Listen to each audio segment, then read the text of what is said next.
brains.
Good morning, everybody. I hope everybody's doing well. It's a very, very busy weekend. Lots of things going on, lots of things changing. So I was watching on Discord, there was a discussion about channel points, and it appears that I have completely failed on channel points. So I need to learn what they're used for, how to use them, how to set stuff up for them. So I've marked a bunch of YouTube videos to learn about them and make them something something we use, because obviously I have not. But so I'm learning about channel points. I don't know anything about them. It looks like let's see. Just catching up on what was said. North mythology, Odin goodness, blah, blah, blah, blah, blah. Golden apples. Some school suggestions above. Yep. Me streaming. You want to check? Okay. Yeah, so I will learn about them and I will see what's going on. As far as like what was done this weekend, I basically moved everything from the case I had to the new case. So I'm going to show you some pictures of that real quick. Let's see if I have it up here. I do. So here are both computers side by side, assuming they, okay, well, helps if you hit the right buttons. So these are the two computers. The one on the right there is the old computer with the water cooler on the outside of the case because it didn't fit. And then we're going to move it to the new computer. I wouldn't say you failed. Channel points are there to give some extra interactive. Yeah, and what I mean by failed is I didn't completely understand the significance of them, if that makes more sense. So, but you're almost consistent reading chat and even have a special segment where we play games. Okay. Yep. But yeah, I could be better. You know, it's basically my brain is always about how do I improve things, not so when I say I failed, it means okay, I missed something and have something I have to learn, and then I'll learn it. So these were the two cases side by side, one with the obviously with all the parts in it, one without. And then this is where I stripped them all out. So this is after I took everything out of the other case. So you can see it's just a pile of stuff. Yeah. Oh, I always take little victories. Like this thing I'm showing you here was what I consider a little victory because I'm like, okay, can I get it to work? You know, and then once I got everything in, that's what it looks like. That is it with everything in it and running and in place under my desk on its little platform. Now, things that I found out this morning, well, like a couple things didn't work. Like for some reason the camera didn't work, but I got the camera working. Another thing is the controller for my lights here also changed the lights in the computer, so I got to keep that in mind. That all of these LED remotes that I have all of their buttons do different things to different stuff. So yeah, so I have a bunch of different controllers for. This is the new one. This is the one for the back blue lights. This one is for the white front lights. But you hit one and it changes everything. So you have to kind of block. It's funny stuff. But the computer itself, I thought turned out really, really good. And it looks really cool. And it seems to be much happier in the cooling situation. So I cannot argue that point at all. It seems very, very happy. But with all those fans running, it better. You can also feel a pretty significant breeze coming off the top of it as it pushes air through it. But yeah, it's pretty cool. There are a couple little things like the bottom input for the cards doesn't match up with the opening in the back. So I can only put 2 PCI cards in it.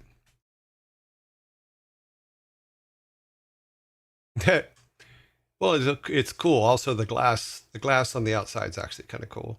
So it's like, cool, okay, we can do this. But yeah, I was pretty happy with the outcome. Only a few minor glitches or bugs that I had to kind of work out because things didn't connect up properly here and there, but I got it all working. Fish tank PCs, yes, that would be funny to put like a as part of the cooling system a fish tank in between the glass, like just so you can have little fish. That would confuse people to no end. Mm. Okay, yes. Go full Flynn. Yep. Okay, fish tanks PCs are nice. Are they? It would be interesting, yeah. Might be able to do it with kelp or sea monkeys. Do it with sea monkeys. Have a sea monkeys living in your computer? That'd be funny. Are you feeling better now?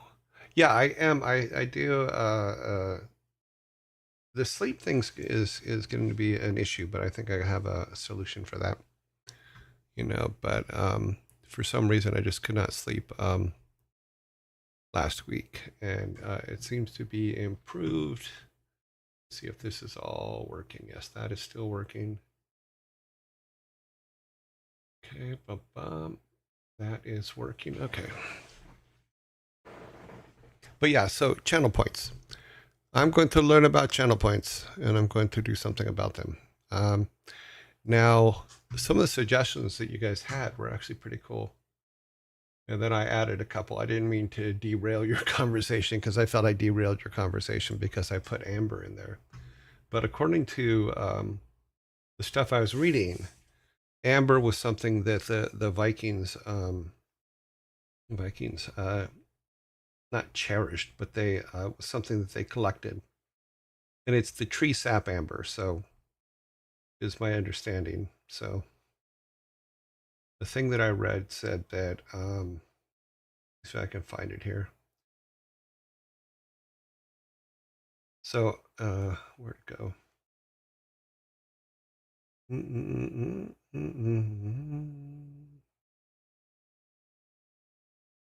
It said ambers and jet used in trade jewelry and talismans.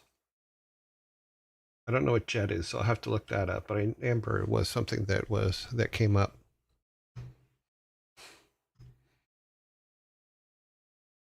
Gamble 1000. I don't know what that means. No, we got back on track. Okay, cool. Sorry I derailed you. But yeah, like I was saying, I thought that there's a lot of things out there that they collected. Like one of the things that I thought was interesting was that they made little Thor hammers and would wear them. So I thought that was interesting because we can do stuff like that. I don't know if Loki has an item that's significant to him, but yeah, we can look at the different gods and see what items are significant to them. Okay, so Jet is from England. Okay, so but because we removed our Vikings from before the Saxons. We'll have to find something in the new dimension that's the equivalent of. Hmm.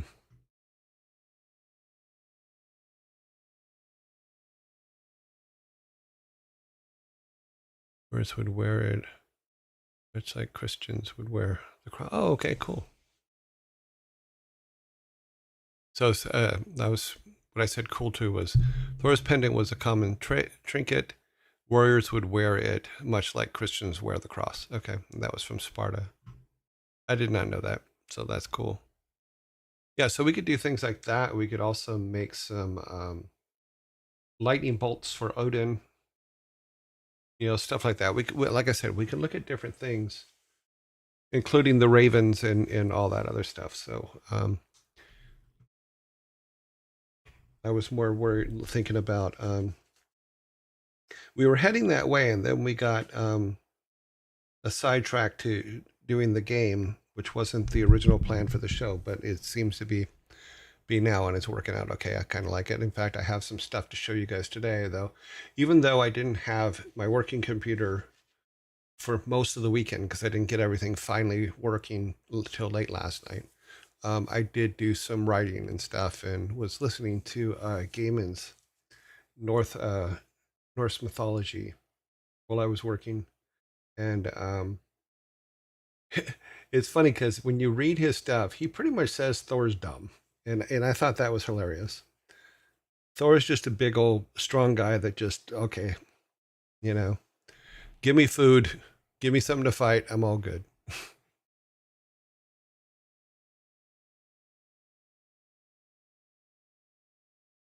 Yeah, amber is fossilized tree sap.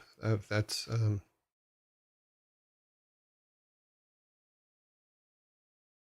it's kind of like petrified trees.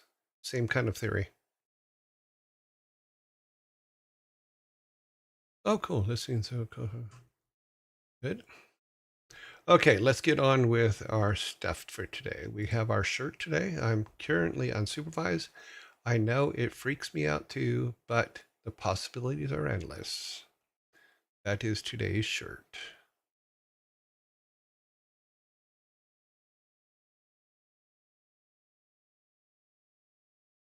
Yeah, Thor's an everyman, but he also Gaiman's explanation of him is quite interesting. Because he thinks about basically two things: food and fighting. And no matter what goes wrong, he believes it's Loki's fault, whether it's Loki's fault or not. He always believes it's Loki doing something. So I thought that was hilarious.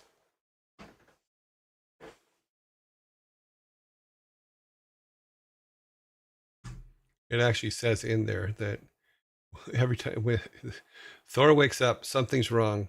The first thing he does is go and blame Loki. Yes. And Loki can usually talk his way out of it.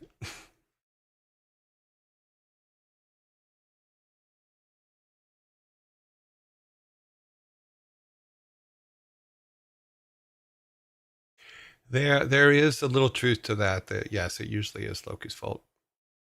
But all right, movie of the day. Today's movie of the day is House of Flying Dragons. House of Flying Dragons, made in 2004.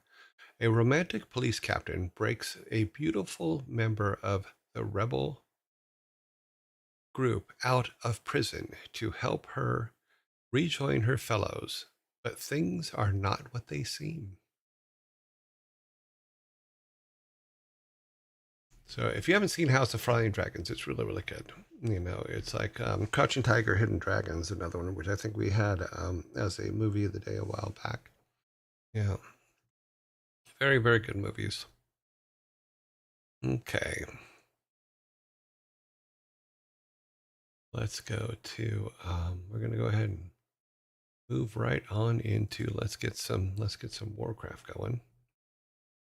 Let me get the game up and running on the other screen because we're still in DOS mode. So we need to go war.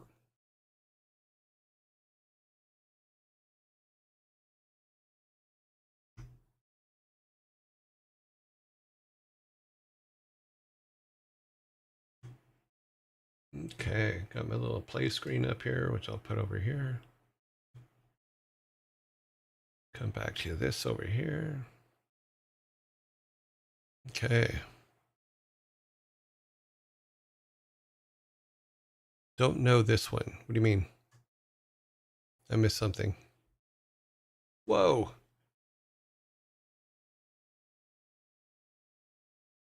Sorry. Very loud in my headset.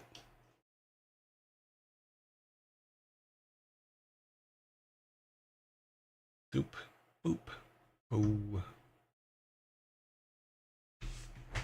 Okay, so hopefully we can get through some. We're on, I believe, level 6, which means we're about halfway through the Orc campaign.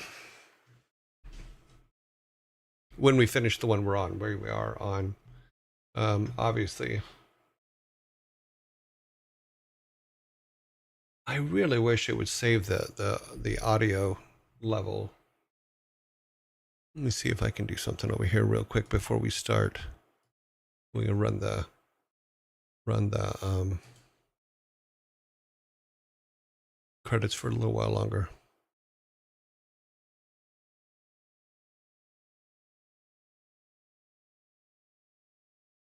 No, it's not showing up.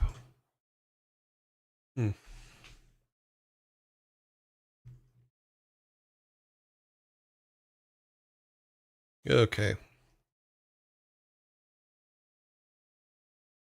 Let's just go to that screen.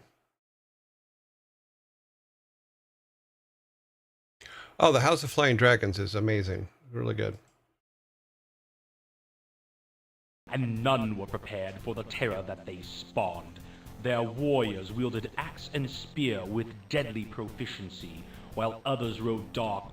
Yes, Bill. Yes, we understand. Progress is where we're going to go. And the first thing I'm going to do is adjust the audio a little bit. Now it's down there, but okay, well. All right, where were we? We were up here. Let's go over here for a minute and see what's in this area over here. Let's just take these guys. Come over here. I want to see if, because nothing's come through here yet, so I just want to make sure that.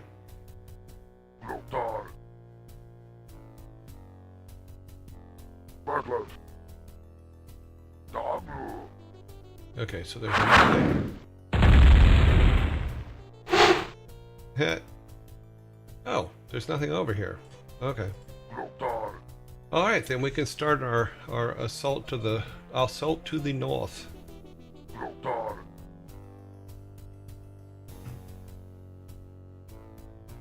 Okay. Let's bring these guys up over here. Back these guys up. We'll basically have 2 groups. That'll be nice.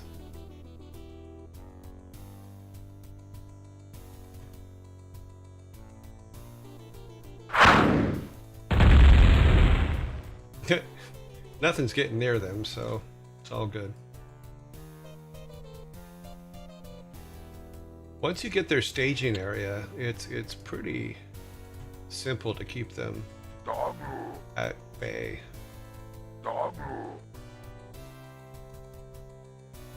So now we have 2 sets.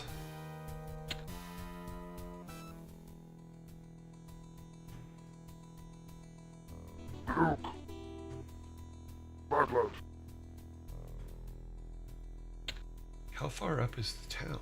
Let's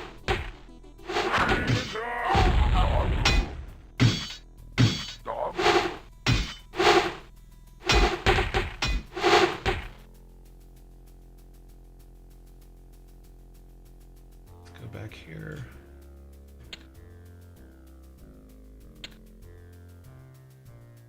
Need more gold. Come on, guys, give us some more gold. Let's bring these guys up.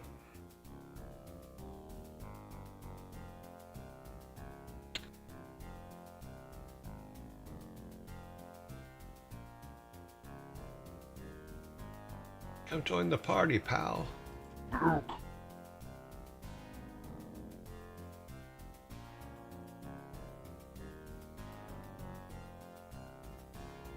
command, Master.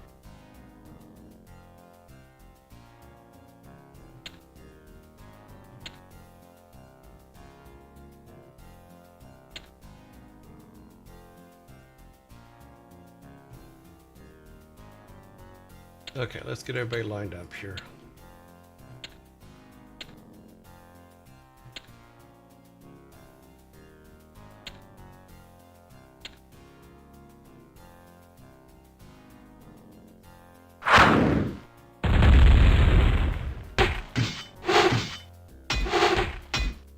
We're being attacked! Your command, Master.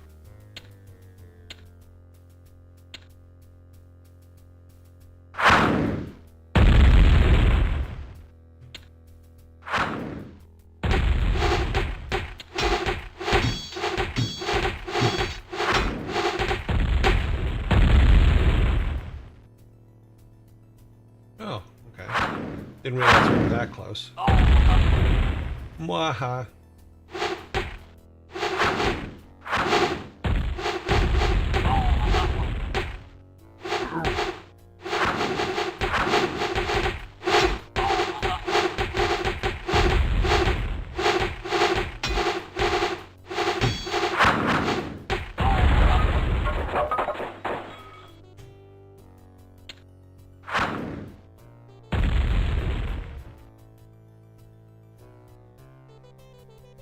Our humans draw near. How the hell did he get over there? We're being attacked!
What?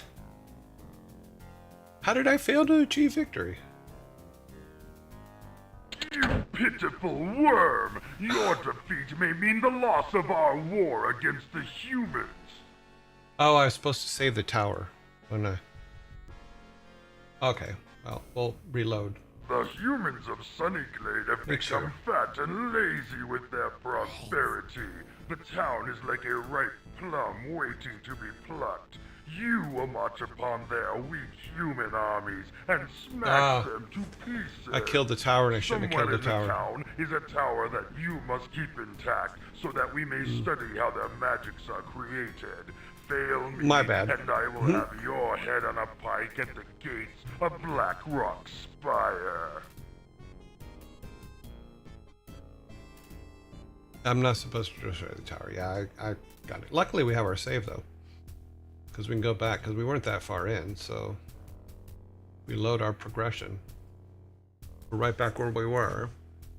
And this time, we just go up and around. We don't go that side. We'll go over this way.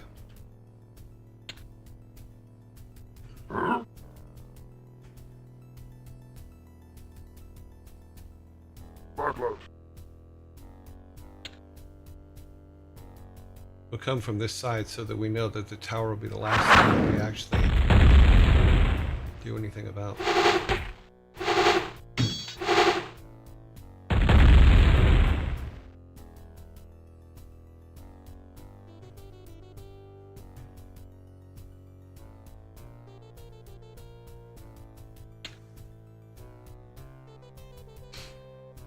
I just got to be a little less aggressive.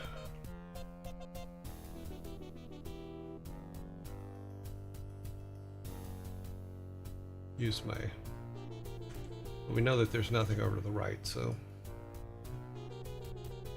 Butler.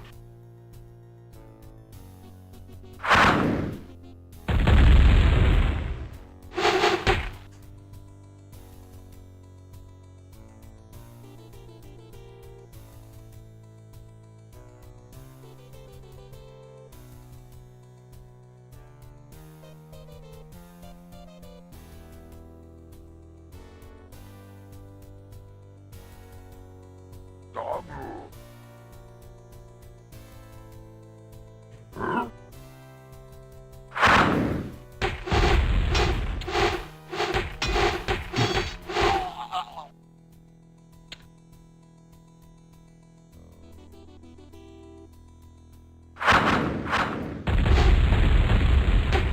We're being attacked!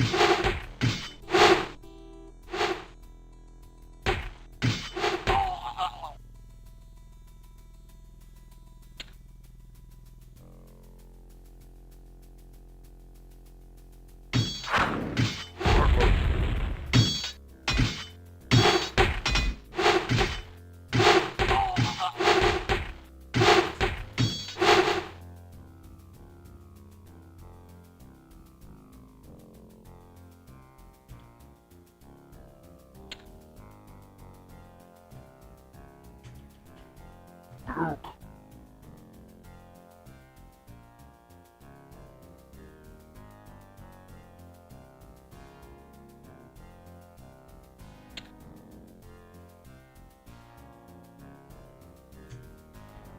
Lothar. Dabu.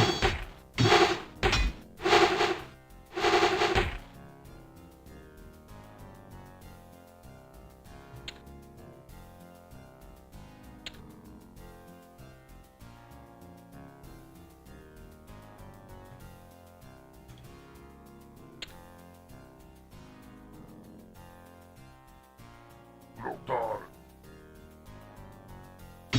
We're being attacked!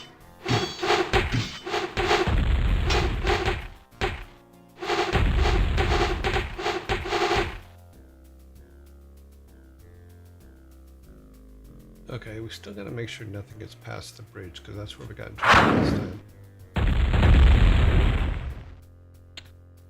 Your command, Master.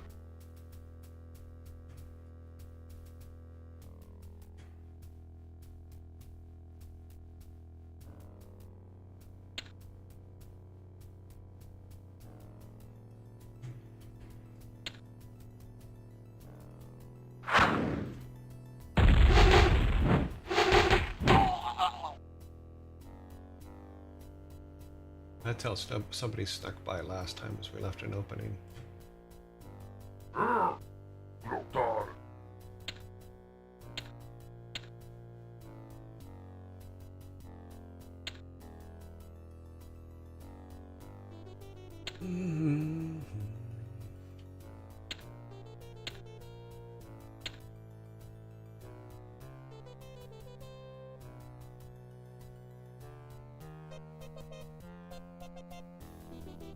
Okay, so we need these two up here. These will be the ones that would take into town.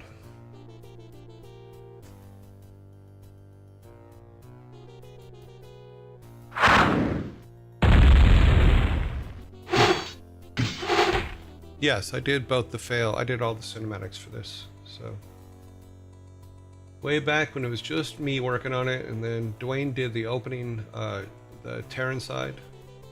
I did all the maps for both Terran and Orc, and then all the ending stuffs, all the defeats and successes.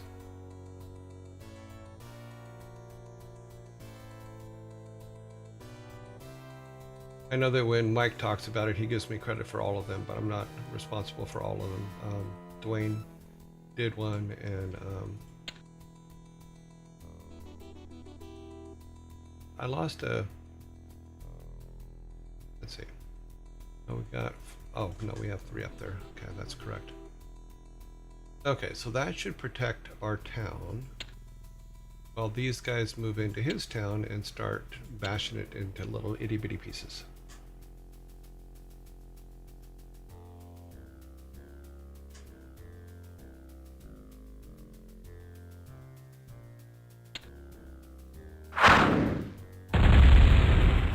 Those guys will protect from anything going into our town. These guys will do the first pass on busting up everything but the tower.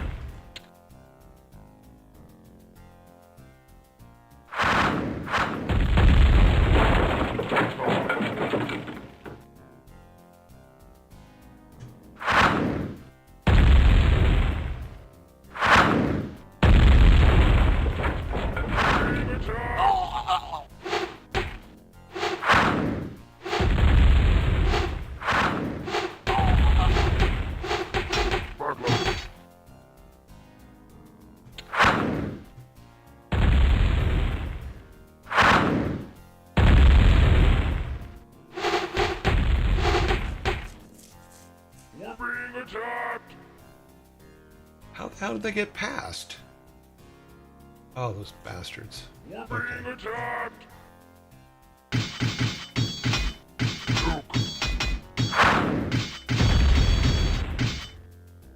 They're trickier than I thought.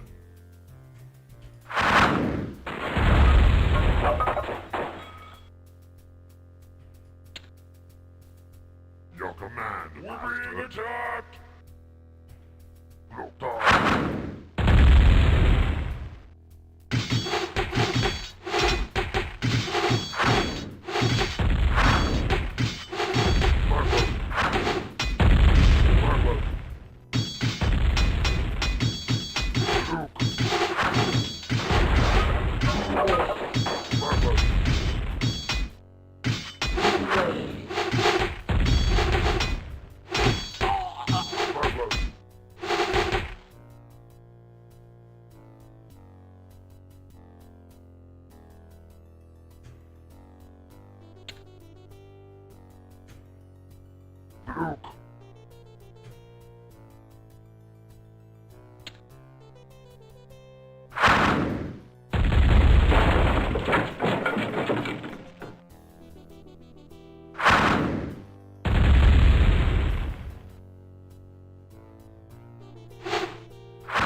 Gotta keep away from that tower.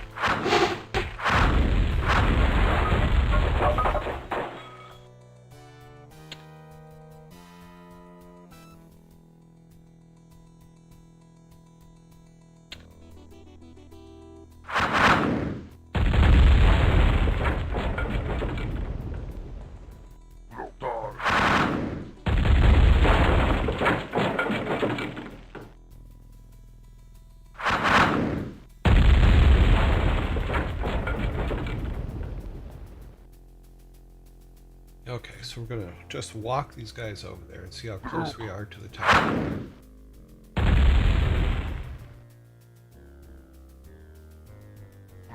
Did we kill it again? Ah, we did it. Okay, good. You were a plumber, yes. And I figured out why you don't touch old plumbing unless you're prepared. Everything leaked. Yes, everything will fall apart. Yeah, Teflon tape is your friend. I don't know what they call it where you're at, but Teflon tape is a good thing. So we have finished this one. Let's Gaze upon the destruction you have wrought and the broken bodies of your enemies.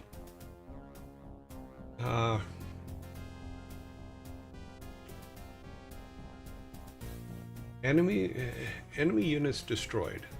I destroyed 179 units. Wow. Enemy only destroyed 32. Units trained 50. They trained 179, of course, because we killed them all. Structures destroyed, you 11. Enemies 1. Structures built, you 13. Enemy 12. Gold mined 34. You know, they had oh wow. We hammered a lot. We did a lot more lumber than they did, but yeah. So I believe that's level 6, if I remember correctly. So let's we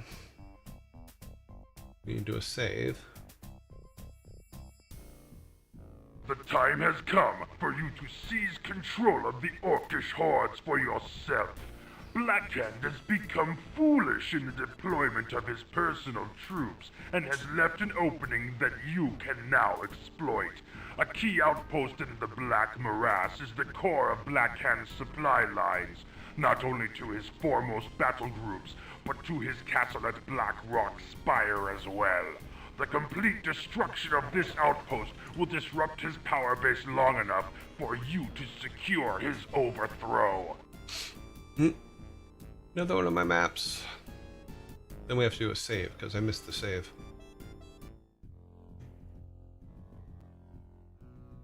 Okay, so level 6 orc.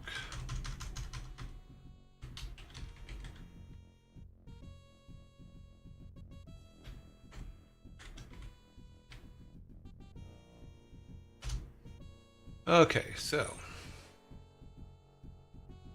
hang on just a second. Scratch my face. Yeah, move this over here so I can see a little bit better. I want to take a look at oh, I guess I don't have it. Okay, no worries.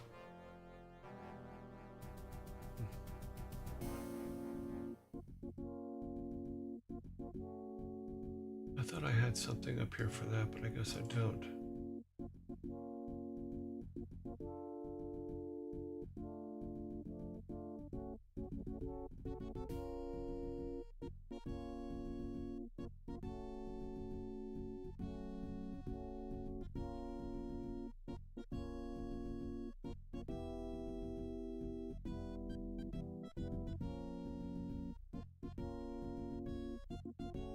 Okay, so alrighty then, here we go. Go back, continue. I think I need to give me a second here because I need to make this window a little bit bigger because it's really hard to see them. And then I need to go back and fix this one. Let me do that because it's very small on my screen and it's very hard to see. So yours will be the same, but for mine I need to make the actual window, the DOS window, bigger to be able to see it, to play it. And then of course I touch it. Sorry about that.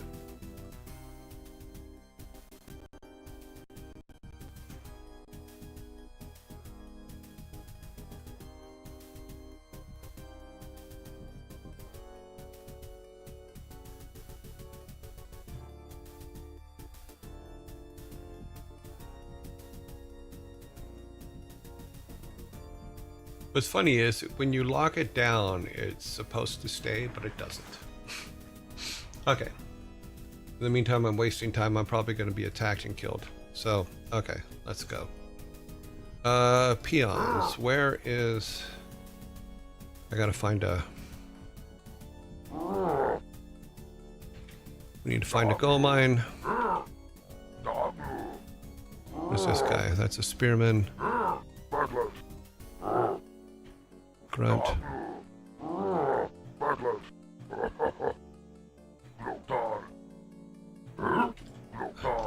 Okay, peons, you need to find a... With the bottom of the map? No, not quite. Backlash. Lotar. Lotar. Lotar. Backlash. Here's the path. Luke. Oh, Luke. okay. Backlash. Backlash. Harvest. We need another peon. This one's going to rely on a lot of peons. Oh, what was that?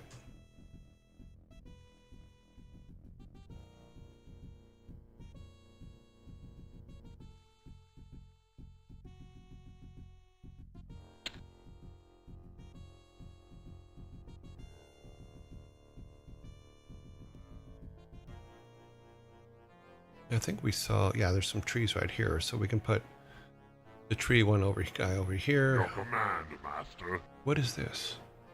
Oh, walls. Is that a wall? We have walls. Luke.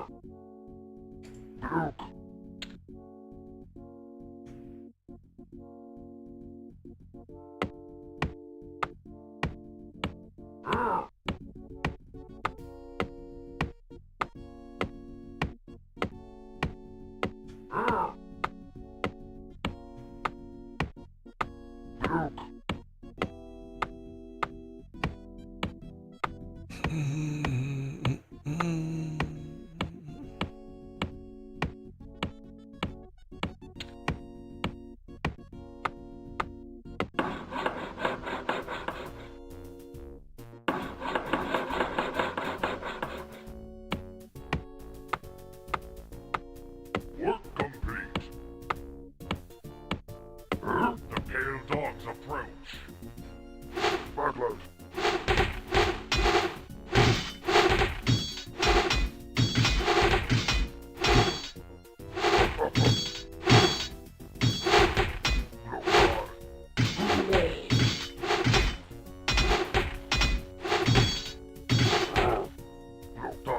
I like the fact that some of them just are standing around. They're not even, okay, there's a guy attacking. Okay, I'm not going to do shit.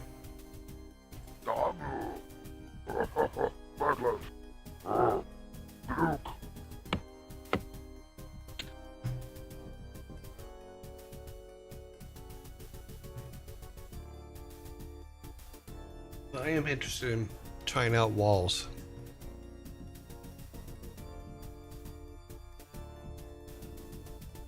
We're watching the behind the scenes for WarCraft 3 cinematics and mentioning that how they used simple cloth sim to drive the animation of the chain. Yep.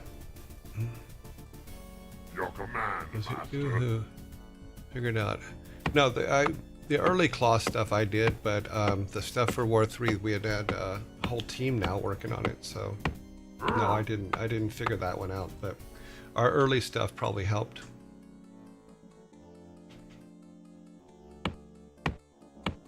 The pale dogs approach.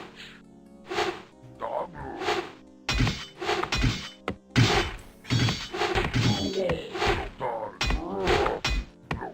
Why were they not attacking?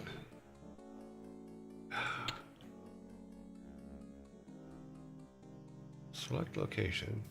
Town hall. I think this is a wall. But let's see. No, it's a silly road. No, it says building a wall. Okay.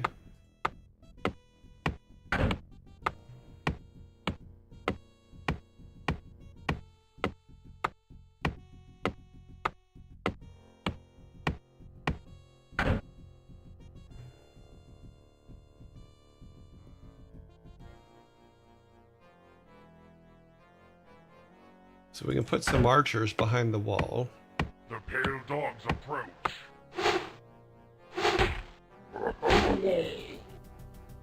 Lotar. Okay, we're We're doomed. being attacked. We're being attacked. Dog. Dog. Dog. Dog.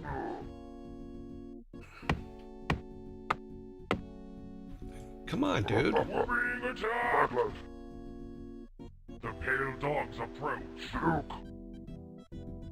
The pale dogs approach. Peon, stop running. Oh, this is silly now. We're gonna die. We're gonna die a horrible death.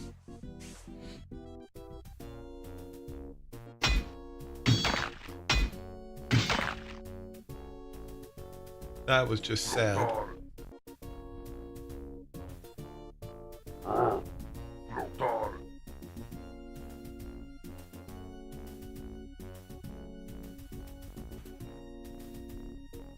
Okay, for some reason...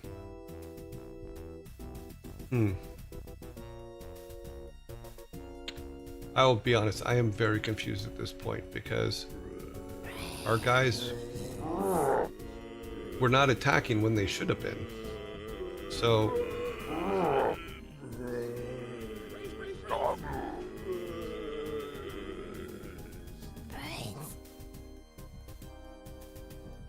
they just stood there.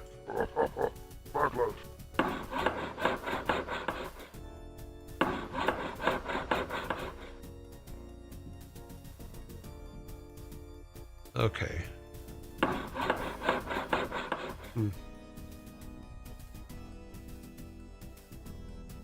How much does a wall cost? 100. You can only build one at a time, which sucks, but... Work complete. Okay. Need more trees. The pale dogs approach. And we're dead. Where are The they? pale dogs approach.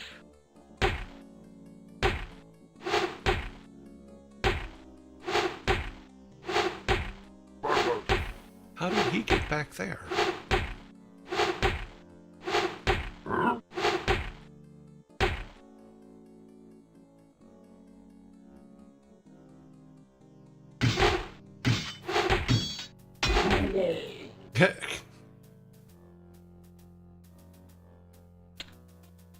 The pale dogs approach.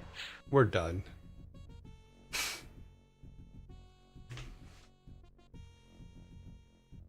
Okay.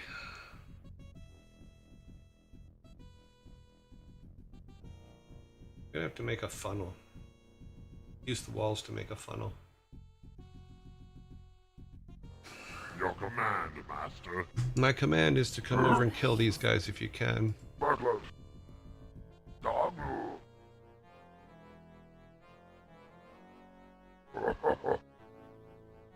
Lotar. We're being attacked. Luke. Lotar.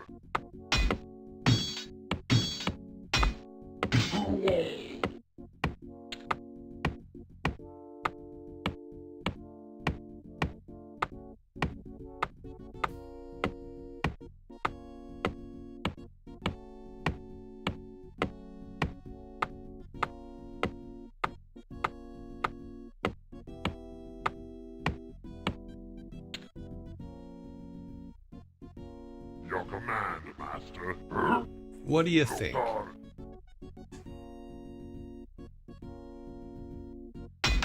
We're being attacked. Lotar.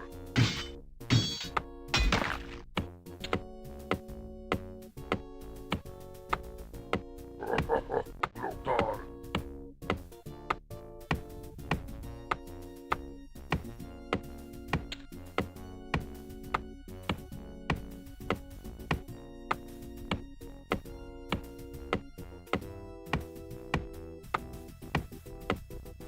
Your command, dogs approach. Luke. We're being attacked. Damu. Damu. Battlers.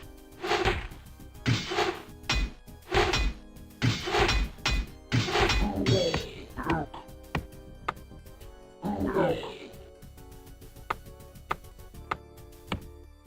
Lotar.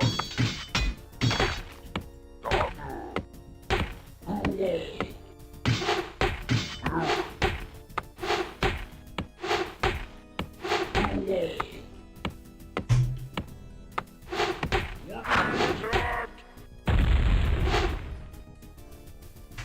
Okay, yeah, we've screwed this up.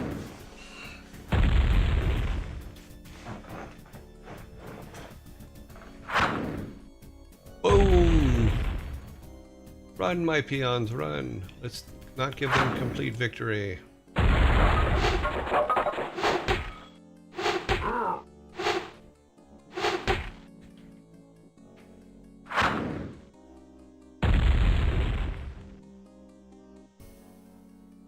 We got no one.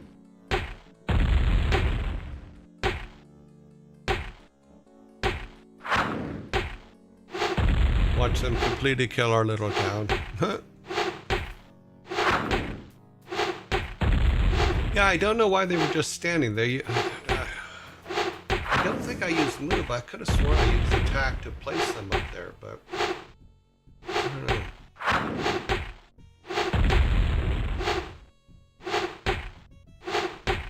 My theory is this: is we need to get a wall as soon as possible, and then.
You failed to achieve victory. That is correct. You pitiful worm! Your defeat may mean the loss of our war against the humans. Yes, I did do this animation as well. I know. Very, very cliche, but at the time it was pretty cool. So he only made 13 units. The spiders are the things that get me. Well, Chicken McQuestion, if you're a chicken, what do? You peck at the ground and make eggs.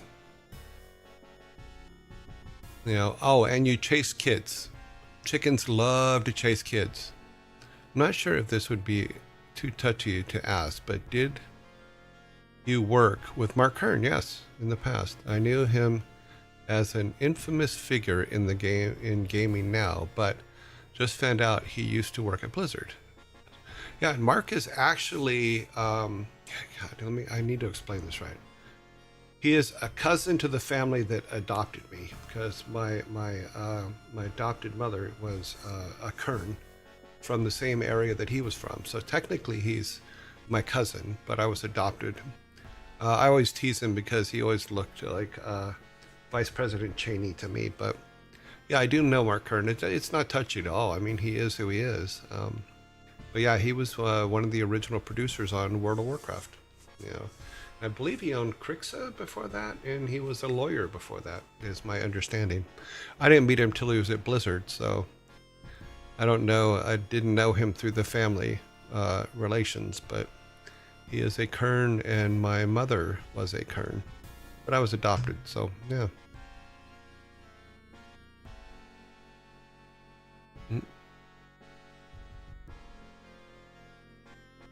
I hope that answers your question, Davy's Art Corner. I haven't talked to him probably since he left Blizzard when World of Warcraft came out.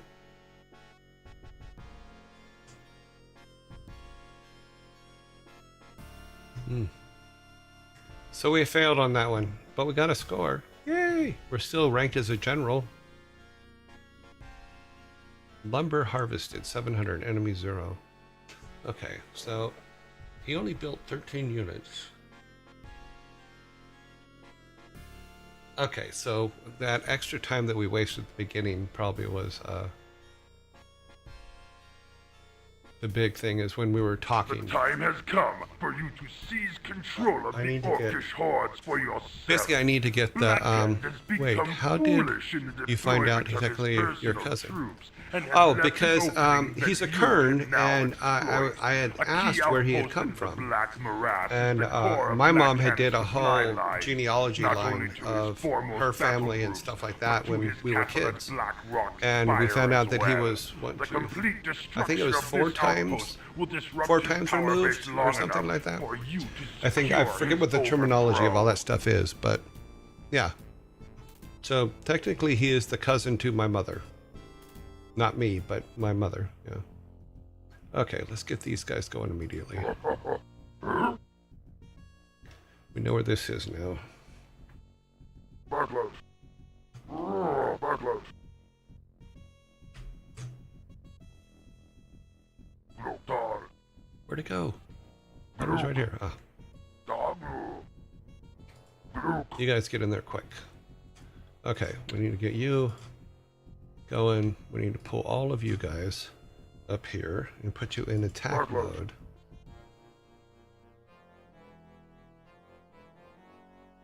And we're going to wait because we need him to get logs.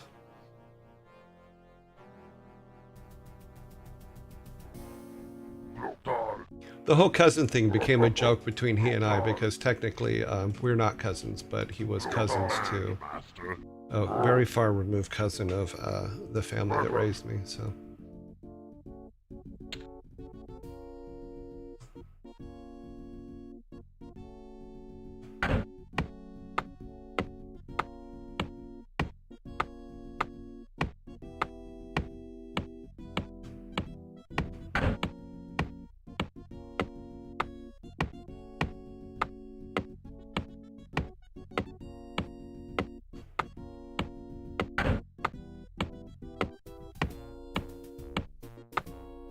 Basically what I'm giving them is a little bit of a border to kind of hide behind while they figure their shit out here, because if the archers don't attack this time, then we're screwed because they didn't last time. And I don't think it's that bad to put a wall around anyway, or at least some kind of barrier to slow them down, if that makes any sense.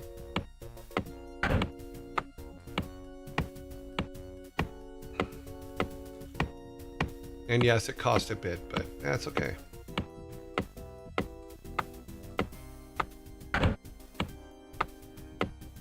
Of course, we do have to worry about them coming around the back, but we'll get to that in a minute.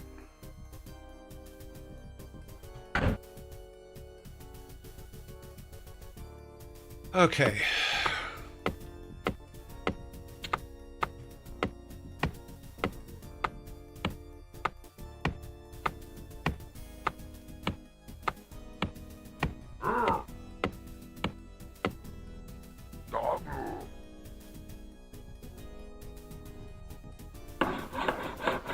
So hopefully these 2 archers will do their job while we get everything built that we need.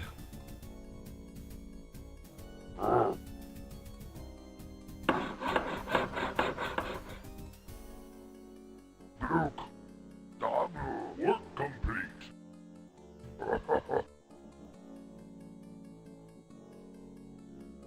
Which gold do we need? We need 2 more. Okay, hurry up, guys.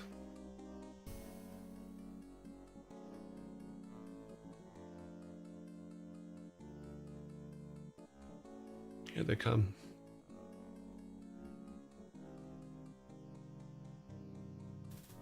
The pale dogs approach. Bring attack!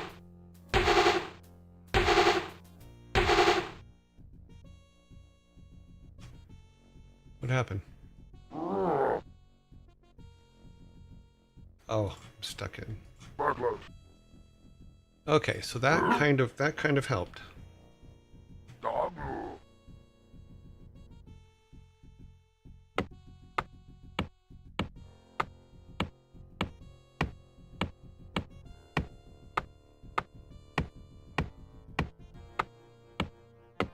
Sorry, we need some trees so that we can build our barracks. The pale dogs approach.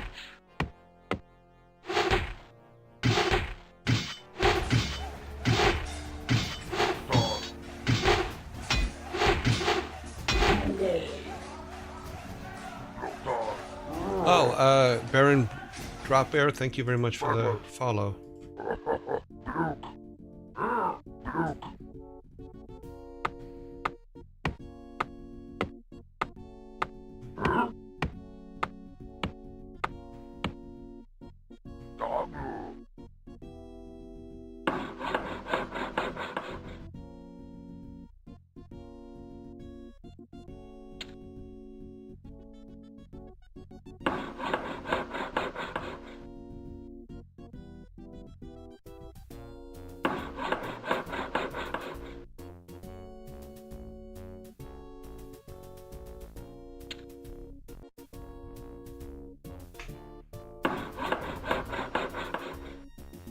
Work complete. Your command, Master. Locked on.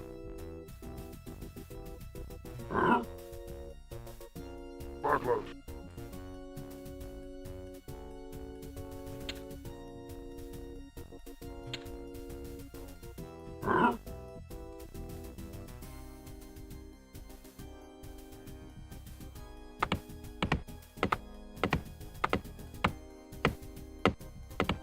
I hope he's not damaging this. No, okay. Tail dogs approach.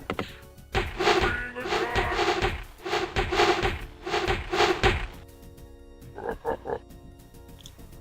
Locked on.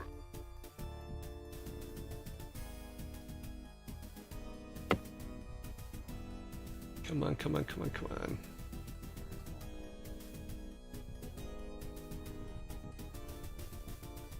The tail dogs approach.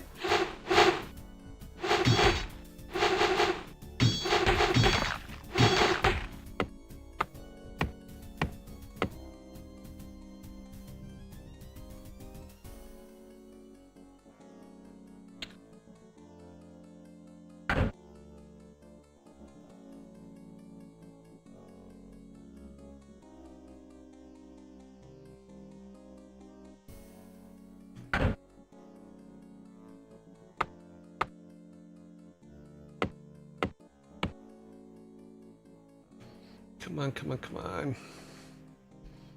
We need more wood so we can have archers.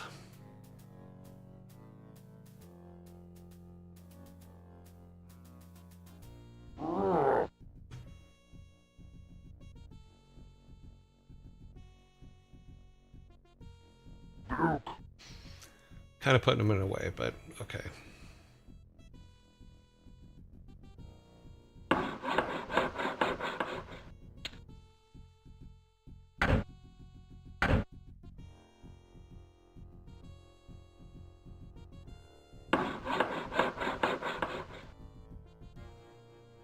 Work complete.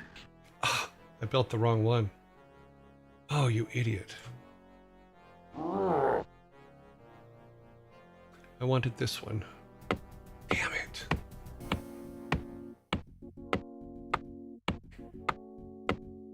The tail dogs approach. Locked on.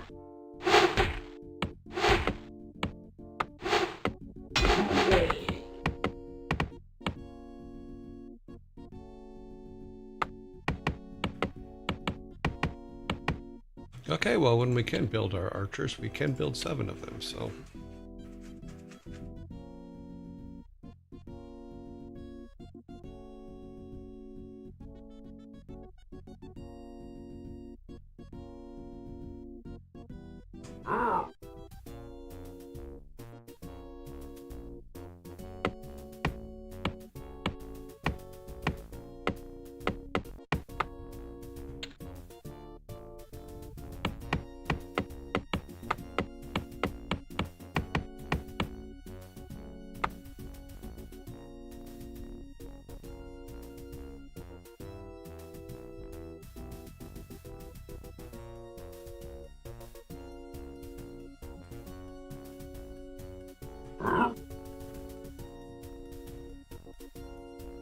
Two more. Your command, Master.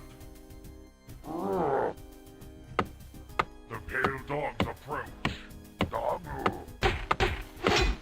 We're being attacked! We're being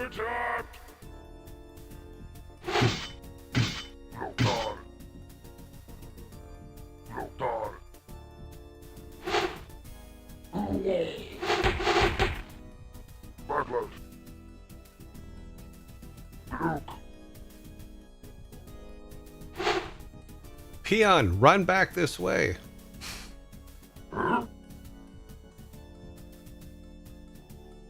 Telling him to run back this way. He's not running back this way. God, peons are stupid.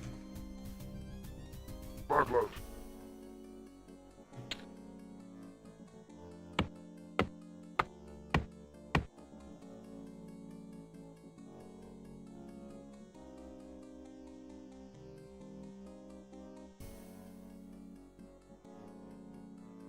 I got guys that won't fight. I got peons that run away the wrong way.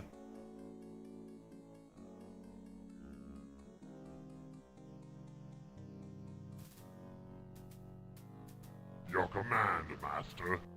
What are we short? Trees. Damn it. Move over here. Lothar.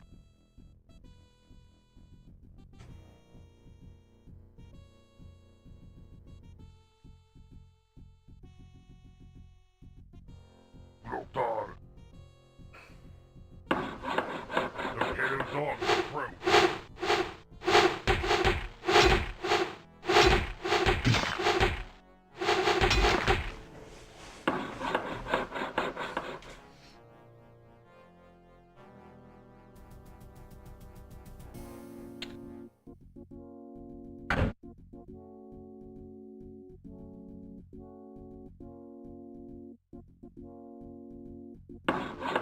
Work complete.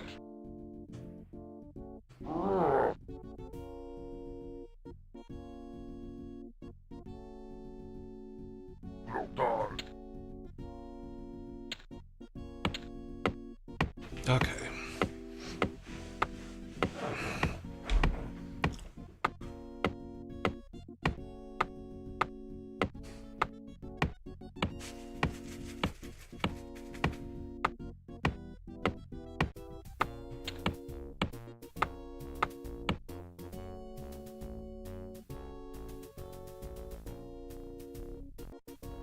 Your command, Master. Lothar.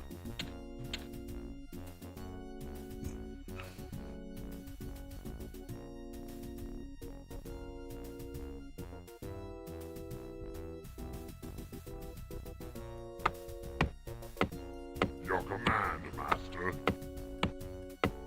Lothar.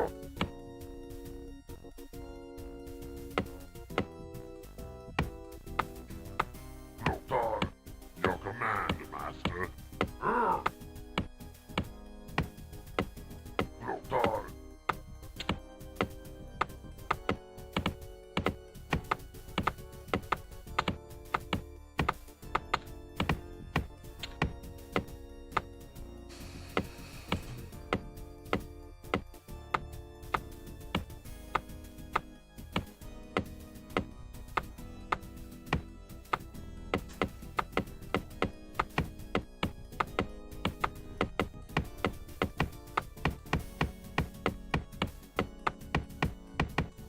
The pale dogs approach. Your command, Master.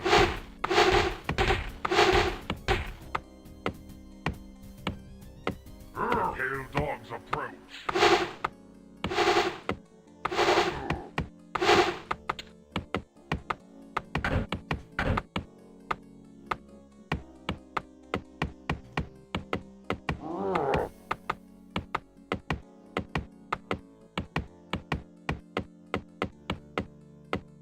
Lothar.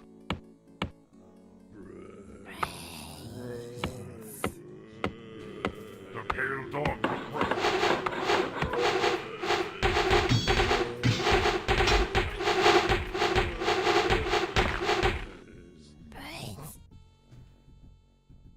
The pale dogs approach. We're being attacked!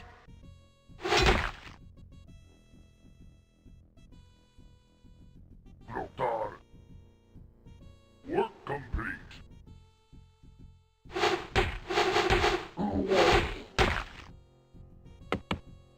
Bartlett.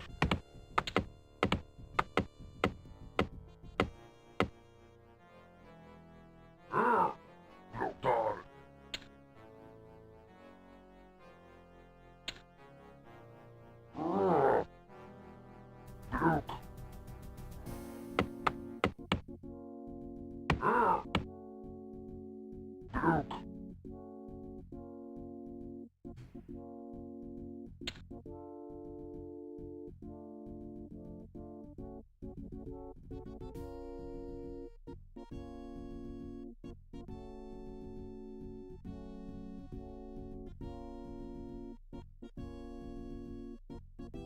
Okay, yeah, okay. Oh, we're in a zombie. Sorry, guys, I was not paying attention.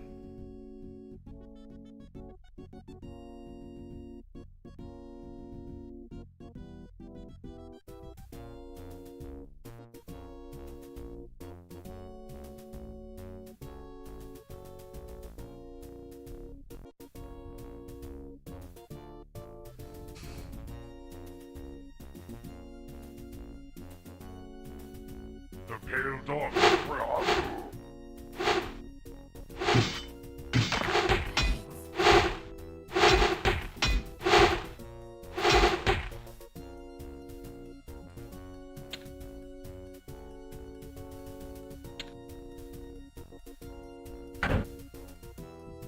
The pale dogs approach. We're being attacked! Who are you?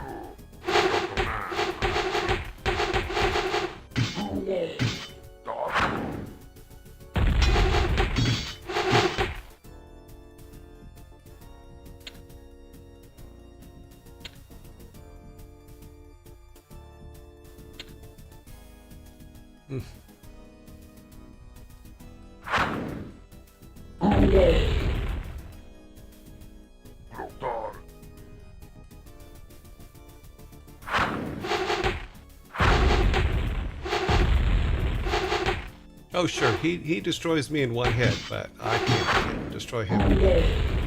That just sucks. We're short peons, we're short everything, our management system sucks. Obviously our general sucks. Thanks for making the cinematics, they were very good, so good. Really pumped me up for the game. Well, that's cool. Thank you for the comment. Interesting, like what? They invented it, huh? That's some good ventilation. The previous owner of the house. Oh, okay. Yes, bring us gold. That's my command.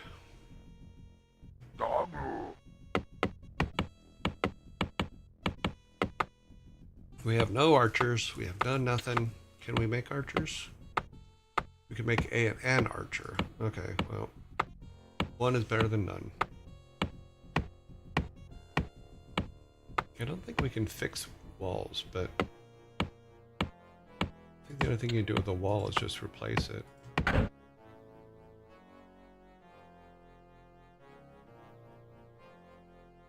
But without archers and catapults, it's not, Your command, Master. Dabu.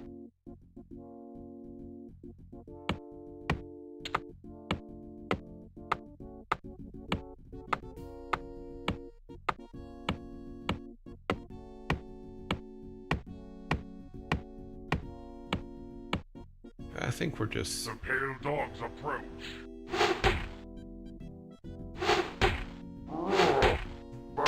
Do something, dude. Being attacked! Look, dog.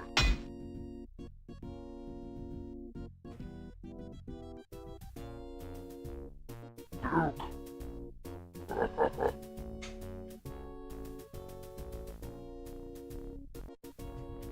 Look, dog.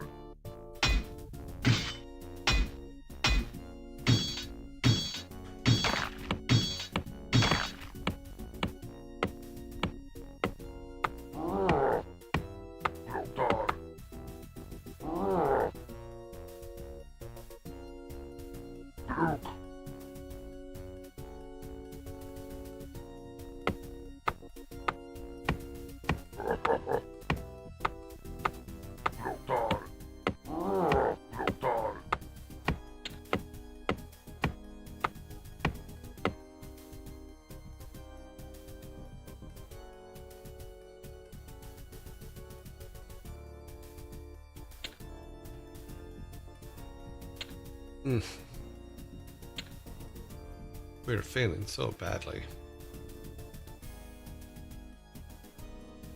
Okay, so next time we bulk up on the... Okay. Your command, Master. Butler.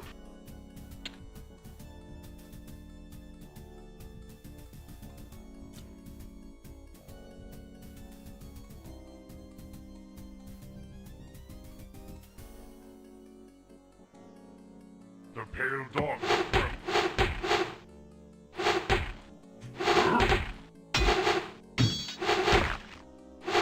Being attacked!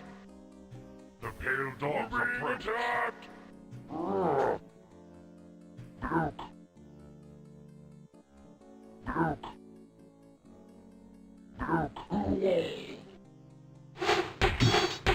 command, Master.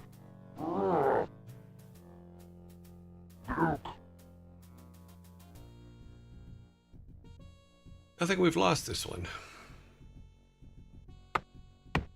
Yeah. What are you doing down here? Lothar. The pale dogs approach.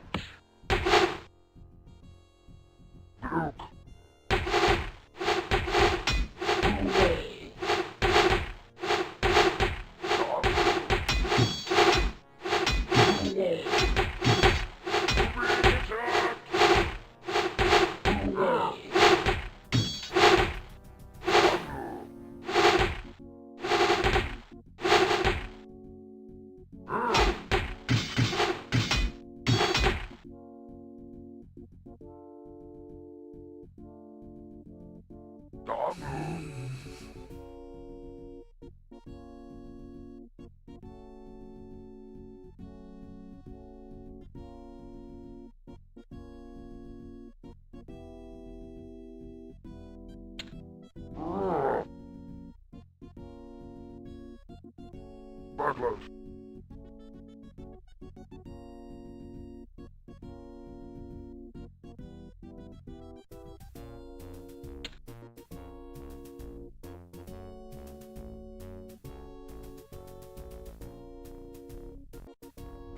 I mean, theoretically, I could just build a fence all the way around them. Be kind of a waste, but it would still be kind of funny too.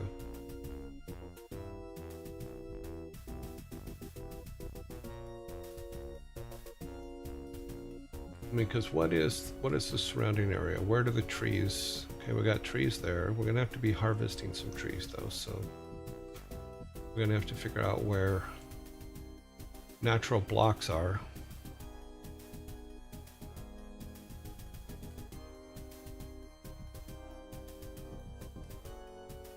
The problem is we're gonna have to build our town so that things can get out. The pale dogs approach. Of course they do. Being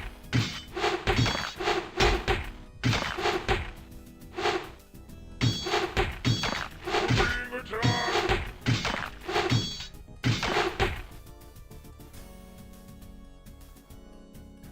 So what I need to do is, the mistake I've made is I've made the wall,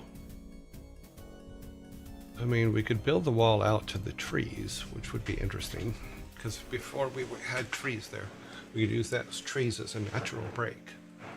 But that'll at least protect our peons, because right now, because of the way I built the wall, it's funneling them directly into the peons. But since we're probably going to end up not surviving this one, let's try to build the wall out further than... I wonder if it can do a turn. I have a feeling that I've lost this one, so I'm going to try something real quick. I'm going to try to build the wall all the way out to the gold mine and see if the wall can turn a corner. I haven't even tried that yet.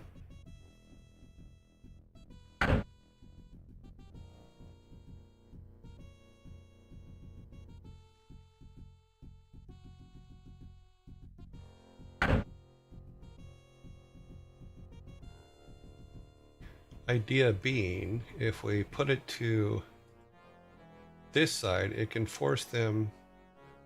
Oh, interesting.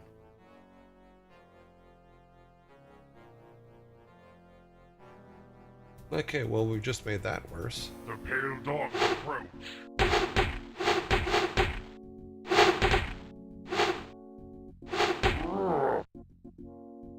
Doggo. Whooping attack. Doggo.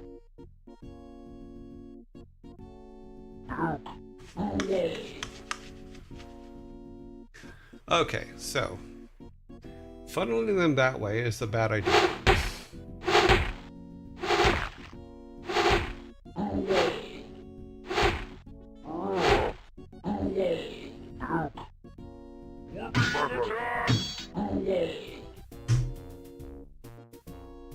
Okay, so let's think about this.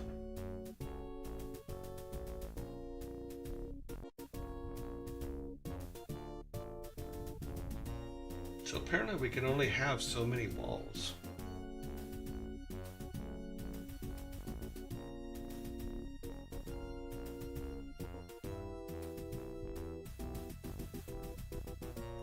But if we left an opening in the middle of the wall, because they seem to always attack here first. So if we built the wall but left an opening here to where we go right into our guys that we're trying to get them to. Oh, I didn't even know he was over there. Why did he stop fighting?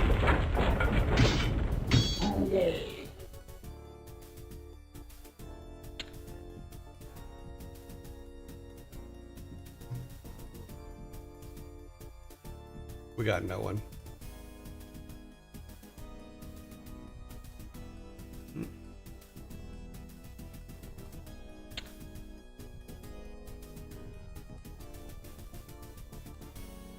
Theory being that we'll get this guy and he will be able to kill the spider before our peon comes out and our peon will live. Your command, Master. Yes. Doggo. But yeah, building the wall out to here and then having it stop makes no sense now. Because it won't let me go further from... Your command, I think it has to do Master. with distance to... Yeah. It's distance to our newest building. I'm going to do a test. Let's do a test. Let's,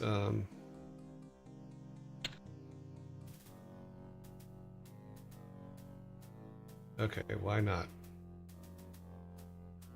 We have 50 gold. It's because he's standing there. Move him over here for a second. Doggo.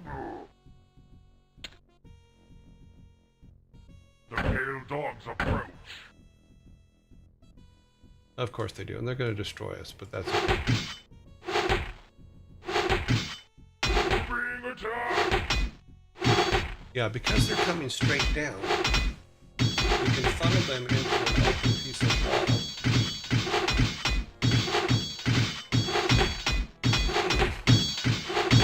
Yeah, that's what we'll try. Hang for a minute.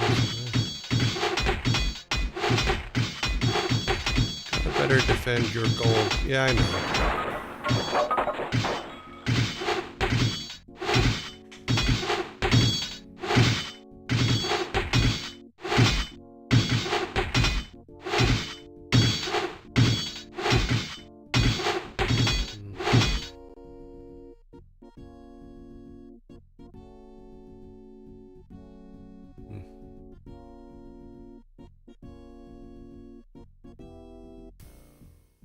The time has come for you to seize control of the orcish hordes for yourself.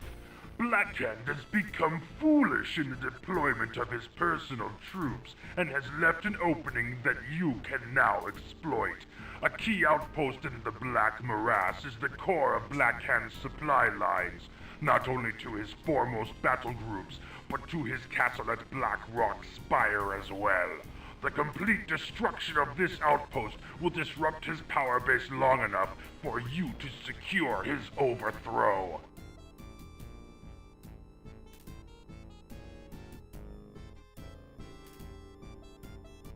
Okay.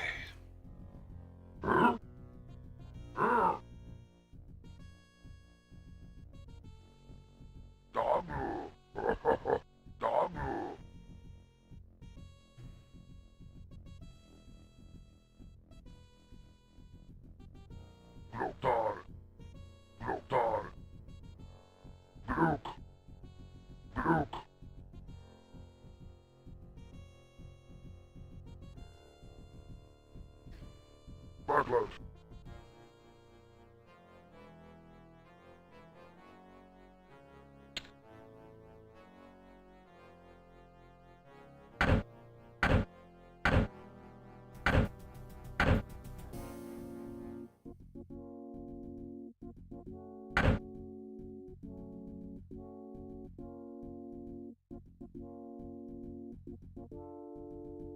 Oh, because that's not seen yet.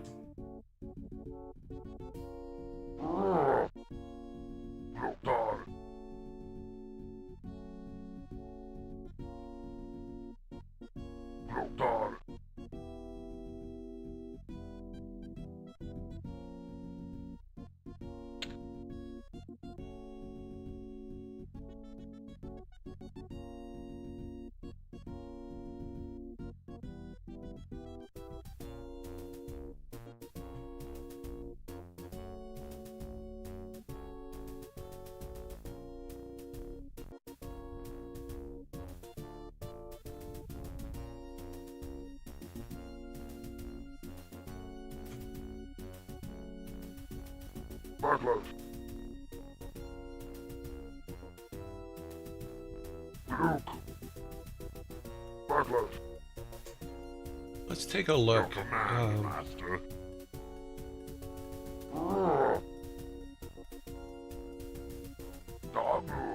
Okay, we're gonna do some exploring here, see where they're coming from.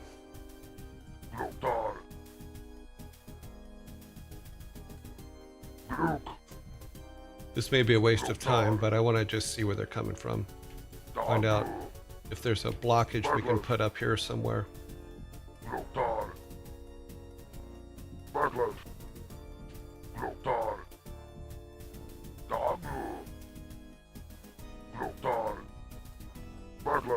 Okay, here's a bridge, and here's a bunch of them.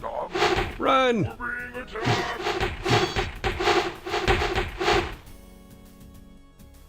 Okay, so we have a basic understanding of where they're coming from. Oh, that's funny. So there is a bridge, but is that the only bridge is the question. Okay, here comes some guys. A wizard and this guy. Let's get ready for him. Ah.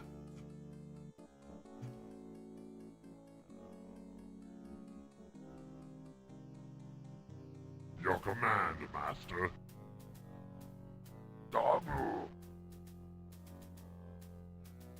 Where'd they go? They were coming down this way. They're going around, aren't they? The field dogs approach, dog.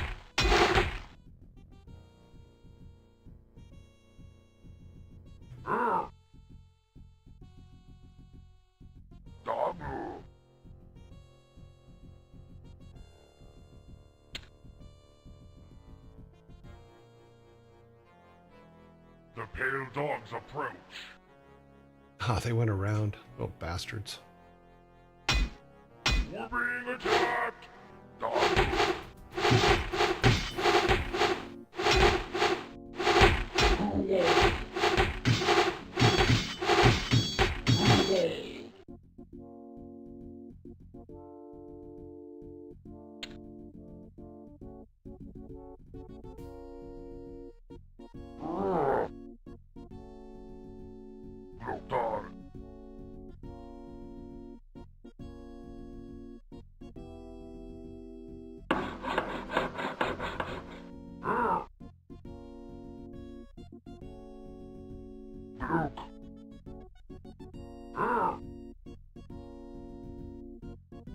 Your command, Master.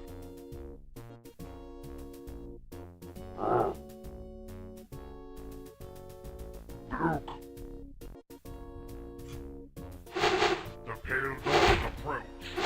Complete battle.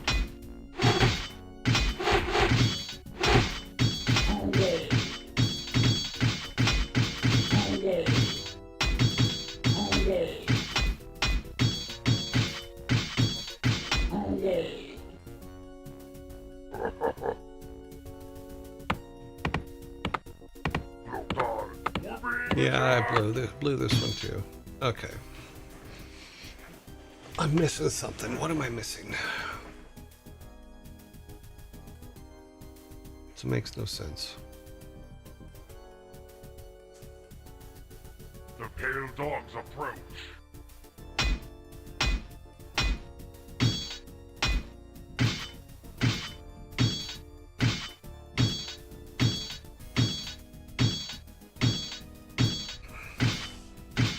I think the Terrans were always kind of rednecks of space, in all honesty.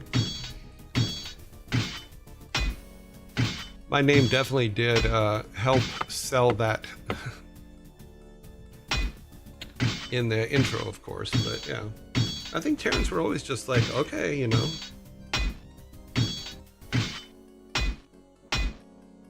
It was more about, it was because it was funny more than anything else. It wasn't about any individual, as my town is being destroyed here.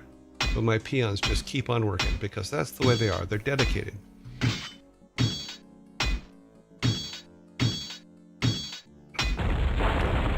I remember when they asked me if they could use my name in the intro, and I went, sure, you know.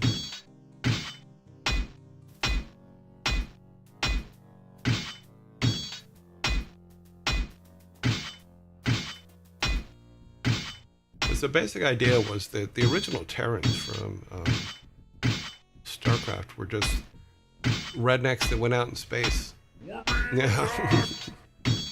Love that the Pale Dogs line didn't take into account that you could be fighting other orcs. Yeah. We're being attacked! Yeah, I know we're being attacked. Everybody's being killed. Totally get it. I'm gonna have to think about this one.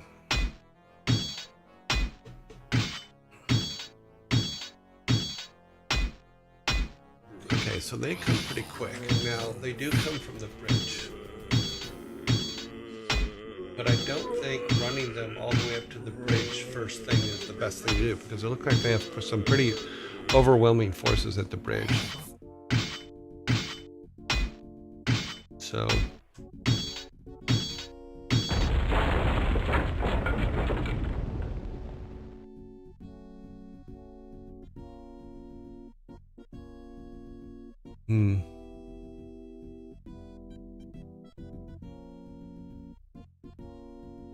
The mission where you fight rebels.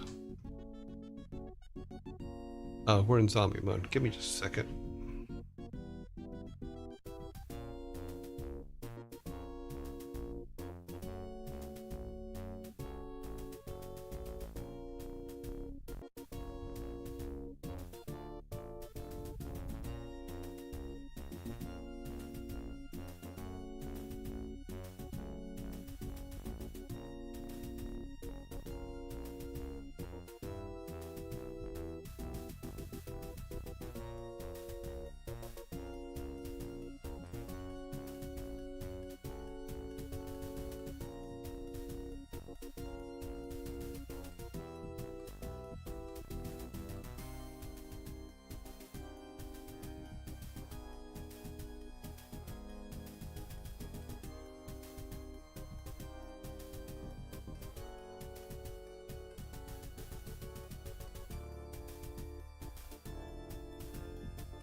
Boom, ba-doom, boom. Okay. You pitiful worm! Your defeat may mean the loss of our war against the humans. Humans. It's funny because the hardest part about this animation was not the placing of everything. It was building a path that the camera would follow. 3DS, or 3D Studio, which was the first one, not 3DS Max or any others. This was made with 3DS or 3D Studio. It was very unforgiving when it came to paths, but managed to get it to go through, managed to get all the effects to work. You know, we hadn't actually moved to compositing yet, so the shots had to be what you made them. Everything had to be in the shot, so dropping skeletons and skulls and stuff around was actually kind of fun. You know.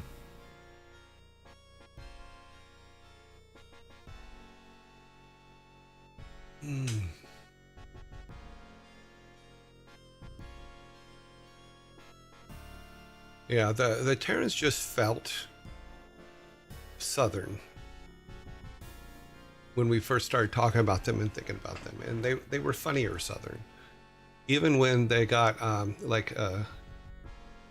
it's a Zergling for sure, you know, where he runs into them, you know, and the I Love You Sarge one, which was a playback to the Blues Brothers, because it was funny. No, it was just mostly about funny, because there was all kinds of stuff in there. There was smoking, there was drinking, there was everything, you know. Even with the Terrans, when they go to get the station, and they have a cooler that has their beers in it, but it also has a nuclear weapon in it. So it was just good down home fun type stuff. It was just because it was funny, you know. But this one, the hardest effect in this was the camera, of course, getting the camera to move through the thing, but also the fire effects and smoke effects, which just looked terrible by today's standards. But at the time, we thought they were pretty cool. And they worked out pretty well. But too funny. Also, why are they only skeletons? Why do you see no bodies? Because we had no bodies. We only had skeletons. We only killed 3 of their enemies that time. I gotta figure out what to do with this level. The walls gave us some peace of mind, but also caused problems. Let us try this. Okay. The time has come for you to seize control of the Yeah, more Orcish aggressive horde scouting for probably would help. yourself. Blackhand has become Okay.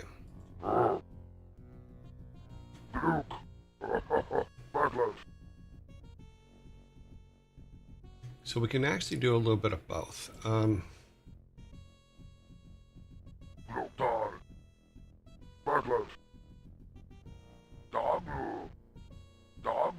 Number 1, don't build anything between the mine and the town hall, so that gold production and tree production is faster.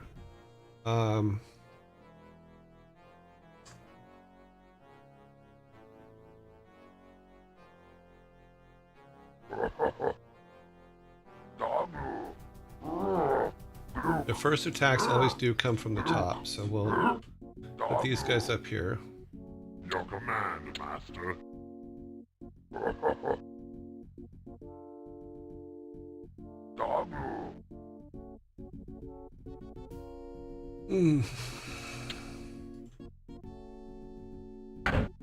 So what my theory is if I leave an opening here, they'll come into our fighting forces and hopefully stay away from our peons.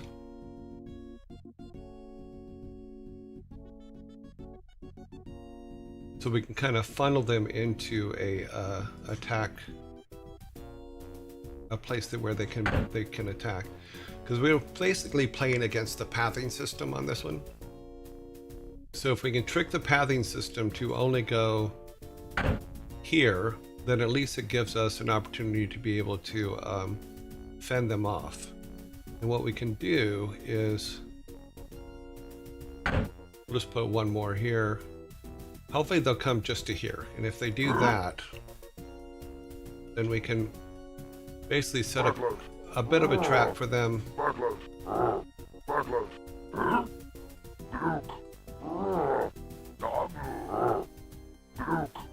Something like that, where they will come to here instead of, hopefully they won't go around the outside. They probably will go around the outside, but we'll see what we can do about that later. Right now, we need another one of these, another piano. Well, we need a building. I'll wait for them to come back, and then we'll build another farm. We'll put it over here, though, so it's not blocking them.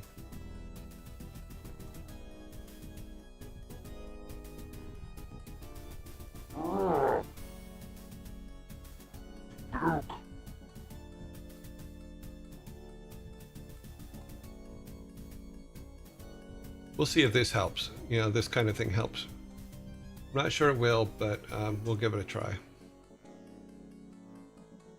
Maybe we can make it even a little bit narrower.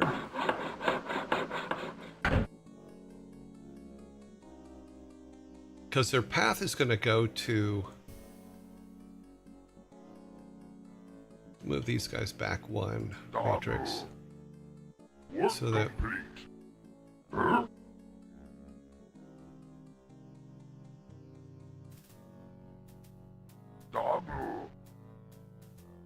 We'll see if the theory's right or not. Theory could suck.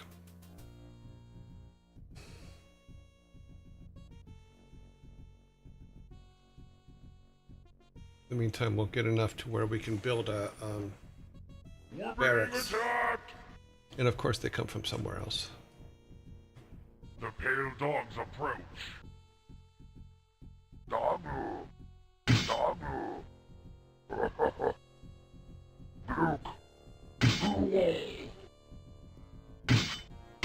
The pale dogs approach.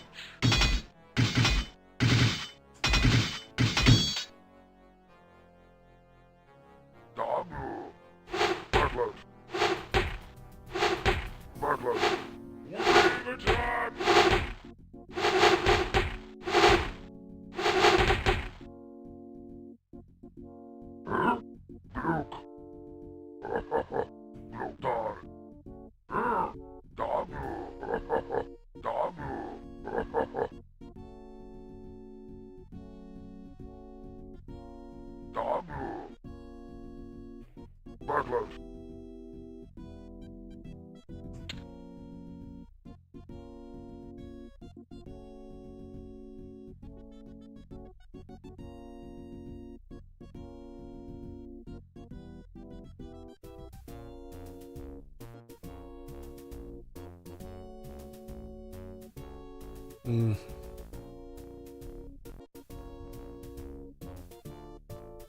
Come on, peon. Your command, Master. Lothar.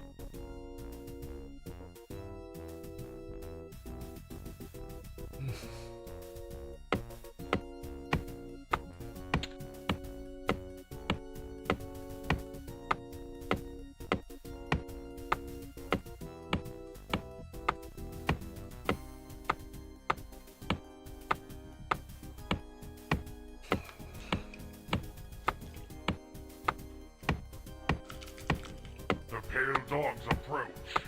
Bring attack!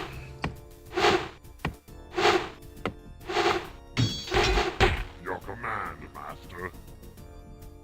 Lothar. Bloodlust. What are you doing? Lothar. No one said attack your own wall, you dumbass.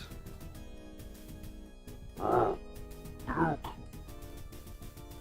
the hell was that about?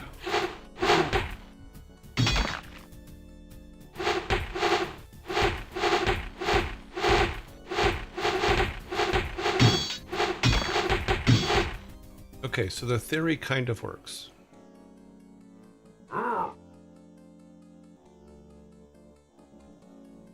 Need more trees. How many more? 200 more.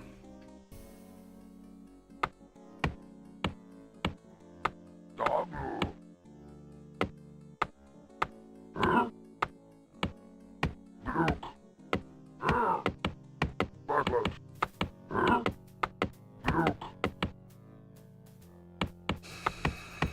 The trick is to leave a path. So we put these guys back here. Like that, so there's this path here.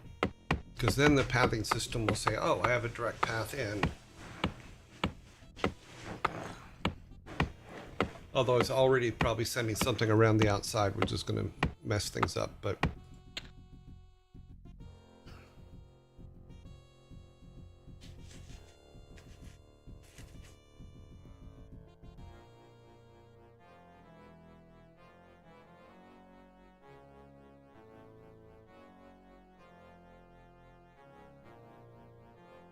Come on. Come on, little woodchucks, you can do it. Your command, Master. Butlers. Build us that barracks, buddy.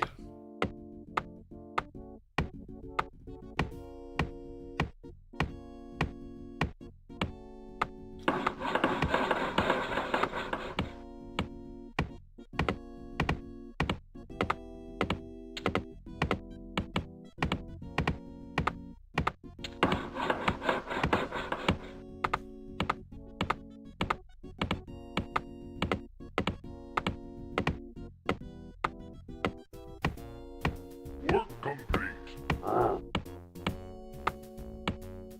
We need 100 more, 200 more trees. Okay.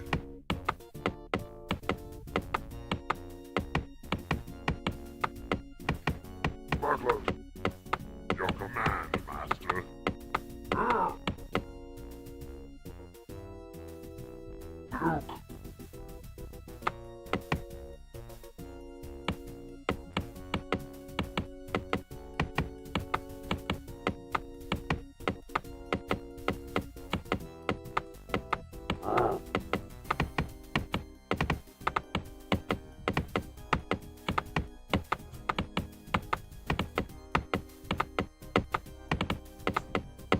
The pale dogs approach.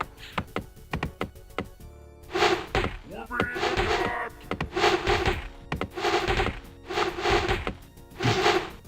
We're being attacked!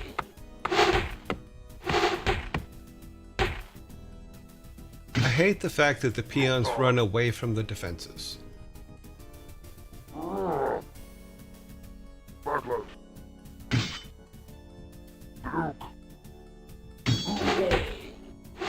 pale dogs approach.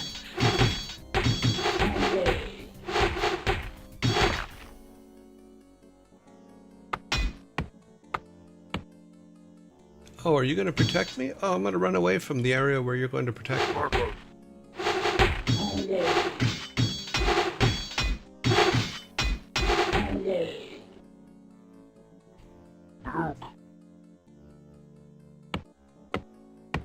Butlers. Doggo. Doggo. What is he attacking?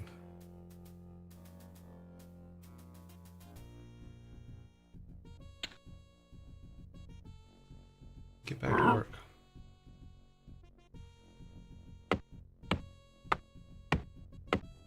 Doggo. Okay. This one is frustrating me now. Yeah, they destroyed quite a bit of the wall, but... The pale dogs approach. But my theory does somewhat work.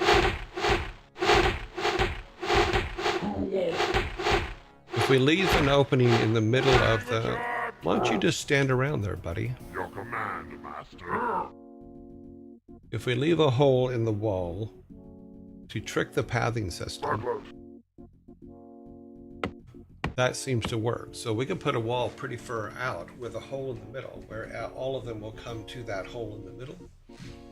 We just need to leave a path there to get into town, and it tricks the pathing system into thinking that it's open.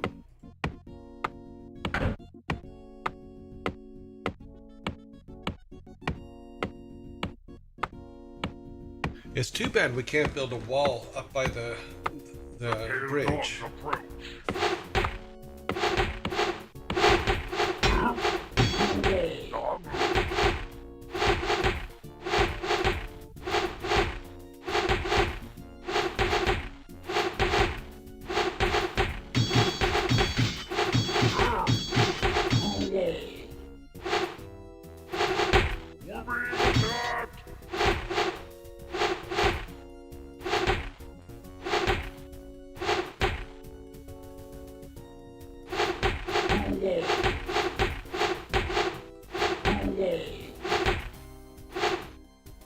Yeah, so quit. Okay, I'm frustrated enough with it. Are you a goblin too? What?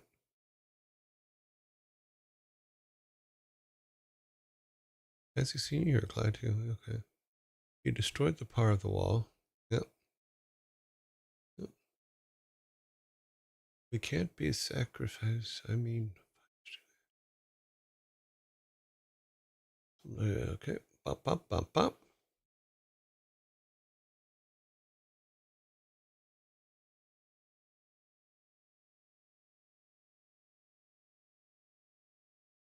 Okay, so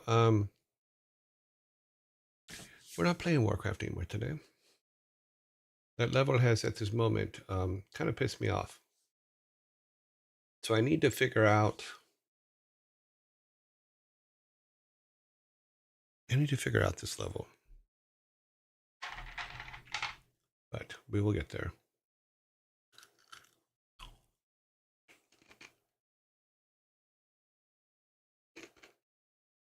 Me and Jacket Black know each other from a different channel. Oh, cool.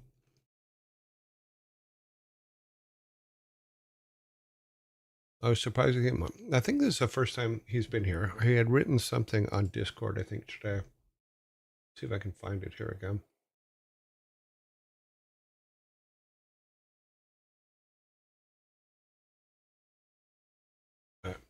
Can't find it right now.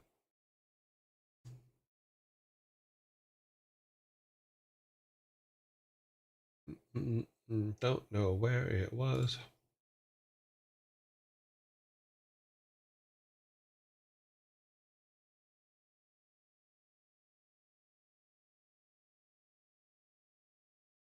Normally, I only lurk while work. Yeah, that's okay. Cool to see overlap in different communities. Me too. I like that too. But as Savvy knows, I like people to be kind to each other or polite to each other. And we've been pretty lucky so far in that we haven't had a lot of disruption, but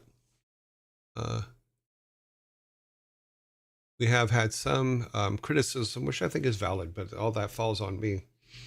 You know, that was mostly because of the way we did the art request thing. So it was more just a community fun thing, and it was not taken that way. It was taken away by some people that we were trying to get art for free, and that was never our intention.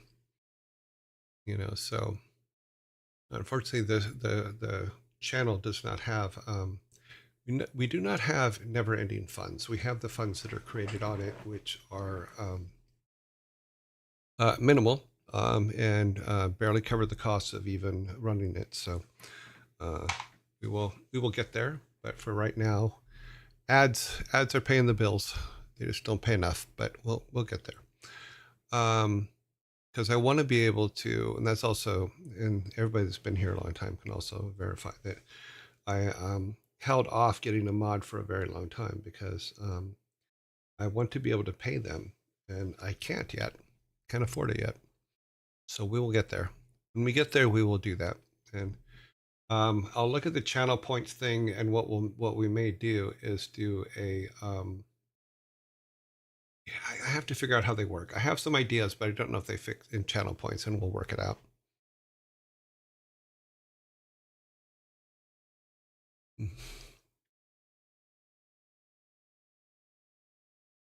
avoid pre-rolls and help cover whatever costs. Yeah, because when we started, the costs were pretty minimal.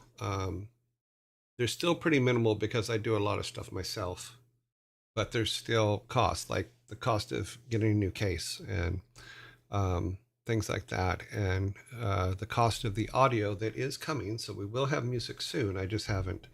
In fact, let me check on that now.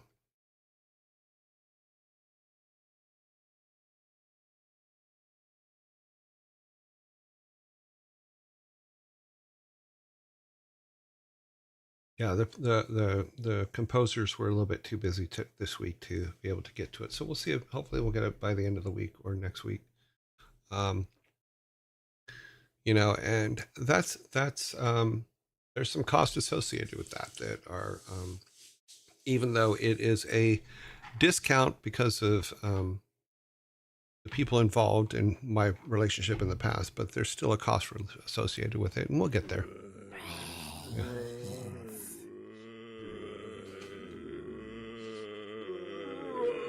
Because I know I've been promising music for a long time. Yep.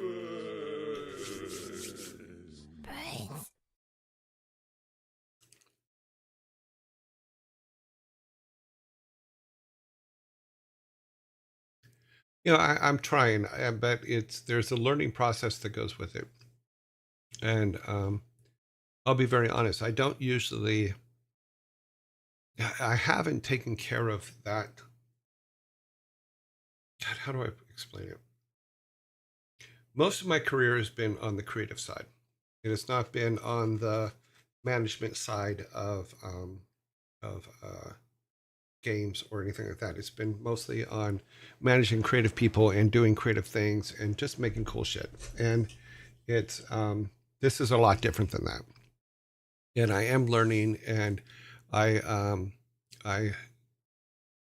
Savvy has been amazing help, and I can't thank her enough for the things she's done, and even the things that she does that inspire me to make cool stuff. And the Vikings,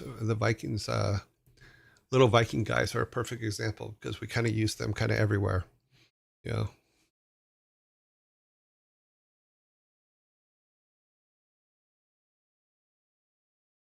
But we have some cool stuff today, hopefully, and we've been working on story the last few days last week, and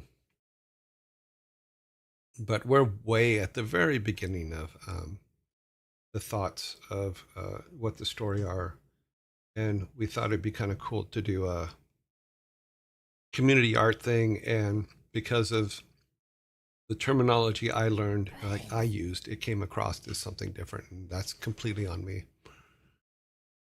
Ads are done. Okay, let's see. It's okay to be.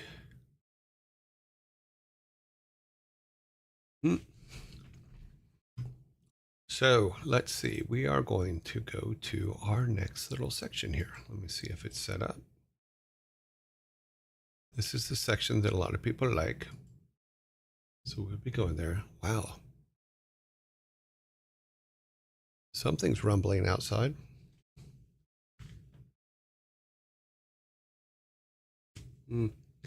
Something in the construction down the street is making a loud rumble.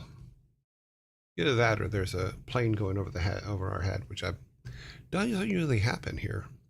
I'm used to that because in Orange County, planes are coming and going all the time.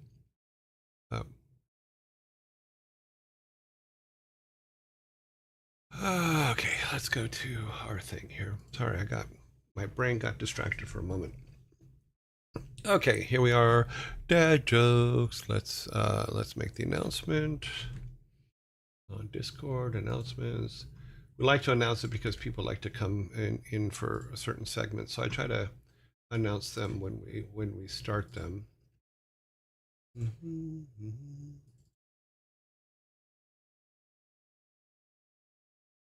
So let us here to return and return again. And the announcement goes up. We are starting Dad Jokers.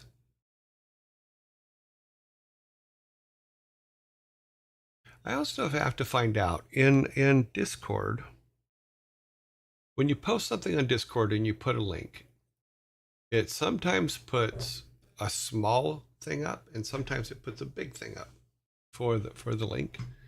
And I was wondering if there's a place in there to set it to where it does just the small one, because I end up going in and deleting the big one, the image that comes up, the big picture one, because it just seems to me that it takes up too much space.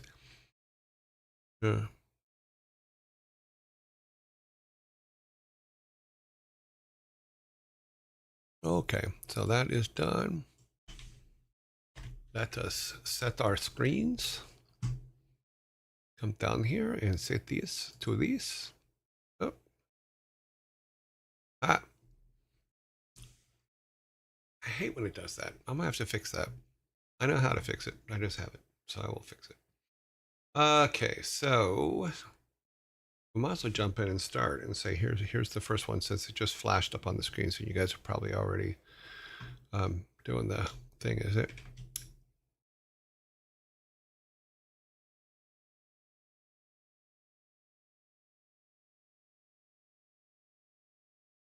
Is that a repeat? I didn't think it was a repeat. How can you tell when a vampire is sick? He's coughing a lot. Okay, well, I'll give you guys a soda for that. Apologies for the repeat. There's your soda.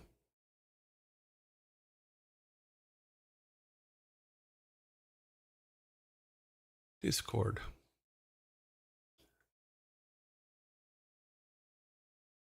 First blood. Yeah. Thank you, Sparta. Didn't realize it was a...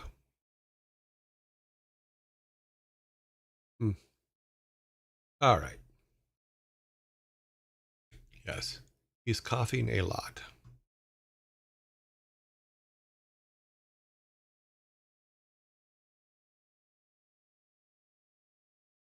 If you surround a link with it, should suppress the preview.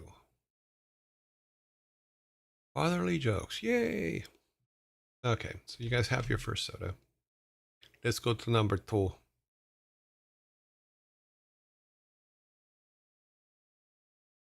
Okay, Sparta. What's the answer to the next one? What is the answer, Sparta, to the very next joke?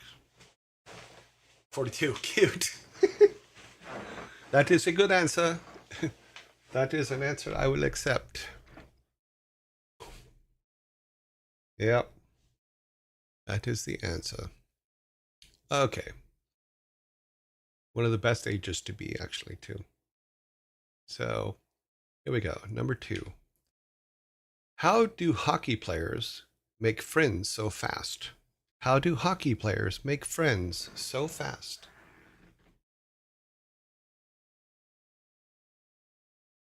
I'm almost there. 3 more years. We know how to court them. They check them out. Cute. That's one of the things I loved the most when we had the Blizzard hockey team. It was ice hockey, and my job was to check people into the wall. I was really good at it. Oh. They meet them at the dentist. That's cute.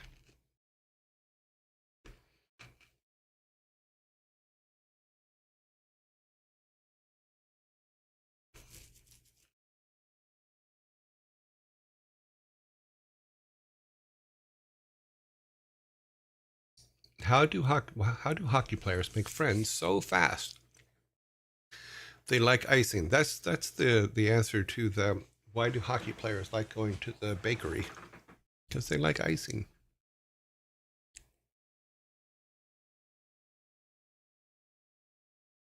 Why do hockey players make friends? How do hockey players make friends so fast? Daddy Droken, as always, comes at the very last second and throws out the correct answer. They are quick to break the ice. They are quick to break the ice. That is correct. Daddy Droken has added Liberty on the buzzer. Now on my screen, he is between 5 seconds and your time is up. So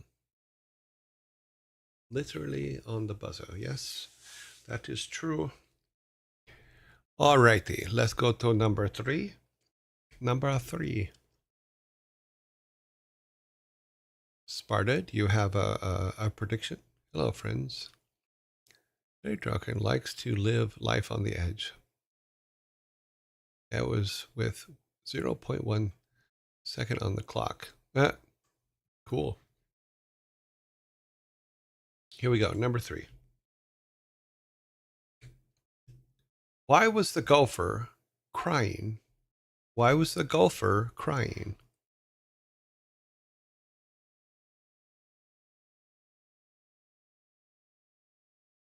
Why was the golfer crying? Poor little golfer. You got a birdie. Nope. Today's snack is crackling oat bran. If you've never had crackling oat bran, it's supposed to be a cereal, but I like it for just something to munch on.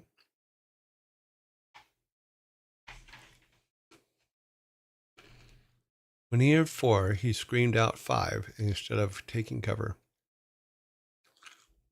He had a rough day.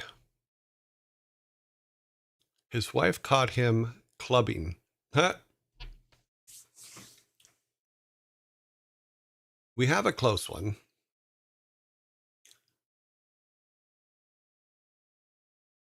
No,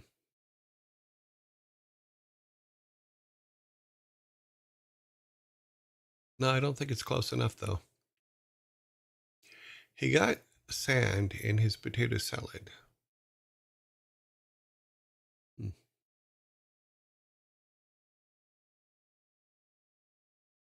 Maybe he hit a birdie. Nope. Okay, so we had a close one, which was Nevi. Nevi had a rough day. The answer that we have is he was going through a rough patch. Rocket power. Mine is on time. Caught his wife clubbing. Yes, yours was on time. So Nevi, you're pretty close. I think I'm gonna give it to you. No, I think Nevi gets that one. Same punning meaning, yeah. So we're gonna give it to us. This was Sparta. We're currently doing a segment where you're ask us dad jokes, and we're trying to guess the answer to them. We keep track on Viking sodas. Left side is chat score. Right side is your joy score. Very nicely explained. Cool. Here is Nevi. Here is your soda. Don't want to miss that. And we will go on to number 4.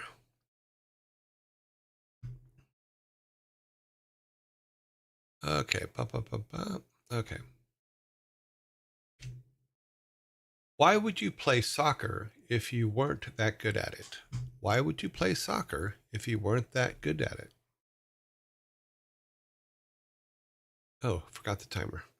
We're going to hold off on the timer. I think you guys are going to get this one, but I'll keep eye on the clock. We have a singer we rated on, I think it was Friday. In chat. Oh, hey.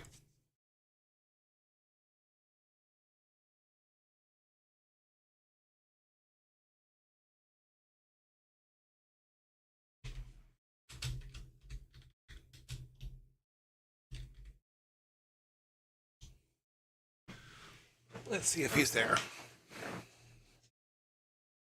Okay, just wing it. You get to kick out of it. Get to kick out of it should be right. They wanted a red card.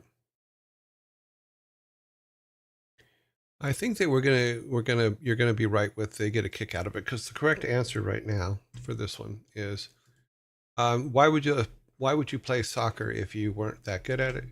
Just for kicks. So I think you get a kick out of it. It would be correct, and I think bacon nachos got kick out of it first. Yeah, it looks like it. So bacon, here is your Viking soda. Please enjoy the meaty goodness.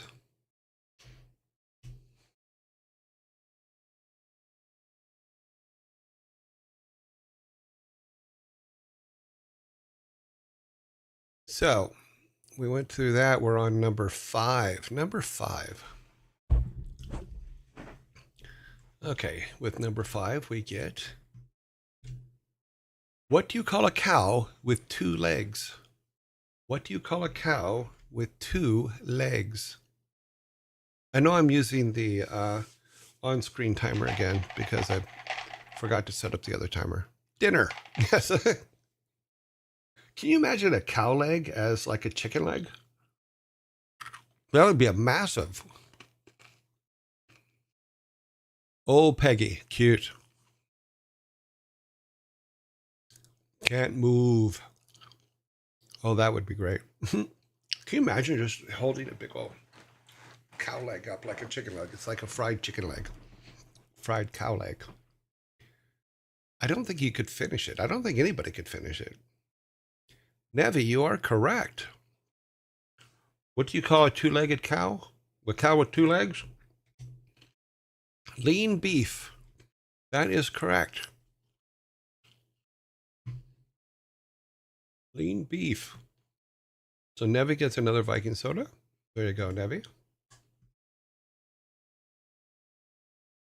Okay. Stream has a lot of components to it. Okay. He generally do daily shirts, movie. He plays around on a good old games he developed. Then he moves on to dad jokes, and after that, he's gonna do some game dev with chat. Yes. 15 seconds. Bump, bump, bump. For some reason, I'm not. Oh no, maybe I am seeing him. Oh yeah. Okay. There's a thing. Okay. We are now on to I think this one. No, I'm not going to say that. It's kind of unfair, but I'm not sure. But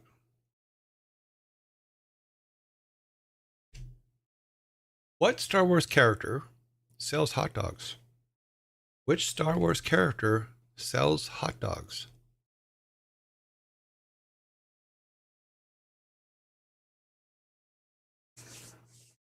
I have a cow heart from when I bought my quarter beef. Jar Jar Binks. Cute. Chewie. Which Star Wars character sells hot dogs? We have not had our first table flip of the day. They usually do come during Star Wars jokes.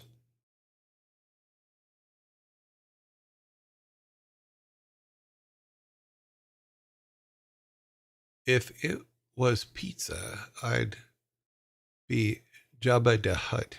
Yeah. I think Chewbacca's hot dogs would be a little chewy. I don't know Star Wars enough. Yeah. Darth dogs. Oh, wow. Darth Oscar Mayer.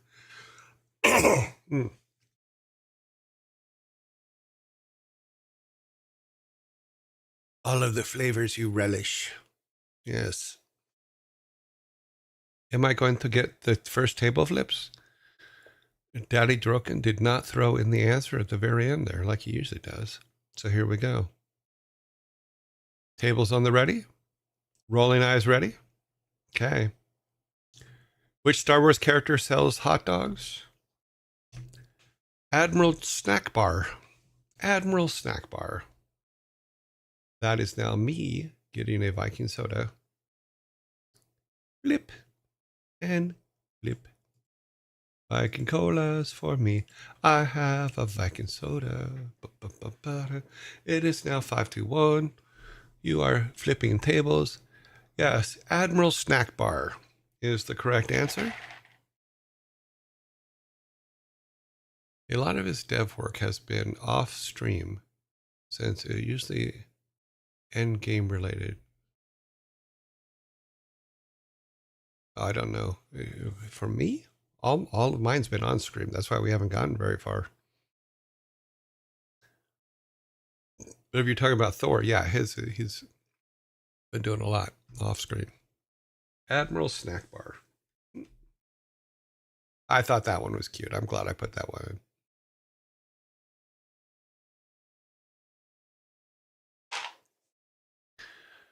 Oh, okay. I didn't realize you're talking about Thor. Cool. Alrighty, number 7. We have 6 on the tables. Yes, I have 1. You have 5. So number 7 is why are baseball umpires usually overweight? Why are baseball umpires usually overweight?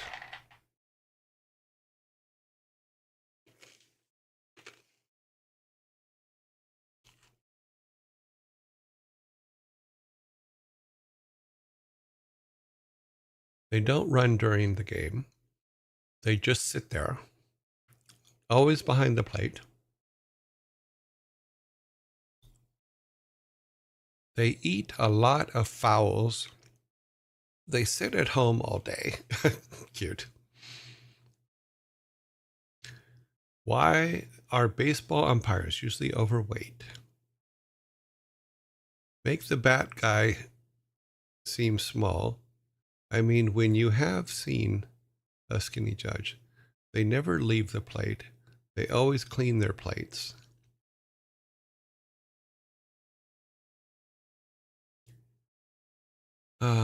It's all about that base. Yes, that base. No trouble.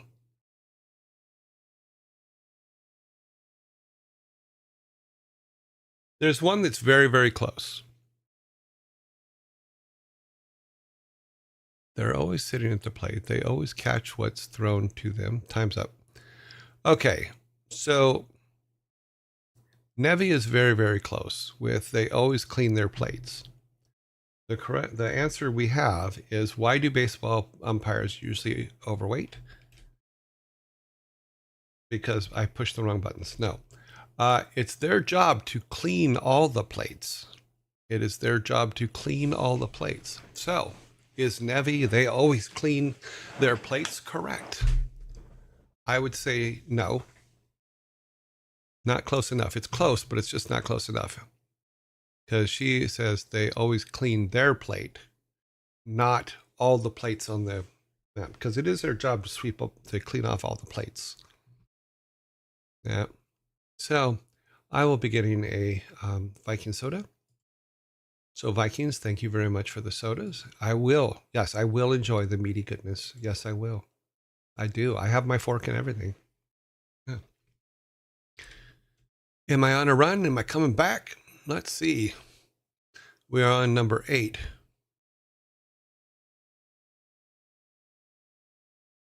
Oh, okay. Here we go. Did you know that Fozzie Bear was in Star Wars? Do you know that Fozzie Bear was in Star Wars? I'm not going to put a thing on this. It's just going to be, this is a statement one, so I'm just going to read it. Yes. Did you know that Fozzie Bear was in Star Wars? He was in Iwaka Waka. Iwaka Waka. I can't do Fozzie Bear, sorry. Yeah, that one was not a guess one. That one was a statement one that kind of got past the filters. So, because I don't think that was technically an answerable question. So I'm going to give you guys the soda for that one. Because that one should have been caught in the making, which says you guys are at your first 6-pack. So before the ad comes up here, which is going to come up in a minute, we'll throw your 6-pack down.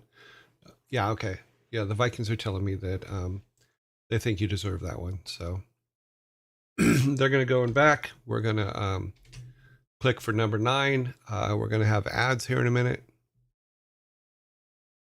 I don't know who Fozzie Bear is. He's a Muppet. So if you look up Fozzie Bear and Jim Henson's Muppets from the Muppet Show, Fozzie Bear was the old-time comedian bear. It was very funny.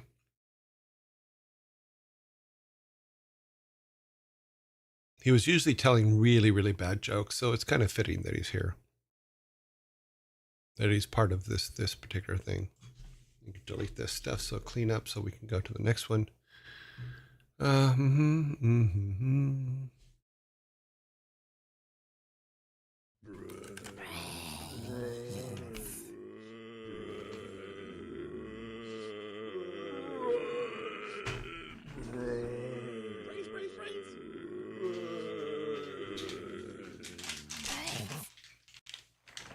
I'm grabbing my healthy snacks from my healthy snack drawer.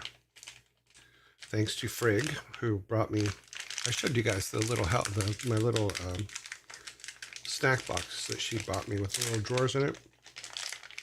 It was very nice of her. But she filled it with healthy snacks, which is good. So I need more healthy snacks. And I found that I cannot really go through the whole 5 hours each day without some kind of snack in the middle, which is usually here at this point. Unfortunately, I left the trash can way back there. So today is just like a mixed, a heart healthy mix, which contains cranberries, pumpkin seeds, almonds, walnuts, and Brazil nuts. And yes, after we're done with this, we are going to go to our game dev section. And I have some things that I did get a chance to work on. Some things, like I did say, I was rereading Norse Mythology by Gaiman over the weekend. I'm about 3/4 of the way through it. And that gave me some ideas and stuff. But I want to run some of the writing I did past you guys, see what you think. Okay, we should be almost done. 5 seconds more. Okay, ads are done. All right. Number 9. Number 9. You guys are gonna get this one. I don't think we even need the timer on it. So here we go. How far can you walk into the woods? How far can you walk into the woods? That is correct. Only Demon 500 is the first one on my screen to do it, get it, and Sneedling is the second. Frantic is third. You don't get it. Well, if you're walking into the woods, you can only really walk into the woods halfway, and then theoretically you're walking out. So it's halfway. After that, you're walking out. So here's your guys' can. Let me see. That one's yours, right? Make sure I'm giving it to you guys. There you go. You're now at 7 and I'm at 2. You're 5 ahead. Unless they're enchanted and you never get out. That is true. You can walk forever. Walking forever probably would be quite boring. Okay, so number 10. We are halfway there. We actually have a couple extras too, by the way. Why did the cow jump over the moon? Why did the cow jump over the moon?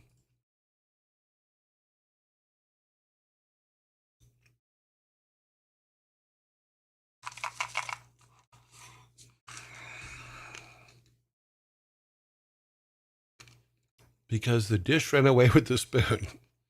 He was trying to get the silver spoon.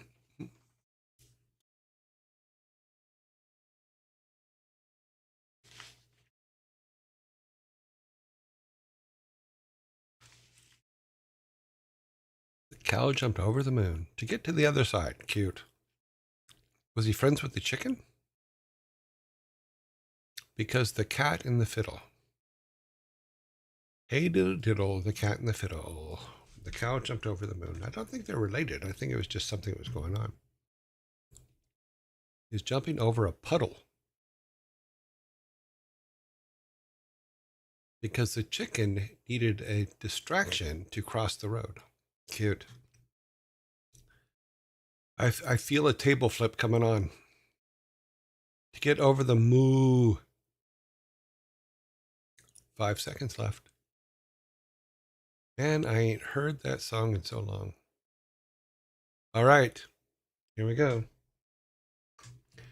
Wait a minute. I want to give myself my, I'm going to give myself my soda first. Thank you, Vikings, which we are now 7-3. Why did the cow jump over the moon? The farmer's hand had cold hands. The farmer had cold hands.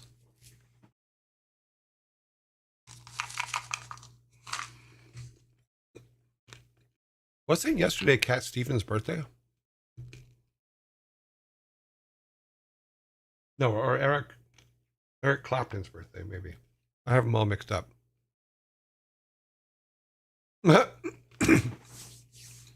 Yes, because the farmer had cold hands.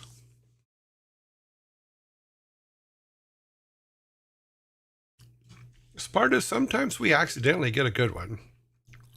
I don't know why you're that surprised. We do have one now and then. Clapton's was yesterday. Okay. Yep.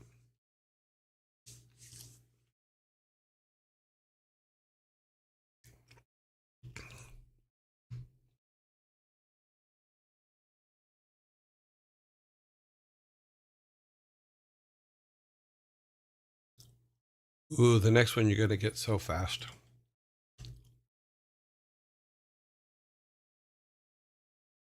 Yes, cold hands are the worst. When you processed it, cute. So what you're saying is sometimes your table flip is just a knee-jerk reaction before your brain actually kicks in and thinks about the joke.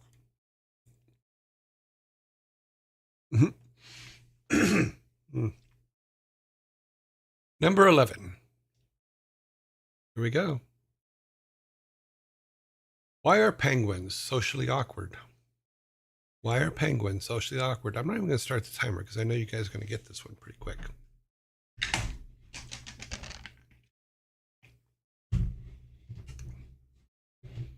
They wobble their way through conversations because they are cold.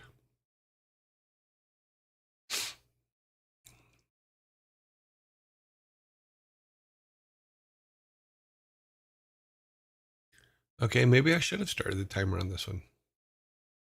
Everything is black and white.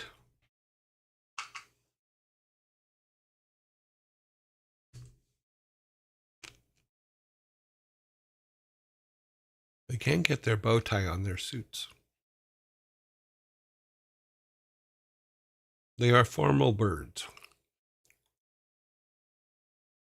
Okay, I'm not seeing the answer here. I thought this one would have been easy for you guys. I do not have too much faith in you. I have just enough faith in you. I have the correct amount of faith in you.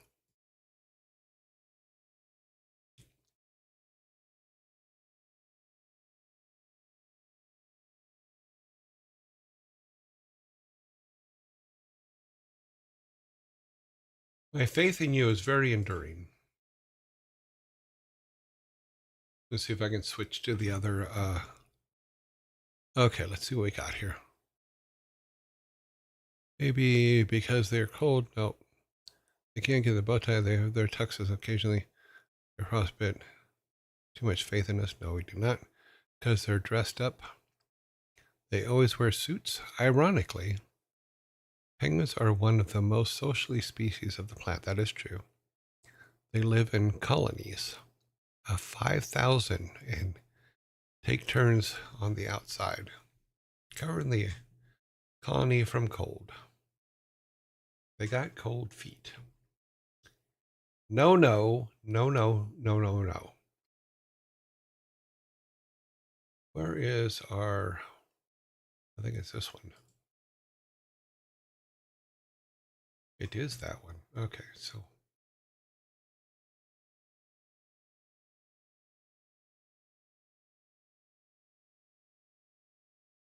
Here, we can put the timer up. Use the other timer. Okay. Come on. I distracted him with the fact that you guys didn't think of the right one. Okay, yeah, you're done. Time's up. I thought you guys would have got this one, in all honesty, and you'll understand why in a minute. Why are penguins socially awkward? They don't want to break the ice. I thought because of the hockey one, you would have figured it out. It is the opposite of the hockey players. They can't break the house. They don't want to break the ice. I was not thinking of ice or some reason. Two good ones in a row. Yeah. You know what the problem is with the good ones, though?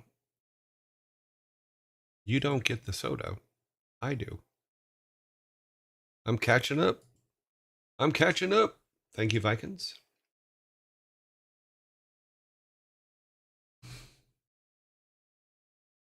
It was similar. Yes, it was. Okay. So let's try this next one. I have confidence with you guys with the next one, in all honesty. I think you guys can get it. If you can't, I'm going to laugh. So here we go. Who wears shoes while sleeping? Who wears shoes while sleeping? Sleepwalkers. Horse. Oni Demon is correct. Oni Demon has the correct answer with a horse. See, I knew you guys. I see. You guys are smarter than you think. And Americans. In even dumb movies and series. I do not wear my shoes in my sleep. I cannot wear socks. I cannot wear anything on my feet when I'm sleeping. It will drive me absolutely crazy to do that.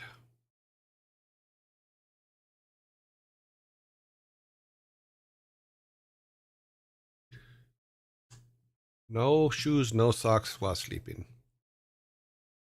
My stream is a whole 10 seconds delayed. Is it really? Wow. That sucks. Okay. Number 13.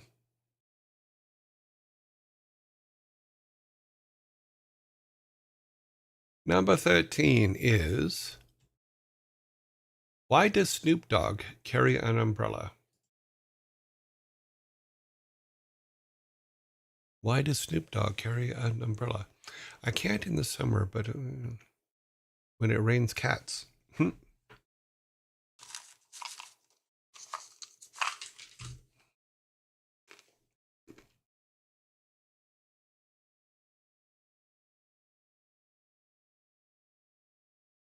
Remember when you're giving your answers that these are dad jokes.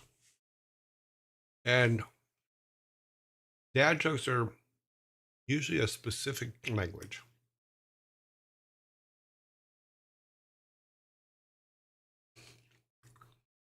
Now, Sparta, Sneedling was half correct. Sparta did get it. So let's stop the clock. So, why does Snoop Dogg carry an umbrella? Faux drizzle. That is correct. He carries it faux drizzle.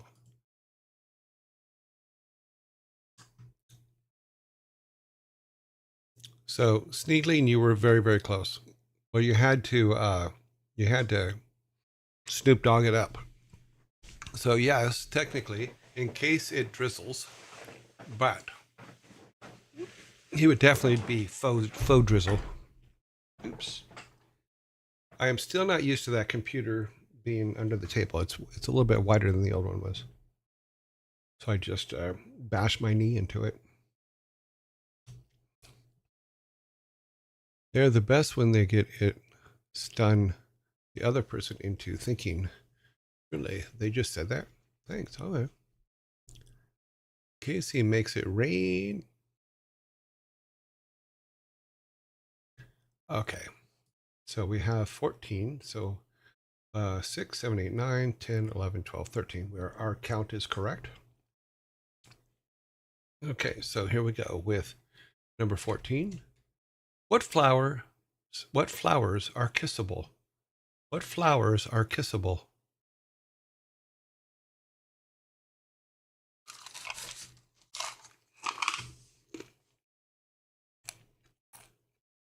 On my screen, only Demon got it first. Bacon Nachos got it second. Venus Flytraps. Nope. Sorry, Ricks. So, what flowers are kissable? Tulips. Tulips. That is correct.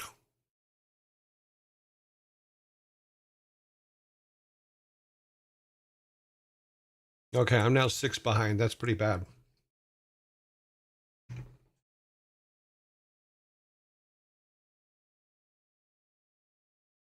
How many do we have today? We have 22 today.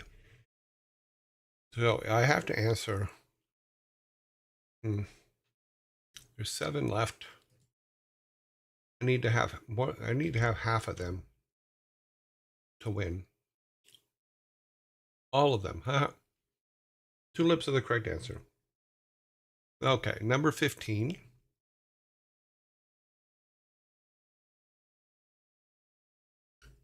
What do bears call campers in their sleeping bags? What do bears call campers in their sleeping bags? Burritos. Cute. Hot Pockets. That's pretty funny. A snack. Meal bags. These are all really, really good answers, by the way, but they're not correct. The burritos are a good one.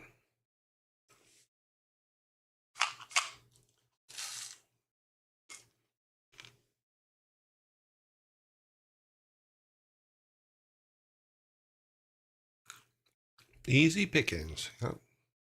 Pigs in a blanket. Cute. Human shrimp. Wellington.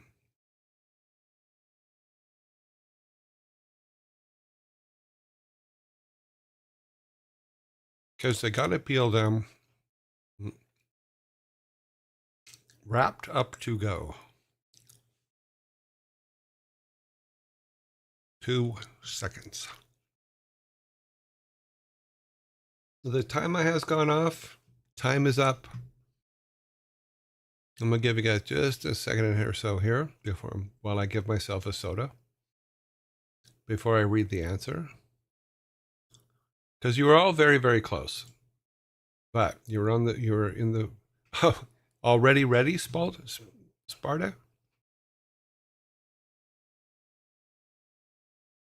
What do bears call campers in their sleeping bags? Soft tacos. They call them soft tacos.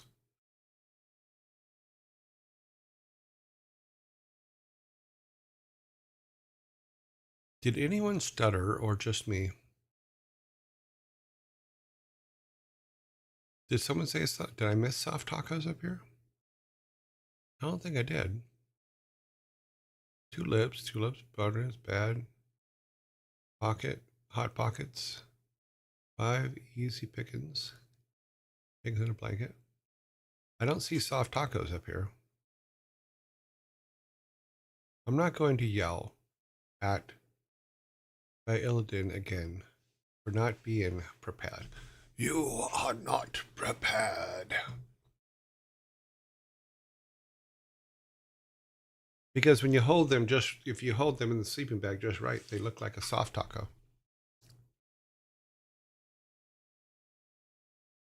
Yeah, the burritos were close. Same category, but not, think sack lunch. Yeah, I think some of your guys' answers were better, but you have to go with the answers that are programmed into the system here.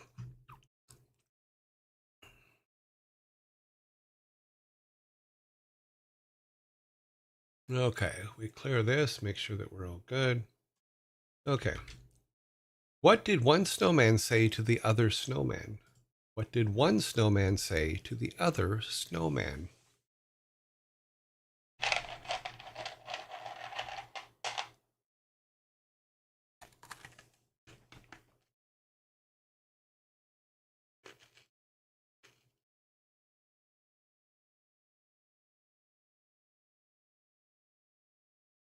Is that a carrot in your pocket? Cute. Do snowmen have pockets? I guess you could make a kangaroo snowman. And then he'd have a carrot in his pocket. It's cold, isn't it? Huh?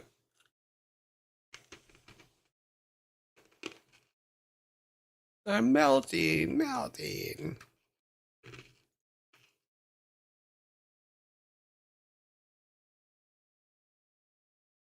What did one snowman say to the other snowman? Do you want to build a snowman? One day, you will be a puddle. See you next winter. Time is up. You can tell by the red flashing in the bottom left corner of the screen. All right. Here we go. You guys had, in the first two answers, you guys had the possibility of finding the answer. Let me turn that off so the red light doesn't bother people. What did one snowman say to the other snowman? It smells like carrots over here. It smells like carrots over here.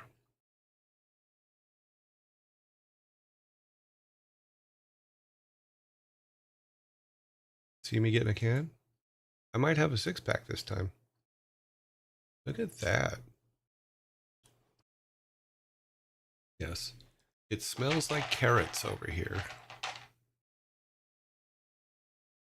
You know, the last couple of days, I've got quite a few cans. I'm actually quite proud of myself.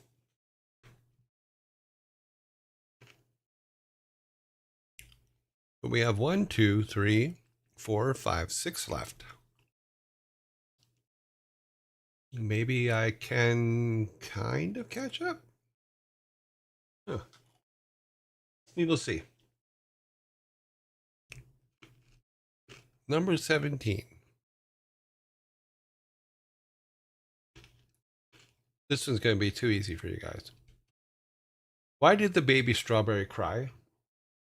Why did the baby strawberry cry?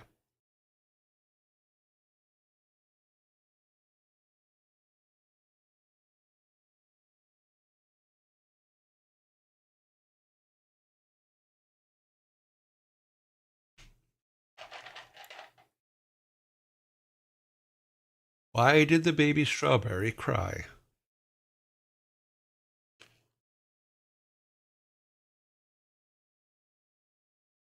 It was turning red. That just means it's becoming an adult strawberry. Why did the baby strawberry cry? It couldn't find straw mommy. It was full of seeds. Because their parents were used in a jam.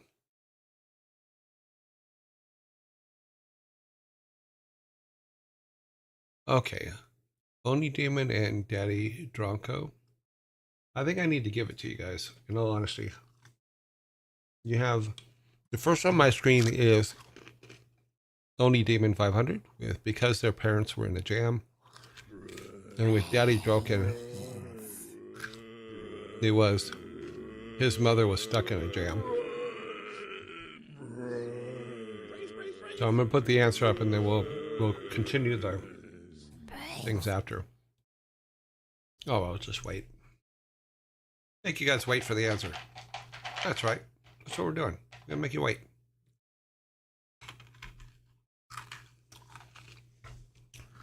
Why does the zombie on this screen always get screwed up? I do not understand that.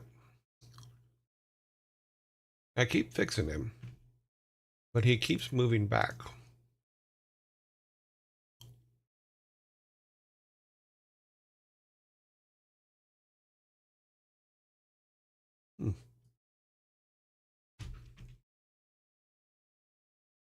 No.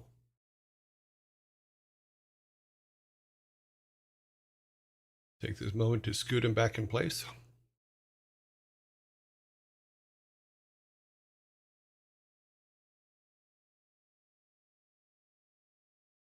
That's too far. We want it about there. That's good. It's good for now. I don't know how he keeps moving around. Because he wants to eat brains. He thinks there's brains in the cup, so he keeps trying to move closer to the cup.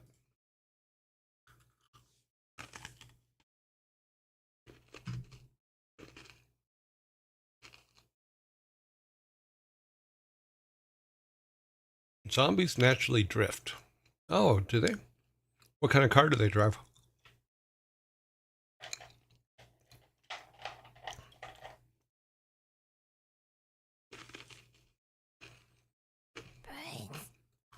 Okay, so only Demon 500 came back with because.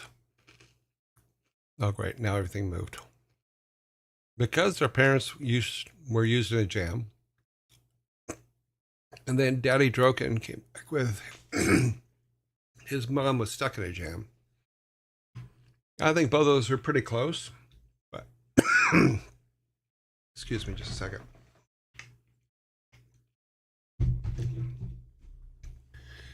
But I think that Daddy Droken actually mentions mom first. So why did the baby Strawberry cry? Because his mom was in a jam. So, but it's still a soda that goes to you guys. So, all you all the time. So you guys are pretty close to your second six pack here. We are on number 18. I don't think there is a way for me to catch up at this point. Even if I got 5, I would be 1 short. Damn it. Why was the tomato blushing? Guzzling caffeine. Nope. Hydrate. What did the rooster say to the plate of scrambled eggs? It's like a plant. Strawberries, mom. He saw the salad dressing. I think we told that one, didn't we? All right. Number 18 is. Let's clear that. That's all good. What does the condiment wizard perform? What does a condiment wizard perform? My children. Close. My poor mixed up kids.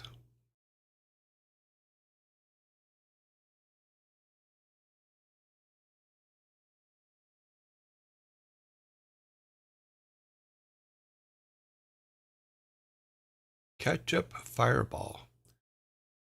Sorcery is correct. I need no name is correct. With what does a condiment wizard perform? Sorcery. That is a correct answer. Taking me further and further down, giving you guys your second six pack today. So here we go. 2 6 packs for you. No 6 packs for me. Let's see how this works.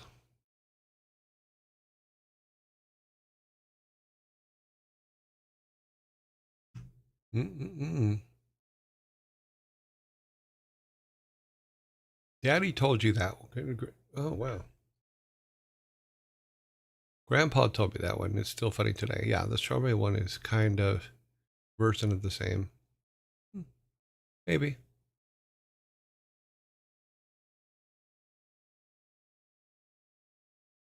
Okay, here we go. Number 19. What can go through glass without breaking it? What can go through glass without breaking it? Light. Only demon is correct. What can go through glass without breaking it? Light. Wow. That one I didn't even get a chance to even push buttons. I was clearing stuff up. Nice. Only demon was the first one with light, then Sneegling, Sorantis, and then Jar.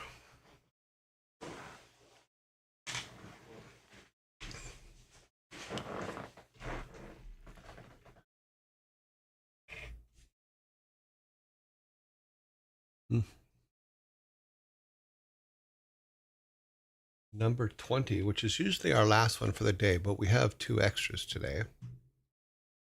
So let's see what they are. Let's see what we got going. Let's clear that.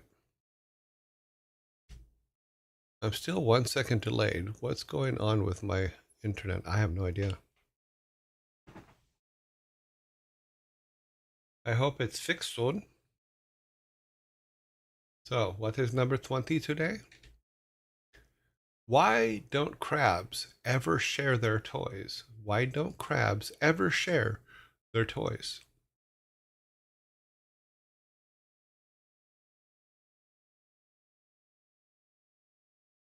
Jar is correct. Why don't crabs ever share their toys? Because they are shellfish. They're shellfish. Look at this. Look at me losing.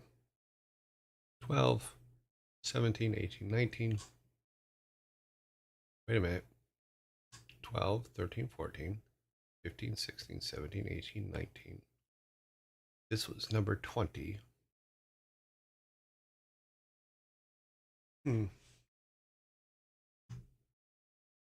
I miscount? No, I didn't miscount.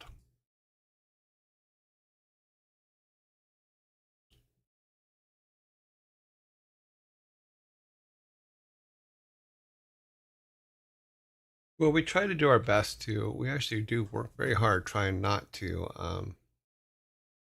do repeats, but it's to the point now because we do 100 jokes a week, 20 at least 20 a day.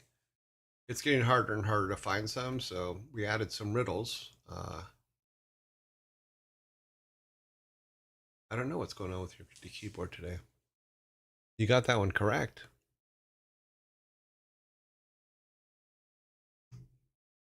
Okay, here's number 21. Are you ready? Here it goes. What does The Sixth Sense have in common with Titanic?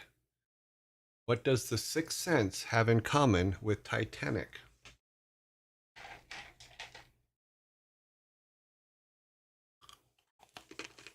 There are. I'm trying to figure out why. So I missed a soda somewhere. I don't know where.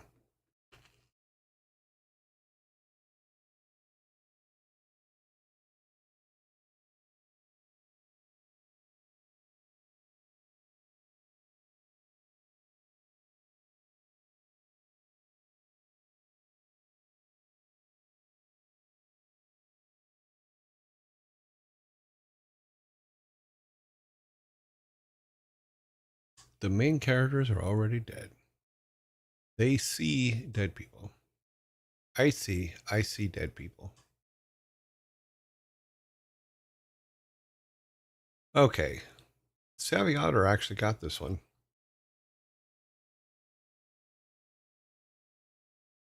That is correct. What does The Sixth Sense have in common with the Titanic?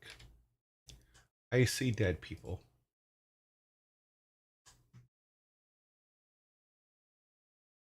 They both take time to sink in. That's funny. Nope, it's the I see dead people.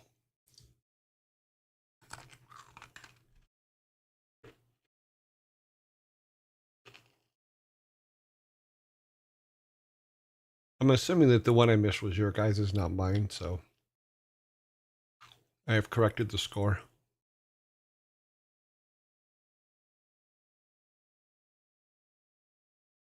Two men in a relationship both die tragically, leaving the woman they were in love with alone.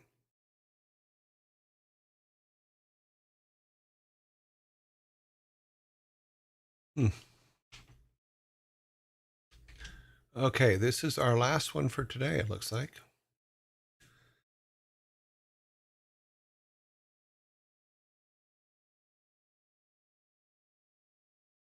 Here's our last one today. You guys have beaten me quite well. I have 5. You have 16. This is number 22. Here it goes. The last one today. Oh, let's reset that. Why did the spring break? Why did the spring break up with winter? Why did the spring break up with winter?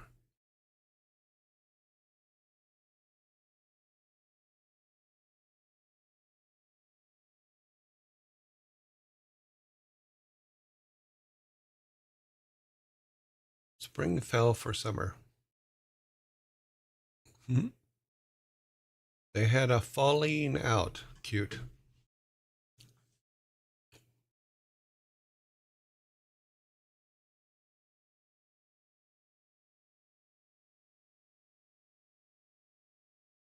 There was a fall between them.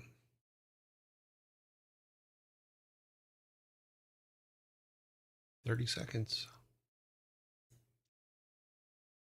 Why did the spring break up with the winter? It was a seasonal fling.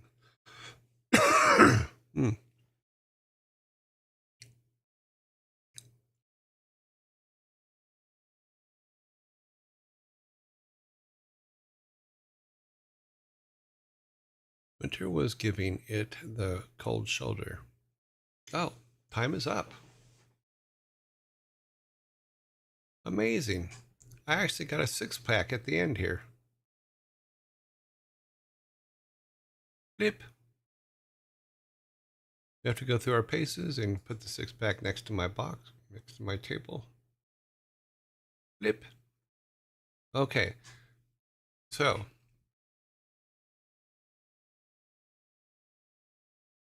why did the spring break up with the winter?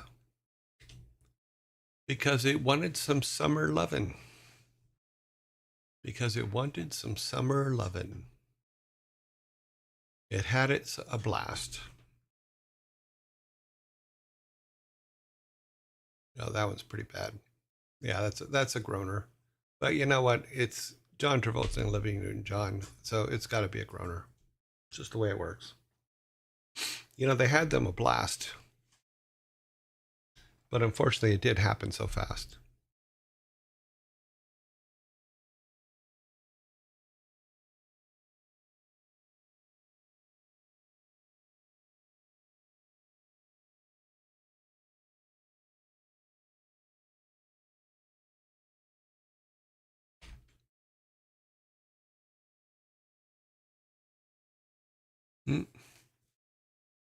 Well, the thing is some jokes people are going to get, some don't. We have a problem sometimes with the different continents as well, different ways of saying things and talking.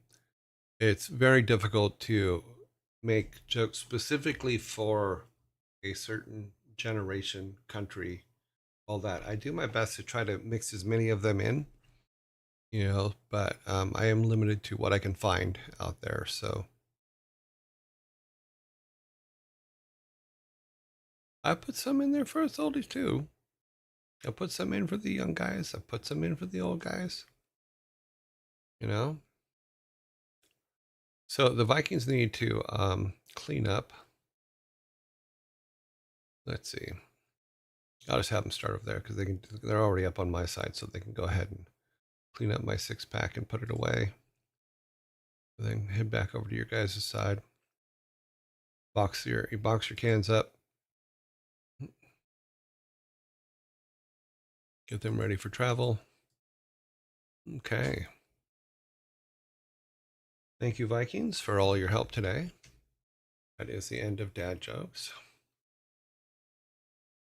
And as usual, we leave some people excited, some people disappointed, most people confused, and a lot of tables flipped over in the middle of the room. So, I think we can say we've accomplished everything we needed to accomplish today.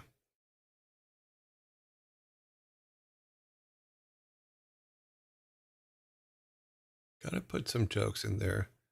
Okay, aren't you the dad joke servant around here? No, she's not. That's all handled by me.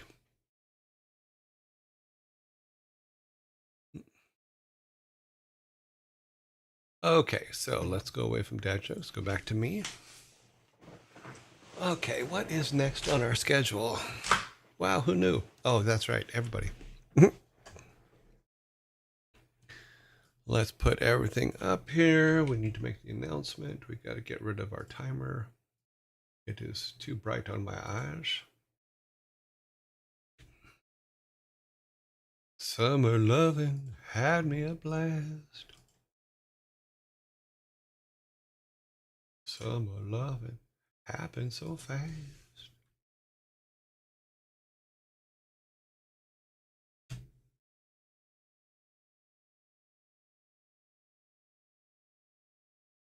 That's the way I wanted to come up. That's the perfect thing. Yes.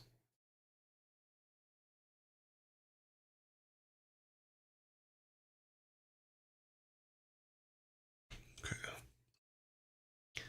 We have made the announcement. We can go to the page now. Let us go to the page. Where did my page go? There it is.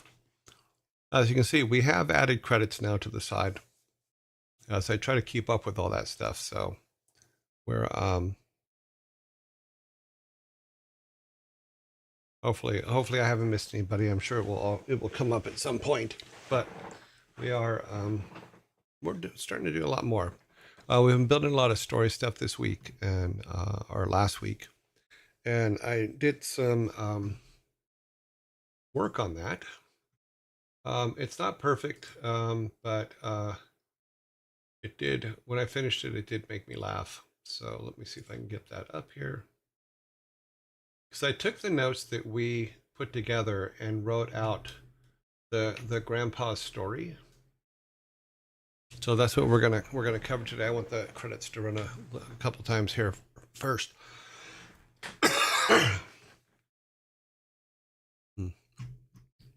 Okay, things I've learned today. Number one, as much as I like the Crackling Oat brand for snacking, it is not a good snack for on the show. So, because it does mess with my throat quite a bit.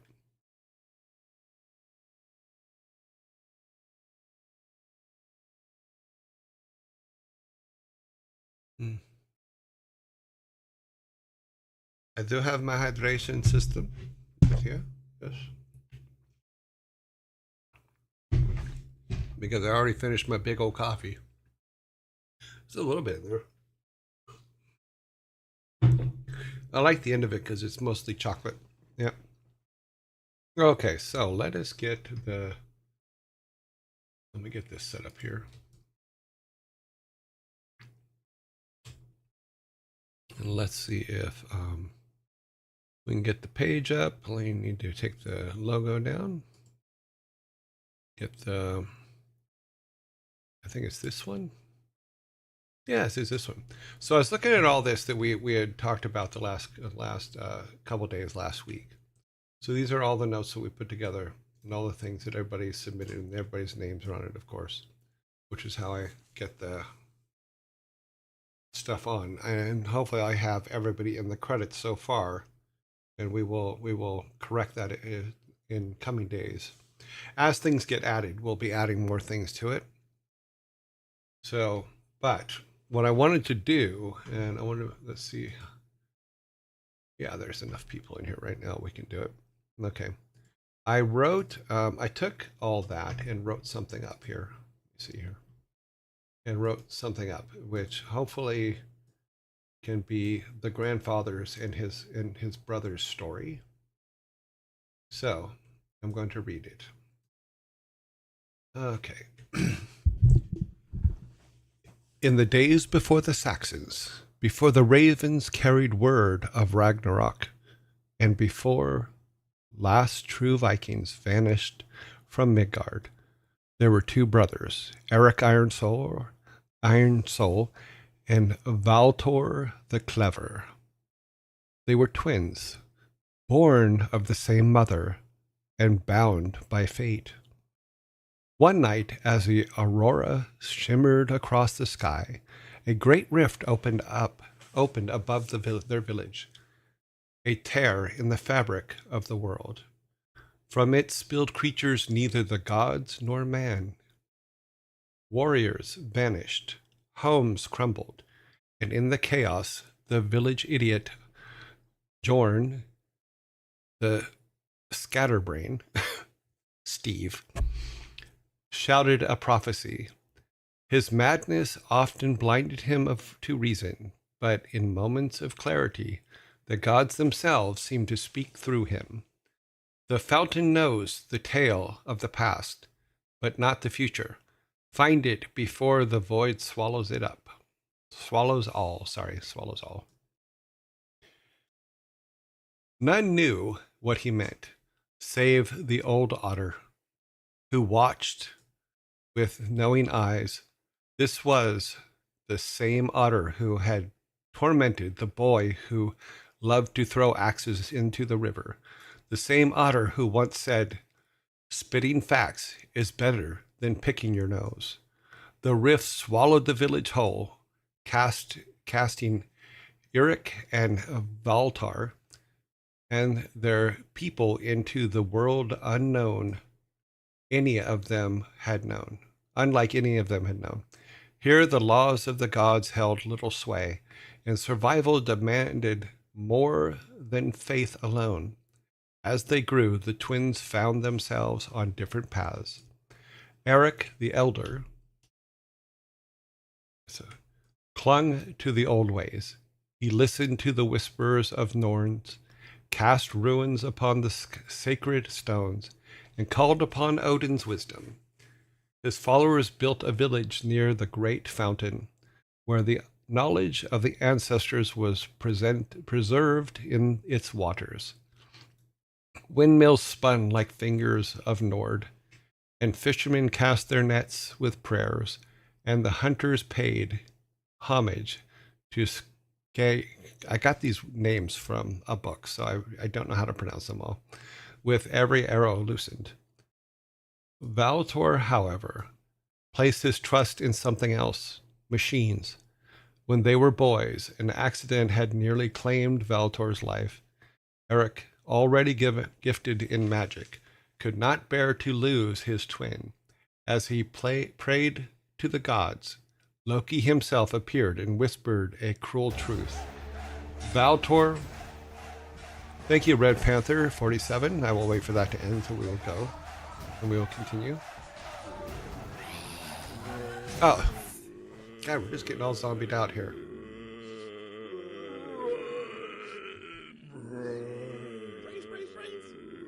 We will continue after this zombie message. Sorry, guys. I broke my momentum. We were so close to the end. We'll get it back when we come back from the break here. Just want to make sure I have this up so I get.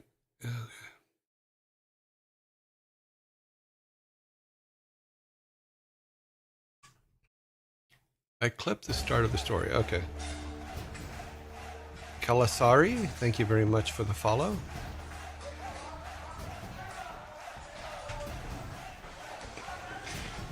I'll go back so they can be edited maybe, and we'll start back at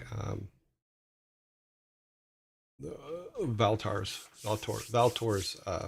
however. That way I can take the two pieces and edit them together. Wrote and Iskari? I don't know. What is Iskari? Iskei. I do not know how to pronounce that, Scry. I'm sorry. Okay. You should clip this story to put it in your YouTube later. Yeah. I'll start at a pace back, and then what I can do is I can edit them together after. I will pull the clips later tonight and put them together as one clip. I'm just waiting 11 more seconds for the zombie to go away. I didn't realize the zombie was going to start. I would have probably should have waited, but oh well. Okay, so back to where we were. Valtor, however, placed his trust in something else, machines. When they were boys, an accident had nearly claimed Valtor's life. Eric, already gifted in magic, could not bear to lose his twin. As he prayed to the gods, Loki himself appeared and whispered a cruel truth. Valtor was bound for Helheim. In his depression, Eric wove the forbidden spell. He did not return his brother to flesh, but to steel and copper, a construct of magic and mechanics. To some, Valtor's survival was a miracle. To others, it was an abomination. Free his soul, they whispered, but Eric could not, and Valtor would not. As they grew in this strange world, the brothers quarreled. Valtor rejected the gods who had allowed their people to be cast into this place. He built a new village of gears, steam, and iron, where men labored beneath smokestacks, harnessing the power of alchemy and invention. He vowed that no Viking need ever bow to fate again. Years passed, and the rift between them deepened. Yet fate, even the fickle weaver, ever the fickle weaver, was not done with the Iron Soul twins.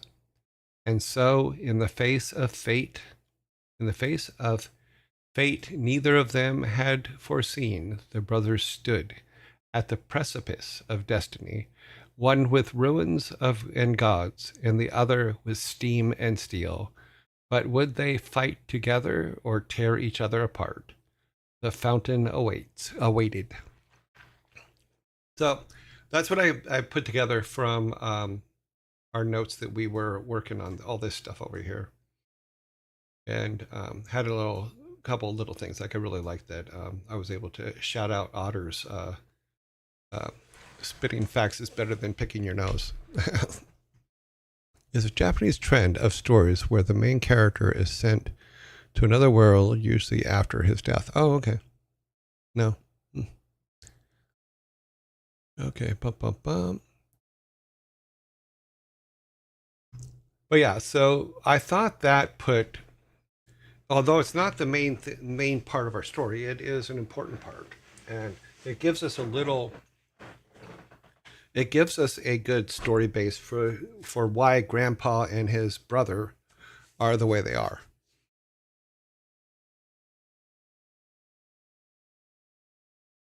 And as always, this is 100% a first pass. All this could be gone in 2 weeks by depending on where we go with the writing and stuff like that, and where we go with the story itself. I need no name. Thank you very much for telling me that. I never had heard about that. That's interesting.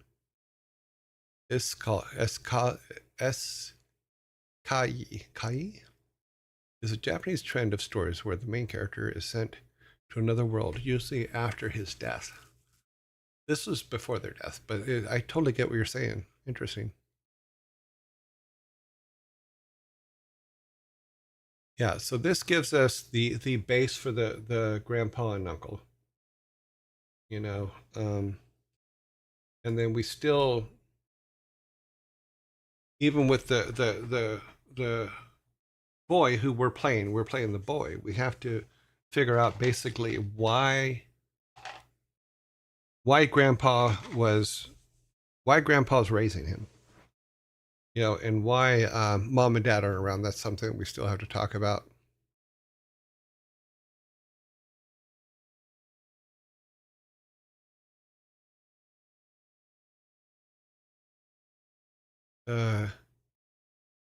Valid. Where is Davey's? I still heard that Narnia is maybe. I mean, I've seen the Narnia movies, but I haven't read the books. To be honest with you. Yeah.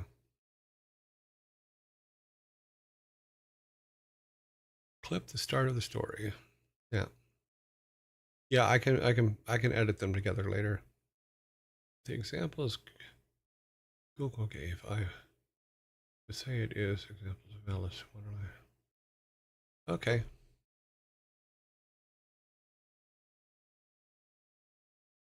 But they're transported to another world before their deaths. It's when they're kids, actually. Or when they're young. It doesn't have to be kids, but So now we have a backstory. Where do we go next? Well, we have the backstory for the uncle and the grandfather. We don't have the backstory for the kid. We put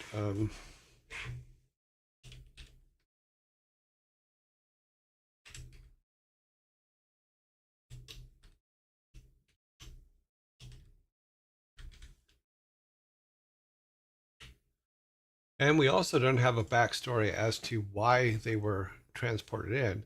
We hint at it a little bit that up here that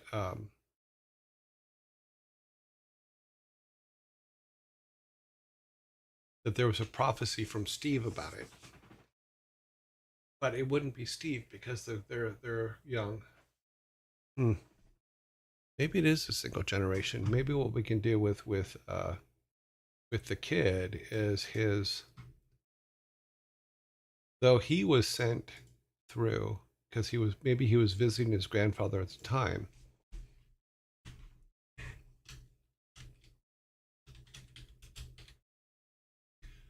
Because he was visiting his grandfather at the time, we could do something like he had been teleported with grandfather. That's if we want them to be.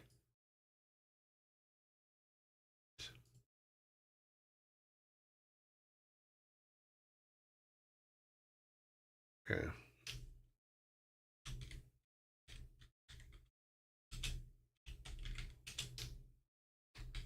If he was teleported with granddad to the new world, that way we can argue that his parents weren't part of the people that were lifted up.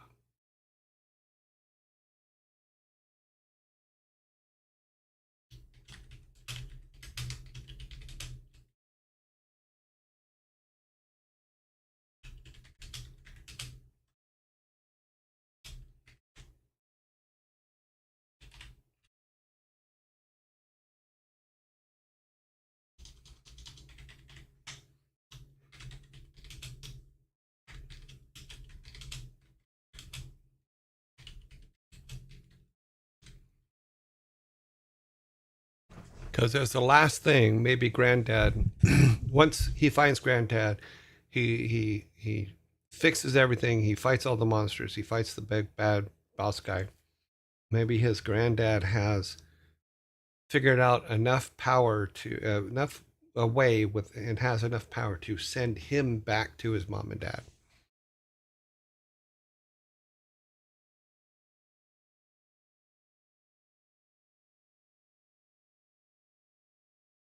No, it is another plane of existence. In fact, we had talked about it as being another dimension.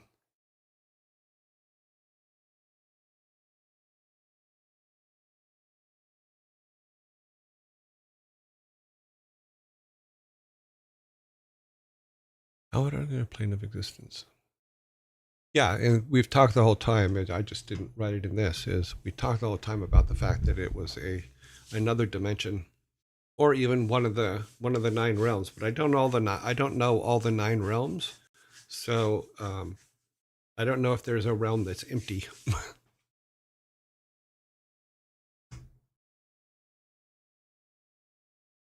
But we know nothing about it, so also correct.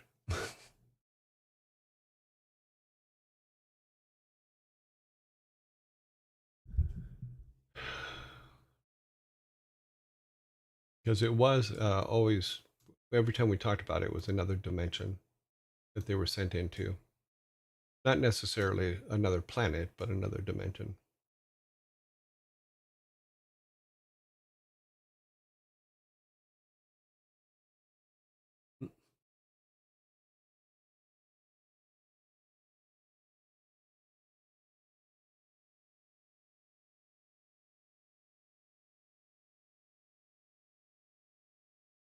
Yes, the main fountain in the middle of town can be where the otter lives.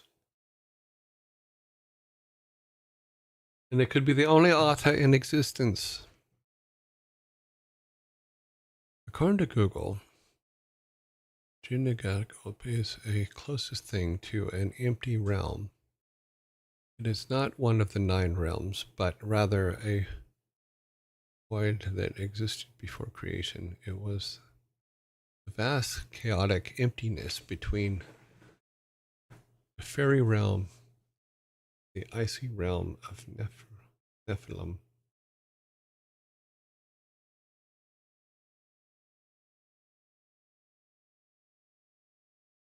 Ice, but it would be icy. I mean, we couldn't make it everything icy. They could be bound up and stuff to keep warm.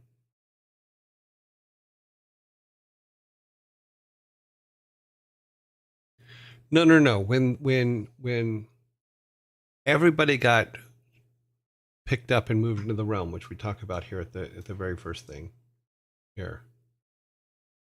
One night, an aurora shimmering across the sky, a great rift opened up above the village, and a tear in the fabric of the world. From it spilled creatures, neither of gods nor men. Warriors vanished, homes crumbled, and in the chaos, the village idiot, blah blah blah. So basically, people got pulled up into the new realm, and in that realm, we could say that that's when grandfather and they could have been younger, but we'll see how that kind of works out. If we say that they now we'll say 3 years ago, got pulled up into that time. In those 3 years, they were able to build, some buildings. They were able to construct, get into a mine building thing.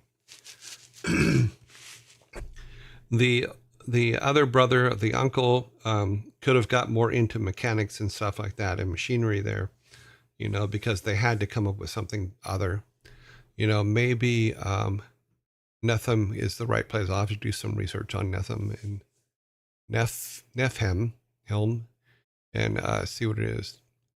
But so the kid maybe was visiting Grandpa when this incident happened, and it pulled him up with Grandpa the same as it pulled the other people from the village up. Not everybody in the village was taken, and we can make an argument for that later as well. Did the otter also get ported with them? Yes.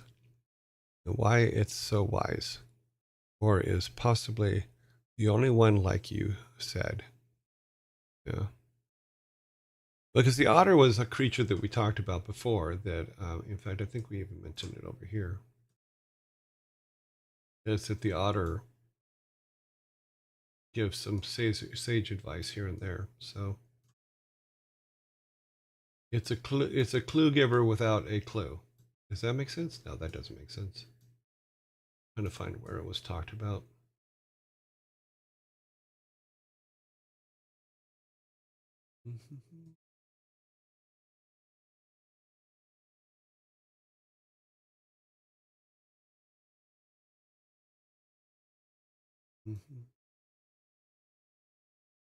Somewhere in here.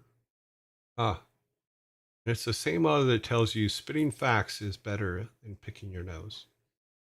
And you can make one of the boys tropes him picking his nose. Yes. Let's make his arch nemesis. Boy really likes throwing stuff in the water. This is that kid that throws axes in the water. One day he almost hits an otter. So the otter has been fighting with him ever since, and he can't beat the otter in a fight. So that's why he wants the axes. So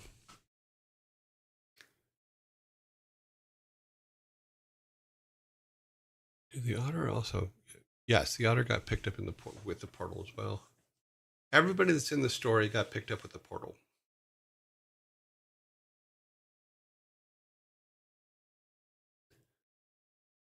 Were they trying to dig their way to another realm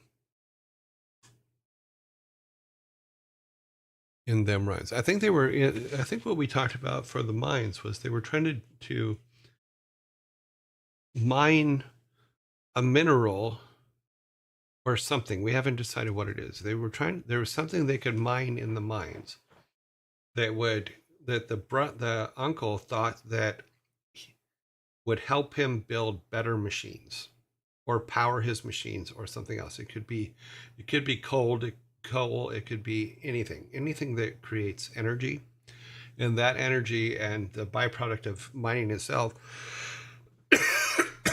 will create everything, will be used to make everything they need to make more machinery. By the way, I finally sat myself down and started drafting my game last night.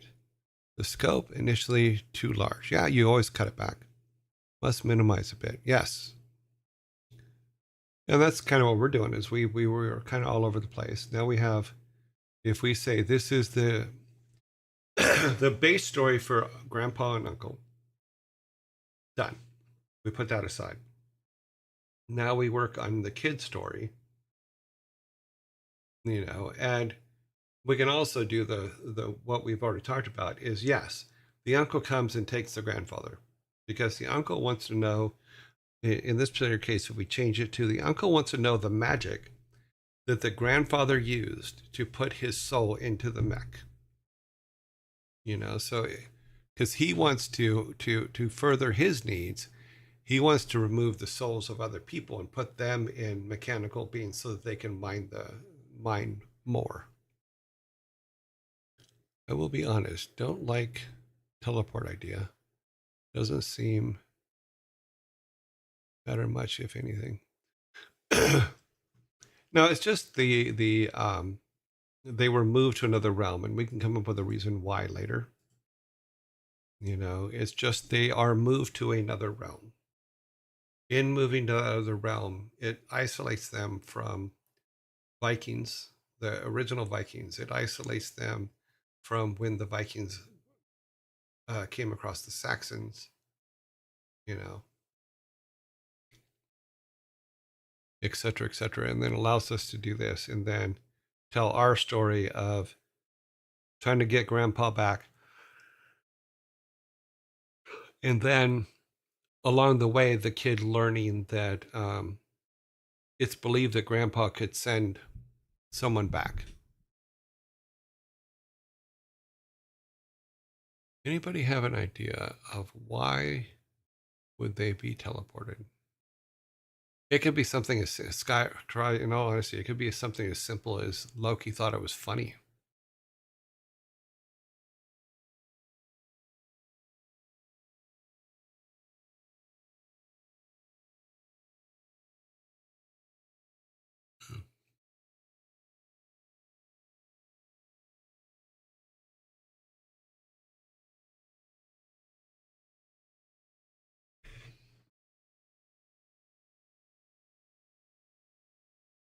Let me pull this over here.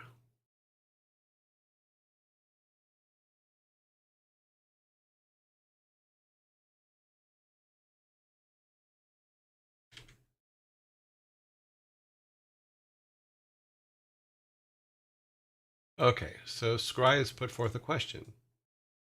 Why were they teleported? What caused them to be brought to this realm in the first place? I think that's a fair question.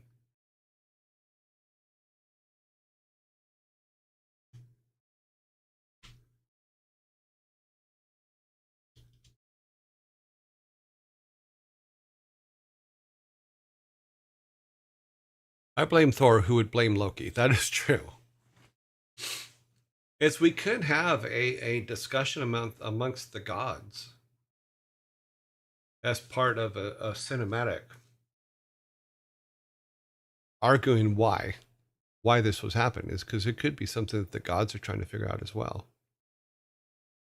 But I need to read more about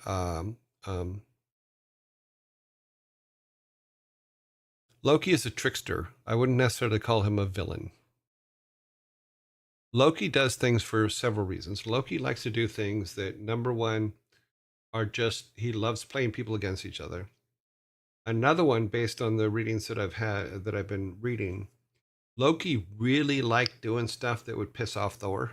He actually thought it was actually quite funny to do things like when he removed Thor's wife's hair. He did it because it was funny.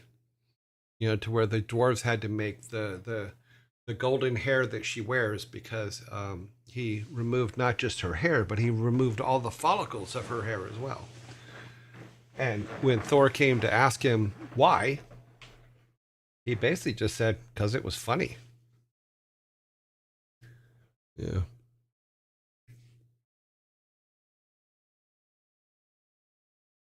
No, Scry, I understand. You've missed a lot. So the story doesn't necessarily interact with the gods, other than the grandfather still believes in the gods, where the uncle does not. The uncle is very much about we're in this realm. We have to make the best of it. The gods are gone. We got to find new ways, new technology, and all that kind of stuff. So to have a momentary cutscene where Thor is stomping into Loki's room to say, why did you teleport? Why did you move them to the other realm? I think teleport's the wrong word and it doesn't fit with the Viking lore, but that's just the word we're using. Why did you move them to the other realm where Loki can go, I know nothing about it, but that could also trigger Loki to start going in and messing with them, messing with the people in the new realm. So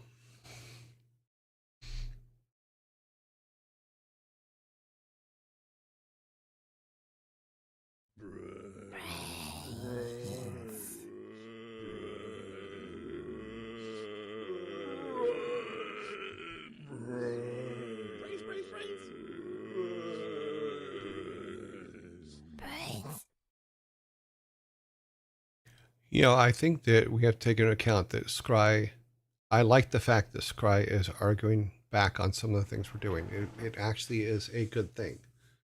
Because if we do not listen to those arguments, if we do not listen to those holes in our logic because we are too close to them, then we're not doing it right. So yeah, I understand the spirit of what he's asking, and I'm all for exploring it, because we will come up with ideas on how to answer those questions so that when the player gets to the game, we don't have answers for them.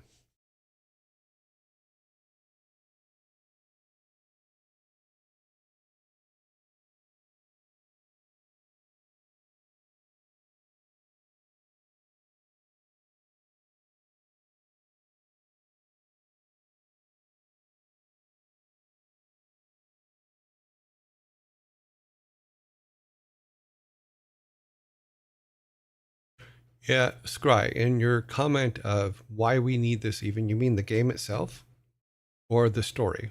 Or why do we even have to explore the story? I don't understand your comment about that.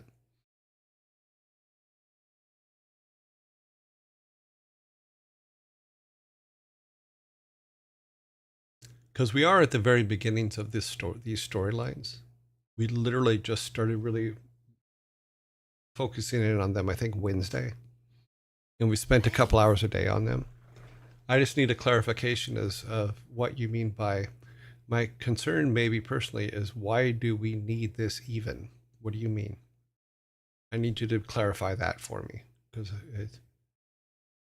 I'm not sure if you're talking about the backstory for the grandfather and the uncle, the story for the kid that the player will be playing, or that they have moved realms. As for the move realms, I wanted to isolate them from the rest of the Viking world.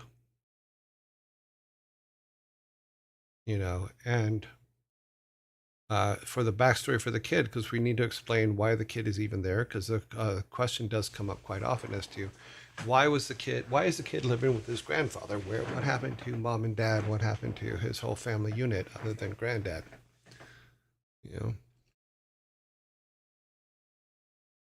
If you're referring to Loki in a story from the Norse mythology, why was Stan Lee a cameo in all the movies? Because I think he did the comic books, didn't he? Yeah, I think he had something to do with the comic books.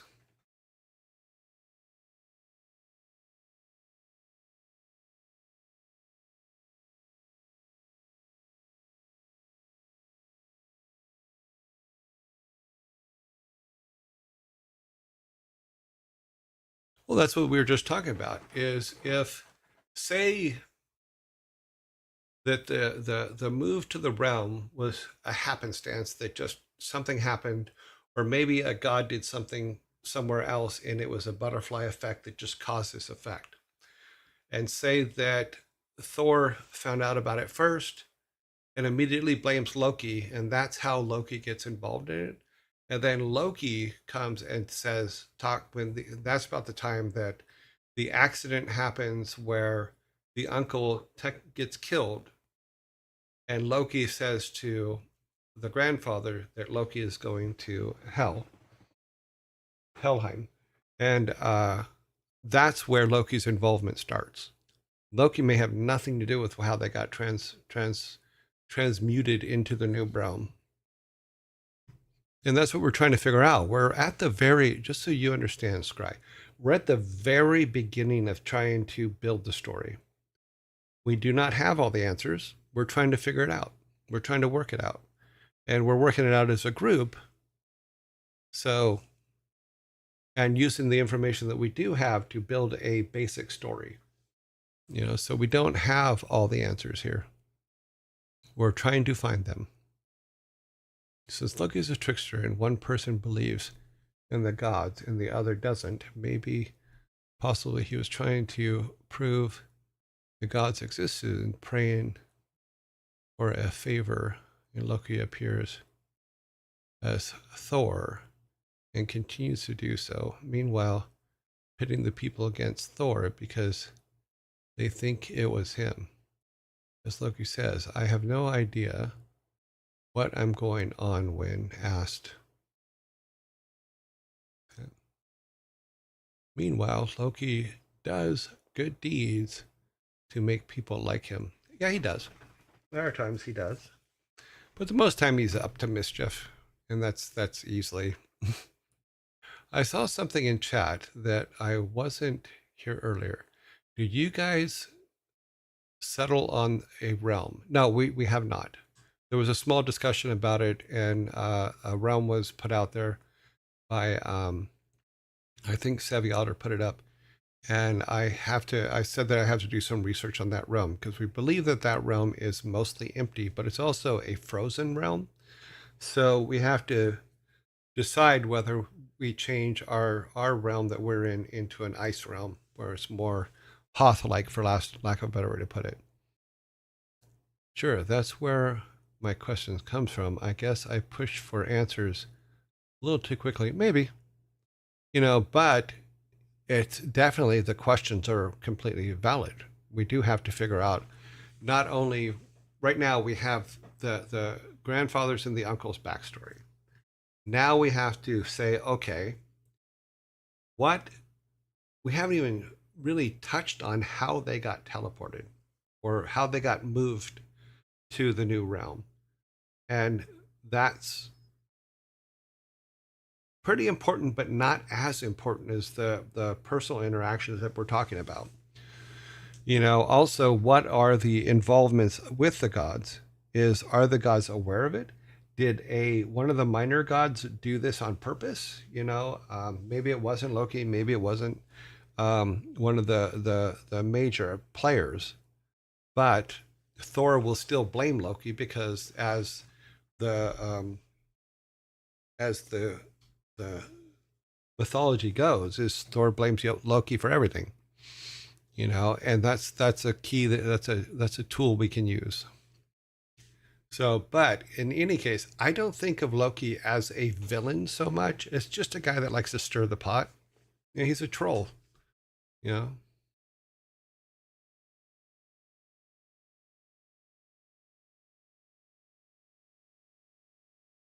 we're just throwing ideas out. I saw something and okay, realm. Sure, that's where my question comes from, I guess. Okay, no worries. No, I have no worries about it at all. Your questions are completely valid, and they are questions that we're going to have to answer. And when and where we get to that part of the story, we will need to answer those. Meaning that it's pretty pity the people against Thor and pitying the people against Thor and making them like Loki, and the people thinking Thor sent them to the realm. Yeah, we could do something like that. Okay, blah blah blah. So you have Thor and Loki fighting, and the people also mixed up and confused. Well, the people are going to be confused anyway, and the reason they're going to be confused is, as we're talking here, basically, how the hell did we get here?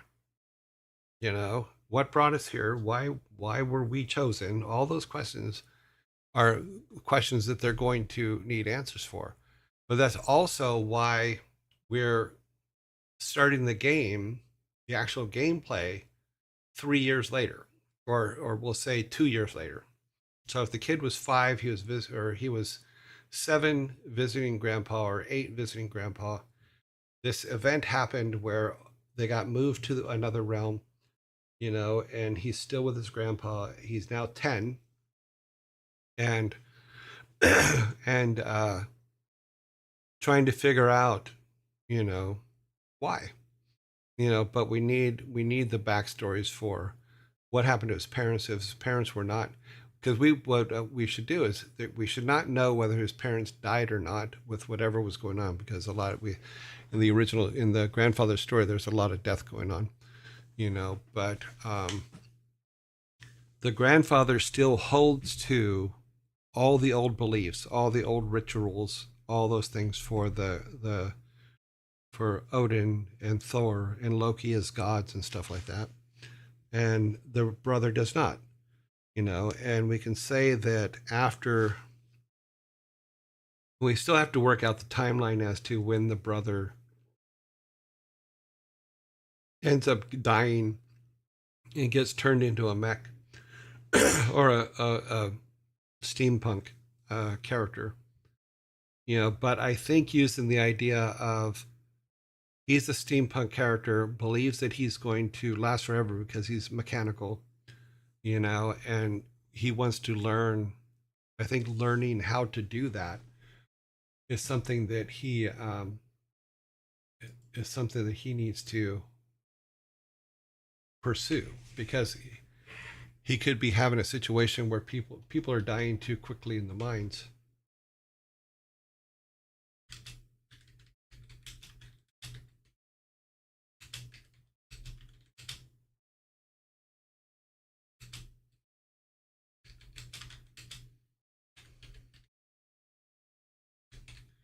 So the uncle basically needs what I'm writing, because it's way too small. Sorry about that.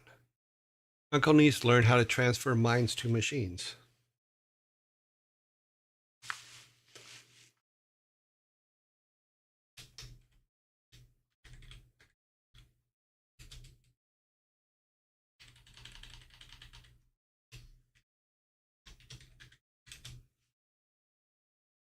Yeah, because there may be something, and there may be good reasons for it.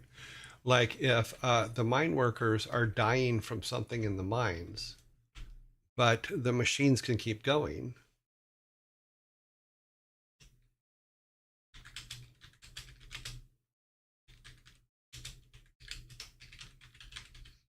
So if they're dying in the mines as humans, and humans, haha,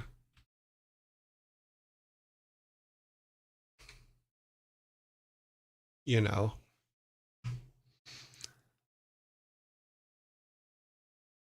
Sparta. Okay, okay. So I've got 2 alternatives for the realm. Draw from the realm of the forest giants, sent as warriors to Odin's. Whether it is an honor or a punishment is yet to be discovered. Or Loki tampered with Bifrost and accidentally created an anomaly which sucked all creatures from every realm and threw them into it. It occasionally still rips creatures from other realms.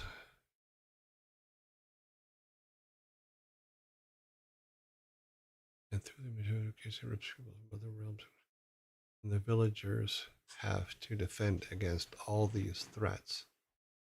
In Asgard, Loki covers this and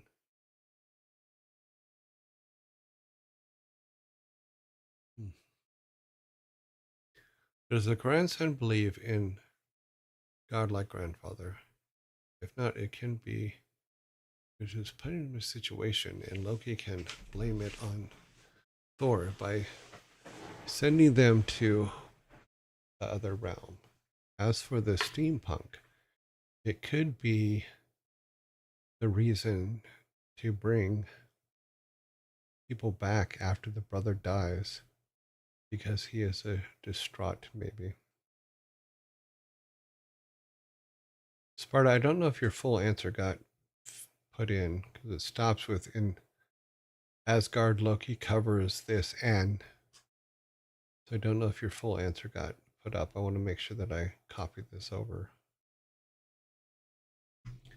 to our stuff. Taking our notes. I also want to take this stuff from Kelsari. I am copying your guys' names on this so that I make sure that I add credits to the stuff we're working on.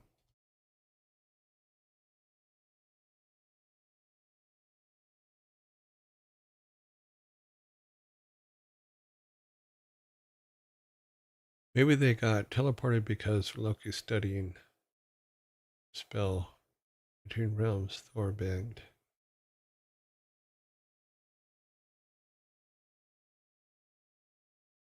Hitting the poor Vikings. There's an idea there. We'll see.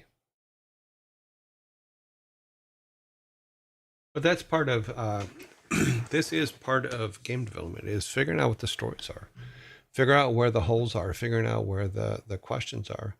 I think that Scry is completely valid in asking the questions that they're asking, because those are the questions that we have to answer.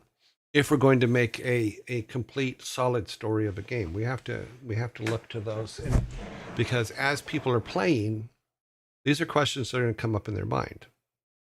So yes, every one of those is a valid question.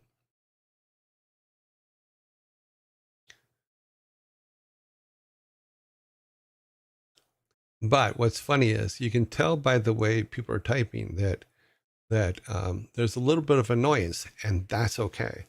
What I had talked about this before in early Blizzard is that we would be throwing ideas out and doing this stuff, and people get very passionate about stuff, and people will get very in your face about things. And I always loved it. I always loved every minute of it. You know, luckily for me, I was never one of the people that got hit in the face, but it happened. You know, people get very passionate about this stuff. You know, but as I've always said, all these questions are 100% valid, and we do have to find answers for them by the time we're finished. It doesn't mean that we have to find answers right in this moment, but we have to take note of the questions. And remember that these are things that we have to answer.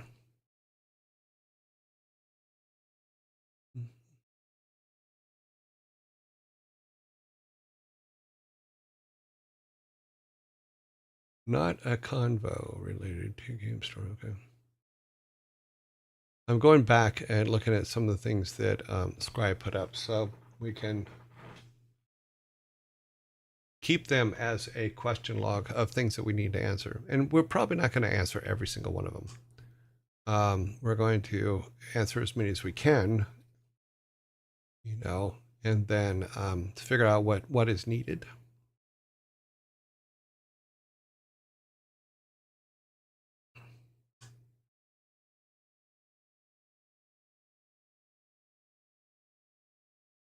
I do like the thing about Loki was working on something and Thor came in and bugged him. Because based on the way Gaiman writes Thor, I can see that happening. That's something that I wouldn't be surprised by at all. I'm putting Scry's questions down here so that we have them. And just so you know, Scry, we may not be able to answer all of them. You know, as we're going through. Yeah. I actually like the way that Gaiman writes Thor, because Gaiman writes Thor is he's kind of an idiot. You know, he's basically a jock. You know, and when he gets his hammer the first time, it's literally like ooh, gimme, gimme, gimme. You know, very funny the way it's written.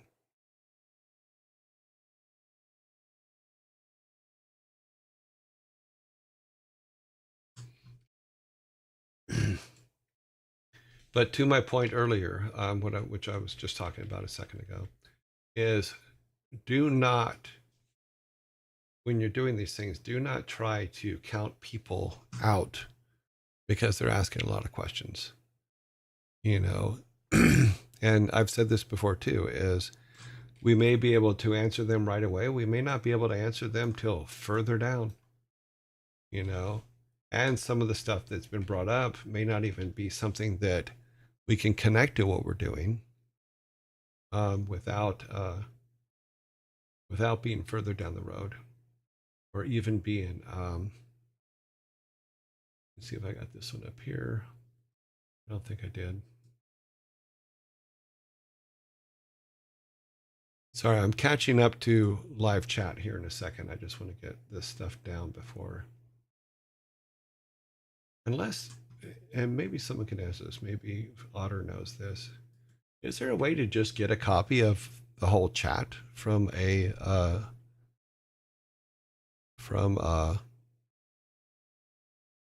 Twitch?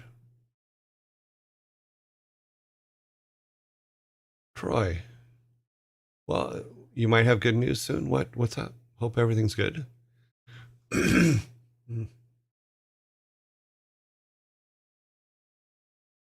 The grandson believe in the gods.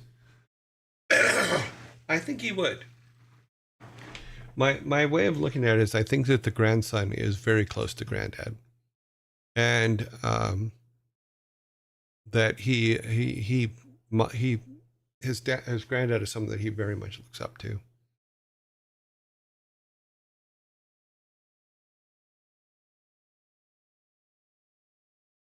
Yeah, Loki could hide it. That could work very good, and it could get him in trouble. I think that if 100% Loki should get in trouble eventually, you know, because that's kind of what he does. He's a troublemaker, always has been. You know, I like the idea of him doing something that caused this and then having to hide it. that works for me. You know.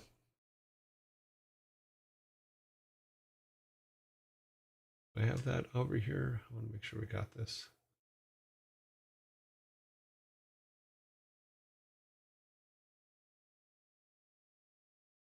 I do like that idea. I need no name. Maybe they got teleported because Loki was studying teleportation or something. Maybe something that has nothing to do with teleportation. Or he was playing with something from somewhere and messed it up. From the story perspective, could we leave the gods out so the player has doubts if the gods are... Well, I think that's what's going on in the uncle's town. Is they went exactly that way, Santu. Is that they're like, the gods don't exist. We're done. The grandfather still adheres to the old gods. The uncle does not. And that was the whole point. So yes, the gods are actually... The uncle is actually trying to leave the gods out of it. He thinks the gods are gone.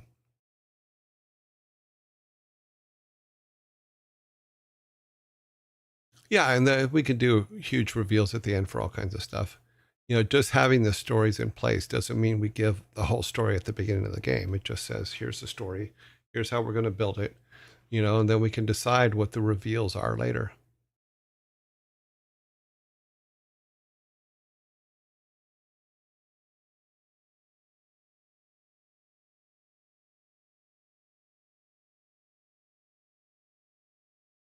Yeah, I think that's what we're talking about is what if Loki was working on something and Thor, just being the big doofus that he is, just kind of bumped him from behind or something, or maybe pushed him or something.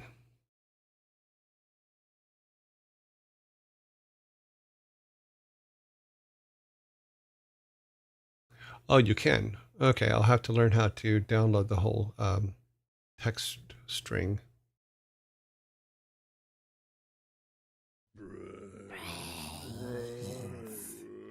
My lawyer contacted me, so it's possible. I'm not sure what's going on, Troy. I hope everything's okay.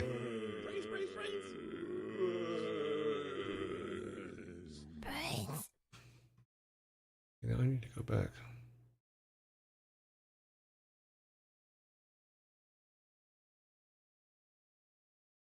Troy, I'm sorry if I don't remember the subject of what you're talking about. If you send me a DM, I will answer you. I'm sorry, I just don't remember. I apologize. But I hope everything works out well.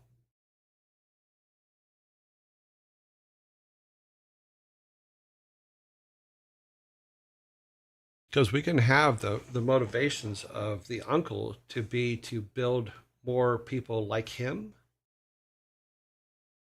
and the vision of the grandfather to try to adhere to the gods. Now, I like the idea that the uncle needs the knowledge that the grandfather has to move consciousness between humans and machinery.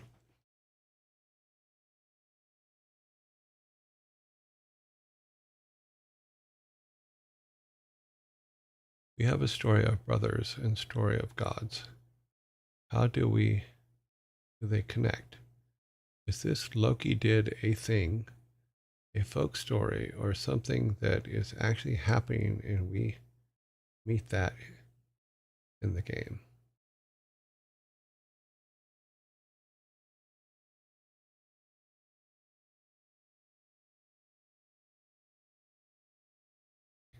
My main question at this moment is how do we connect them like this? One brother has forsaken the gods, and one brother is trying to keep hold of the gods. That's how we connect them.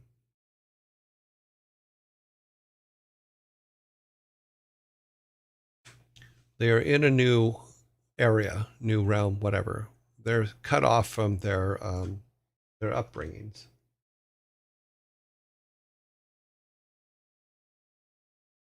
So one holds to tradition and one wants to move on.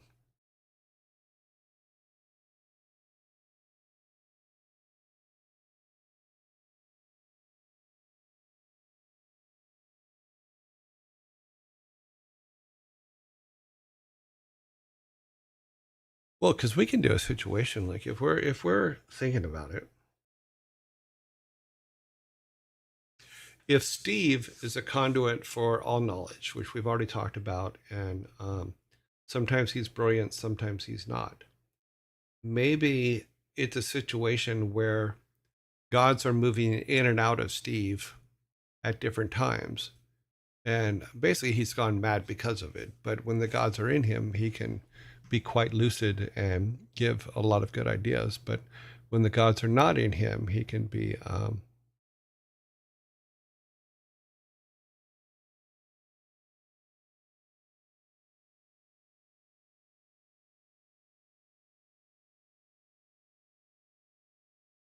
every time you talk about Thor, I see your son in my head.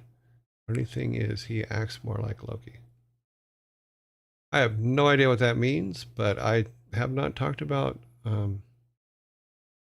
Oh, Thor as in Thor, not my son. Yeah.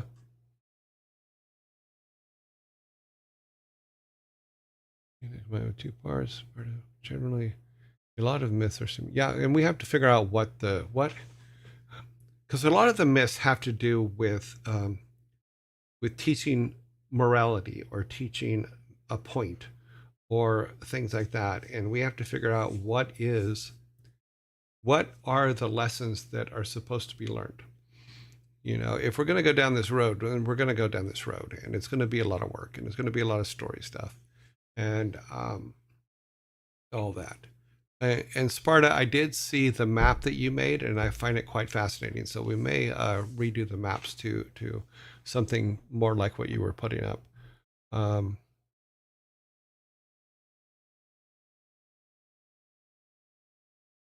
Okay, cool. Because I want to go back and download quite a few of the chats because I missed a lot of notes in while we were doing them. And if we have a whole thing of them, then I can do that. That's awesome. Thank you, Savvy.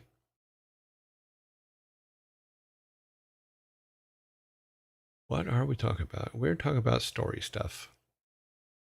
Basically, why were our characters or moved to the realm they're in? Was it the god's fault? Right now we're kind of going down the line of Loki was doing something, and basically someone bumped him, and in bumping him disrupted what he was working on, and it caused a rift in the realms where our Vikings got pulled into another realm. That's kind of the gist of what we're kind of doing, but there's other ideas on the table as well. So we're just working our way through them now. Every time you backstory for the game you're always making again. Remind me about how golems are made in Dragon Age. I don't know how golems made are in Dragon Age. I don't play Dragon Age, but golems are usually like you put a bunch of mud together and then bring it to life to go kill your enemies.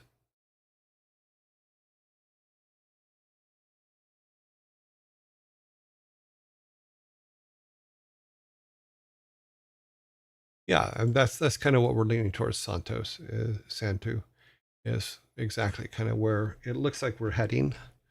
I will put this in here because it's already written in here, but we'll in other forms. But yes, you're correct in that. Is we have a group which is the grandfather's group that still wants to adhere to the gods, and then we have the uncle's group who has already been turned into a mech and is already his consciousness has already been moved, and he wants to move other people into immortality, which he believes he has, which later on we'll figure out a reason why he doesn't, and we can kill him off. But yeah,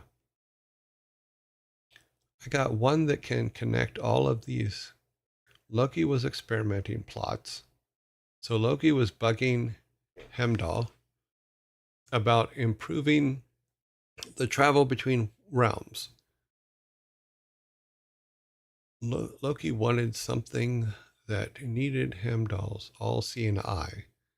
As they were working through that, Thor snuck up on them and jumped on both of them, ultimately triggering the creation of a new realm.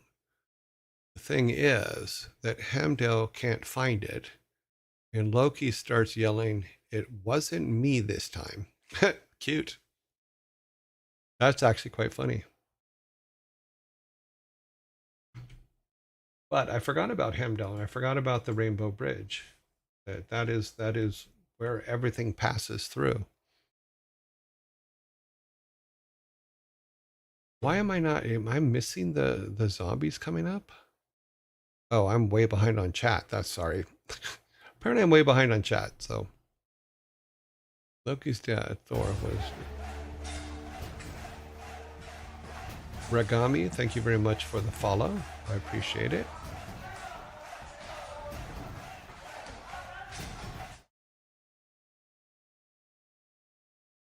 You got a copy of that in the emailed Excel file.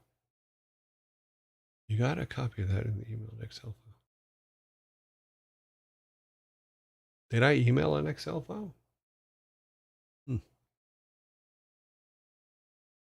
If Thor doesn't watch this VOD, hope that he will very confused, as he will think that the story's about him. Nah, he will not, because he knows that I call him Jason. I don't call him Thor. In fact, it was funny because someone had asked a question and they clipped out my answer. And I started to answer Jason and then changed it to Thor because I'm like in the middle of my sentence because I'm like, oh shit. In my head, I went, oh, I call him Jason. Everybody else calls him Thor. I should I should call him Thor so people know who I'm talking about. I don't know how many people know his name is Jason. His first name's Jason. His middle name is Thor because I named him. You know, but it was because of a freak thunderstorm going on at the time he was born. I don't want to make Steve one of the gods. Grumpy Otter, I see where you're going with that, but I would rather him be a human or a regular Viking that has gone mad because the gods keep going in and out of him. You know, they basically use him as a puppet.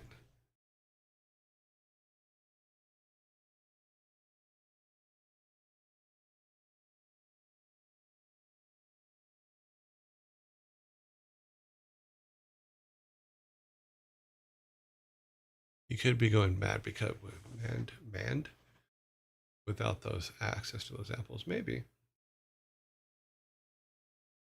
I think that may be part of it. Is there?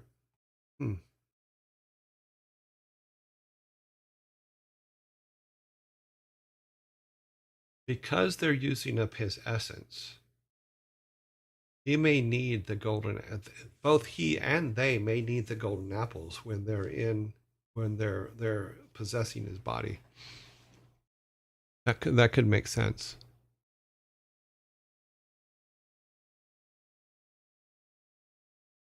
Let me write this down. Let me grab this. But I will be also pulling our chats and doing some mayhem on them. Golem and Dragon Age are made by moving. Should be Golem body. Okay. A copy of the map, I mean. Oh, yeah, I saw the copy of the map. I saw it.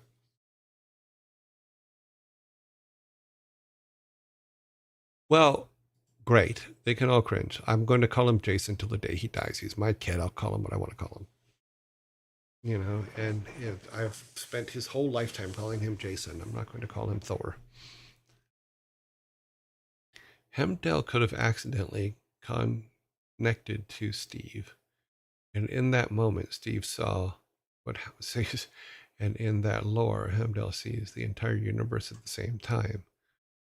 It could drive a person mad. Yeah, we could do that.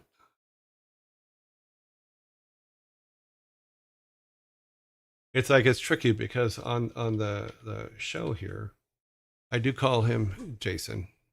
I do call him Thor sometimes. I do interchange them. So what I just said is probably not completely fair. But I also do not call his brother on this show by his real name. I do call him Loki. Yeah, but he has given me permission to call him that because he's not a public figure. So it's fair that because what we can do is we can go back to Wednesday and I can copy all of the things that we've written and then formulate the overall story, because now we have the granddad story and the uncle story done. Now we're kind of chasing down how they got to this realm story.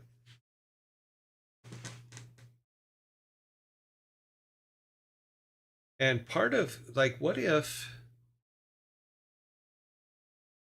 so Loki and Hemdell are doing something.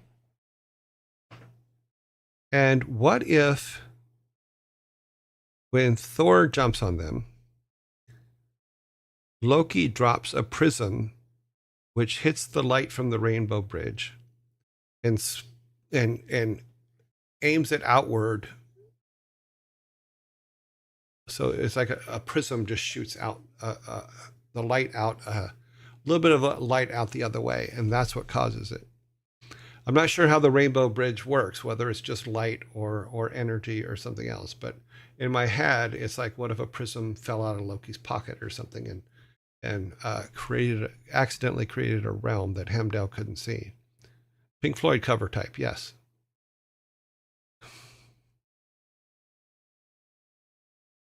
I don't know. I'm trying to figure out how to do this because part of me does want to make it Loki's fault. But by the same token, if Loki and Heimdall are doing something and Thor interrupts it, which causes the accident, Thor can still blame Loki. But the gods could also be trying to work out, once this happens, they could also be trying to work out, now that the prism has fallen through or whatever, to where it's not that light anymore. Heimdall cannot see this room. The gods may be trying to work out how to get to that realm.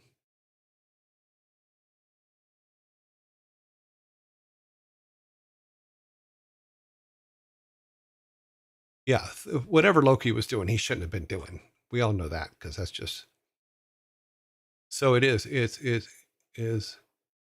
visible as a rainbow bridge is made of light. So yeah, maybe something like a prism or a magnifying glass or something that was on Loki while he and Heimdall were discussing something, because he may have been discussing with Heimdall if there's a way to move to other realms or create other realms, or maybe we're not teleported that much or jump ahead that much, but because I don't really think it matters what Loki was trying to do. What matters is that Loki has the stuff on him needed to create this new realm. And to me, a prism with light is a good way to start with that. He drops something that cuts a part of the bridge, causing light to fall on the village, while the other part goes to other side, which could explain the village disappearing, as the rainbow bridge is a traveling device of sorts. Right, but we also don't want to bring everybody. We only want to, because we need to leave behind like mom and dad. We need to leave behind other things. I mean, well, here's a question. Are there any villages in Viking lore that just disappeared? Yeah, because like I know that there's one here in the U.S. I forget what the story is, but there's a town that a lot of people lived in way back in the Pilgrim days. And the name is slipping my mind, but everybody in it just disappeared one day. Crotona on Crotona. Yeah. So could it be? Is there any version of that in Viking lore where a town disappeared, or a whole piece of civilization disappeared? If there's not, fine, but I don't know if there is, so I'll have to look that up.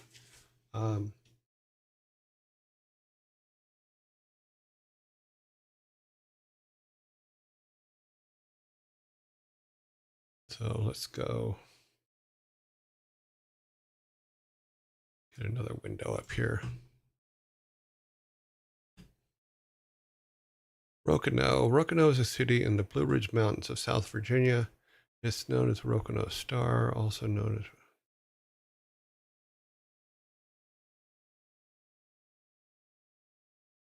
over the city's Roanoke colony was an attempt as Sir Walter Raleigh to found the first permanent English settlement in North America. Colony was founded in 1585. But when it was visited by ship in 1590, the colonists had all disappeared. So it's Roanoke. Roanoke.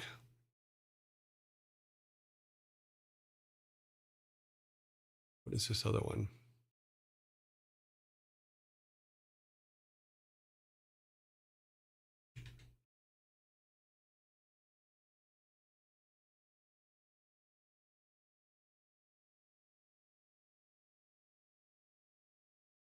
Found carved in a tree on Roconet Island. It says the lost colony.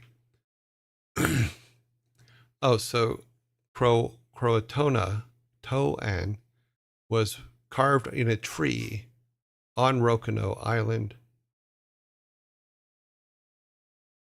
at the site of the lost colony in 1590.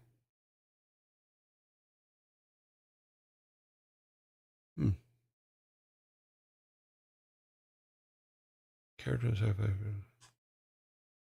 Okay.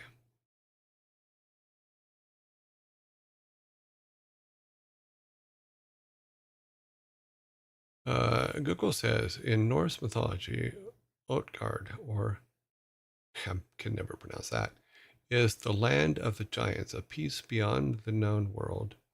In some stories, travelers who wandered too far into unknown lands were said to disappear, possibly taken by supernatural beings or lost in the realms beyond the mortal reach.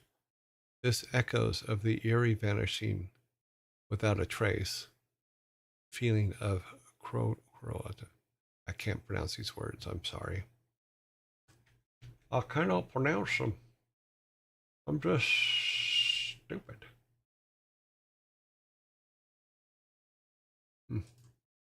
I hate when this thing does this. You got to be over here before you can move shit. Let's drop it here for right now.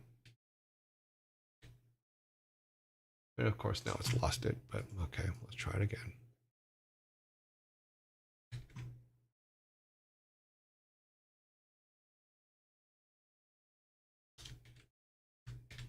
Why is this not working?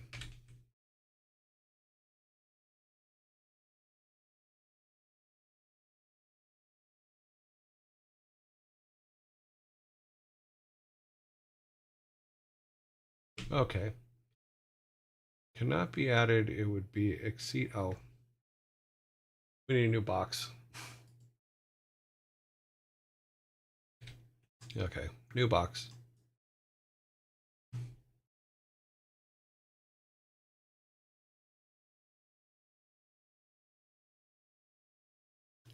Villages disappearing in 800, 1000 AD when Vikings were things is quite normal.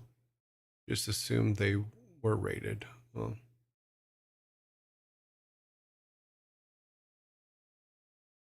but I like the idea of that whatever Loki was carrying and hit the Rainbow Bridge.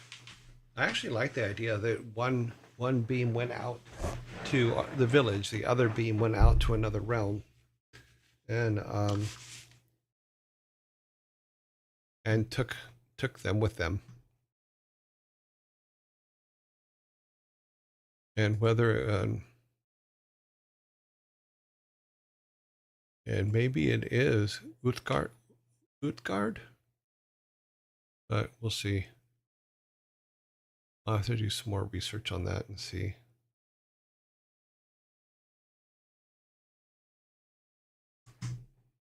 We have just about a minute before zombie attack is coming. Well, apparently not even a minute.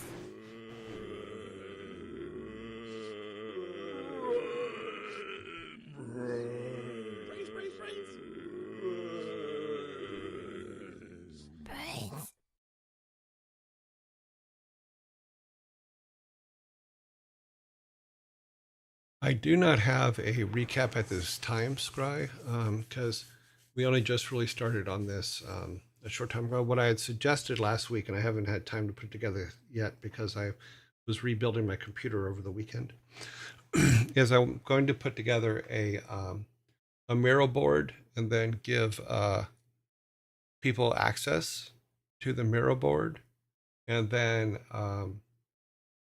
we'll go from there because there's a lot of story stuff that we've put together here in the last few episodes. So all of this would be part of it. There's some stuff. There's a lot of things in here that we can kind of dig through. We have a bunch of stuff up here as well. So, but I will build a new mirror board as soon as I get a chance to, and put all the stuff that we've talked about over the last few days.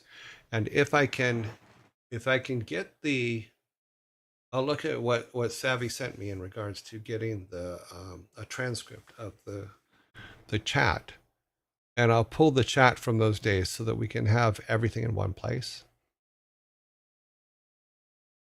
So, yeah.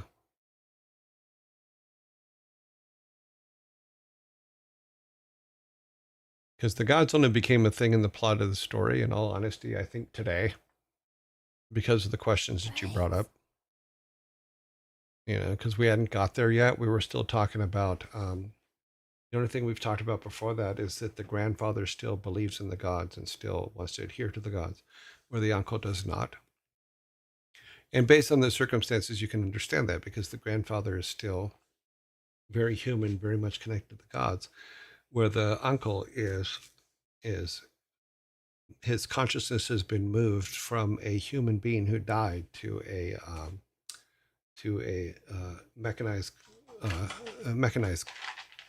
a machine. Yeah, you know, and very stripped down. It's not like huge, and we just kind of not formalize that thing, but have a basic thing that I read this morning of what their backstory kind of is. But it's not perfect yet either.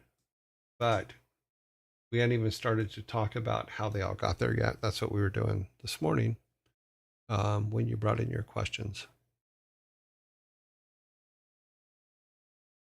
I know the post, his progress on his YouTube channel. What I do is I actually cut out, on the YouTube channel, there is a game dev playlist, and I cut out just the parts that we could do game dev, and there's a list for those in there. So if you go to the game dev playlist, I think it's up to date. I put all the stuff in. So it's just the parts that are when we talked about game dev and how we started this, and the fact that we had never really planned on making a game, but it kind of turned into this.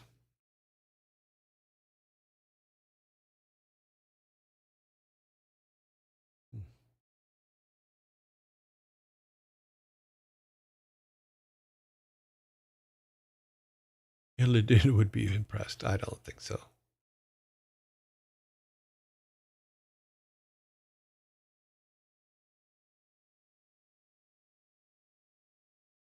Okay, where are we at?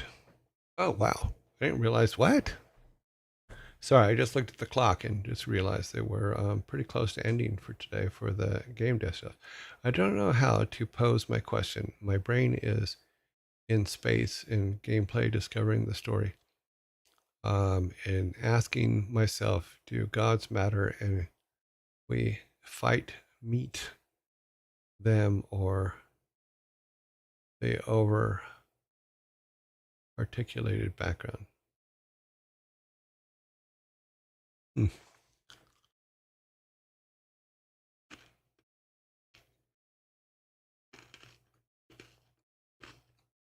The day-to-day of the gods in our story at this point is not important. I think what we're trying to do right now is acknowledge they're there and discuss if they have anything to do with why our people got sent here. Time flies when you're talking Norse method. It sure does. I could have swore that I looked up a minute ago and it was only about 10 after 2. And now it's 25 after 3. And I'm like, what the, huh? It's more of a what the what?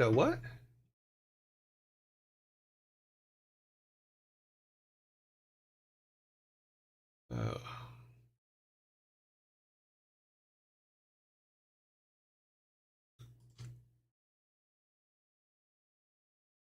Essentially, we don't know yet.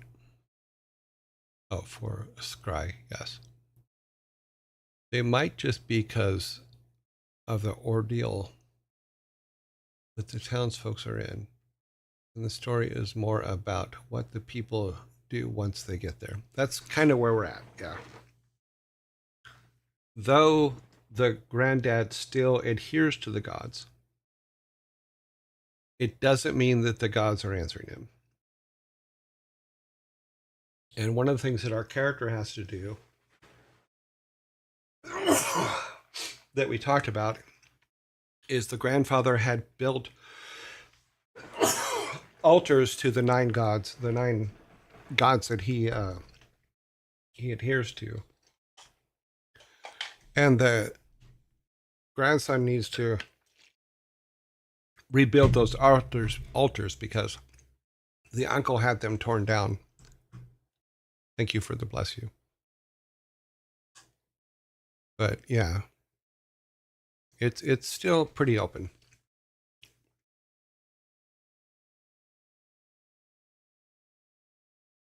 Yeah, the idea for the grandfather is that Norse mythology is real and literal, even if it's in the background. Yes, that is 100% the grandfather's thought on it.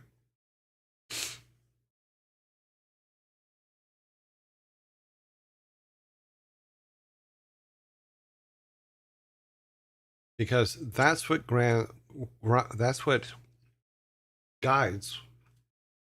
the grandfather's storyline, the grandfather's beliefs, the grandfather's all that stuff, why the grandfather does what he does. It also is the anti-guide for the uncle who believes that the gods are gone and that they have to make the world what the world could be on their own, which means he's also a machine, so he loses a lot of the belief stuff that he may have had at one point. And that's where our conflict between the two of them is. And which can be why the uncle kidnaps grandfather, because he may think, oh, he put me in this mechanicalized body. If I learn how he did it, I can put other people in mechanical bodies and build an army or build a bunch of mechanical miners or whatever, enslave them, whatever. We haven't even got that far yet. This was just something that came up today. So these are the discussions we're having. Creates a geopolitical landscape for the townsfolk, and it gives you a reason for them to be teleported into realm unknown. It gives you a reason for magic to exist, and it creates a general drive for whatever happens forwards. Thank you. I think that explanation is what I needed. Oh, okay. Glad it could help. But just no Scry. I actually do appreciate the questions you brought up, because we do need to answer them eventually. And if we can, the simpler the answers we can find, the better. And in all honesty, there's some of them we may never be able to answer. It doesn't mean we hold up everything just because we can't answer them. Because it may be, in all honesty, it may be episode 2 that has the answers to a lot of it. Don't know. But we will see. We will see how it goes. Where are we at? Okay, we are 1 minute. In 1 minute, we will be late. No, in 1 minute, we'll be on time. In 2 minutes, we will be late. But we have plenty of time. So we got a lot of notes. I'm going to go over after the show today. I will go over and go back and collect as many of the chats as I can, because I know that some of them disappear at some point. Yeah. As far as the transfer of minds, some kind of riff on scrying or spirit journey or something. Maybe so specifically done with spirit speakers. Well, I'm not very familiar with Norse mythology. Well, the grandfather is the one that did it because he didn't want to lose his brother. So we will look into it because the grandfather is more on the mythology and gods and powers and metaphysical stuff. We can find. I'm pretty sure we can find something in that mythology that can be like a what do they used to astral projection or something where he can astral project the soul of his brother into a mech. Blaze, you always show up just as we're leaving. No, although we are leaving the dev part today. We're going over to start putting together for our raid for the day. But thank you for coming in. Everybody's doing well today. A lot of good story stuff today. No, you can catch up. It'll be in the YouTubes later. You know, all 60, I think it's 60 episodes of the game dev stuff should be up there up until, and I'll put today's up there later tonight. So the grandfather had a moment of weakness and made a mortal sin against the gods. Yes, to protect his brother's soul in a machine, to not lose him. Yes, that is exactly what we've talked about. Yeah.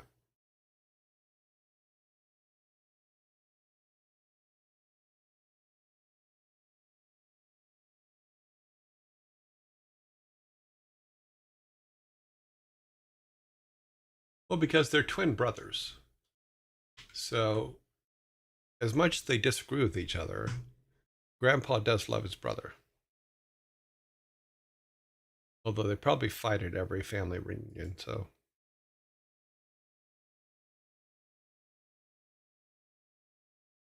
Well, Scry, thanks for hanging out with us today.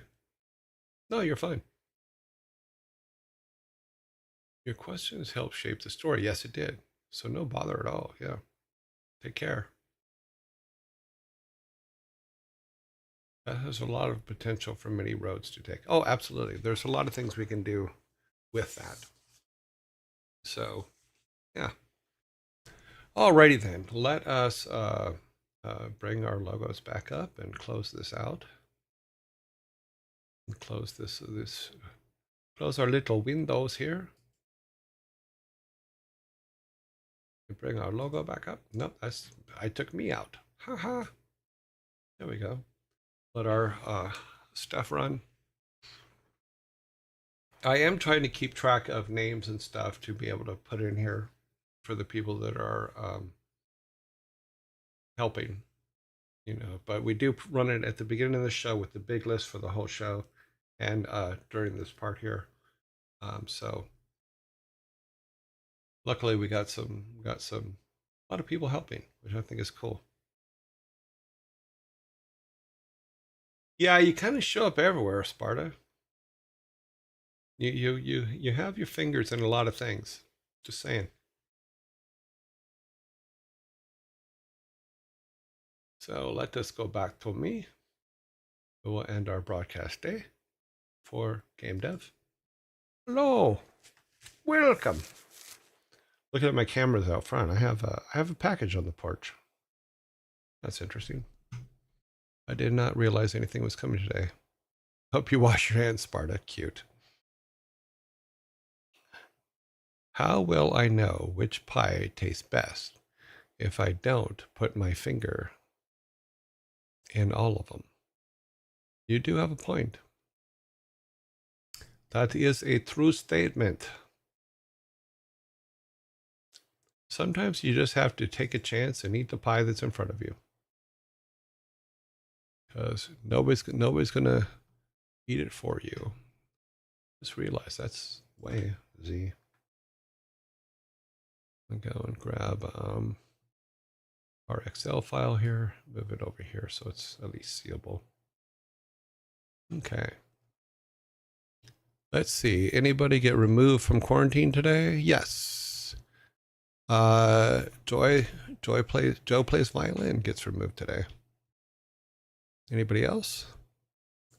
Since the weekend just happened, sometimes we get too on the after the weekends, but it doesn't look like anyone else. Okay. I broke my own rule of not using the up and down arrow keys again. Let us see who is online. So we can add them to the We're Coming At You. We're coming right for us. Okay, we have Insum is in lockdown. Fair Software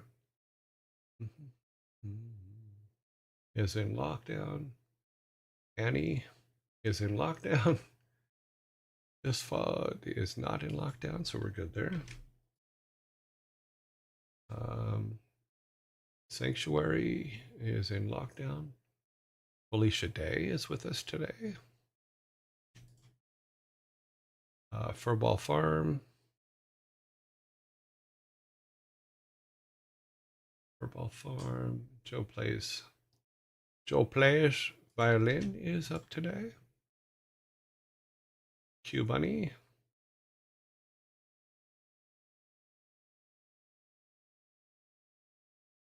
Jay the Bard.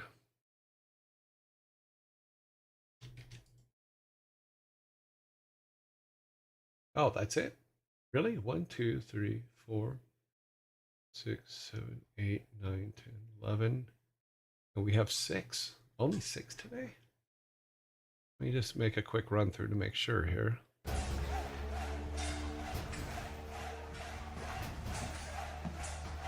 Toulon, thank you very much for the follow. Okay, Joe Furball, Q Buddy J, Alicia Day. Okay, yeah. We only have 6 people online today. That's pretty light for a Monday. So we'll do 3 and 3 on the rounds. Also, I really like the new case for my computer. It is working really, really well. You know.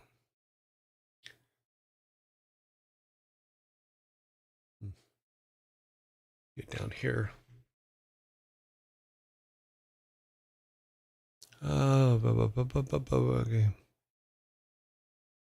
I have a lot still to learn for all this stuff.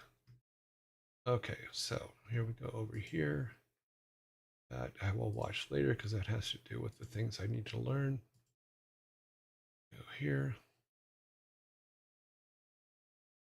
Channels. Create dashboard. This. Polls. New poll, round 1. Well, we can only do 5 at a time. So what we're going to do is we're going to do 3 and 3 since there's only 6 today. Just to kind of make sure that nobody gets left out here. Yeah, it's only 3. Only 6 people are on and not in quarantine. So some of those will be coming off in the next couple of days. So let me get all the right ones. I accidentally just put Ferret Software in there. It doesn't need to be there. It has not on the right. And then Furball Farms. And then we should have 3 left. Yes, we have 3 left. Okay, so let's go with these top 3. They're going to go first. Start poll. View results. Bring this over here. Ah! Grab the wrong thing.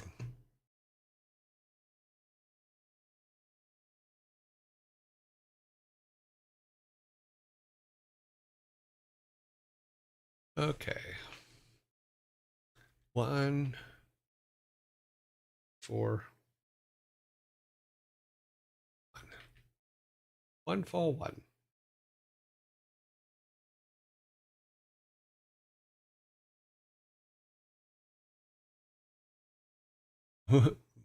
Felicia versus Joe. Who will win? I think that it would be close either way because both have been very good to us.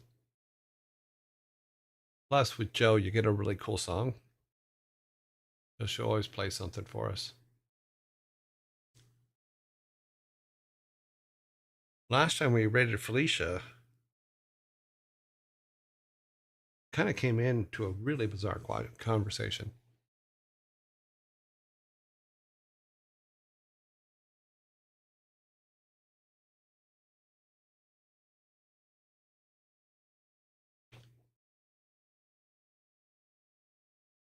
Let's not talk about last time. Okay.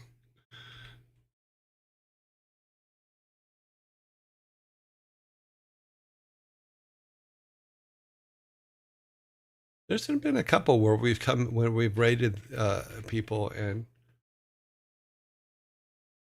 went into into the conversation, going into a middle of a conversation that we probably shouldn't have even been involved in. But it's not just the last time we did her, but it was pretty funny. No, they were just having they were in the middle of a conversation that was kind of different. It's been 2 weeks, so I don't remember the exact thing, but I just remember it being a tad off color for some people. Is that a good way to put it? I think that's a good way to put it.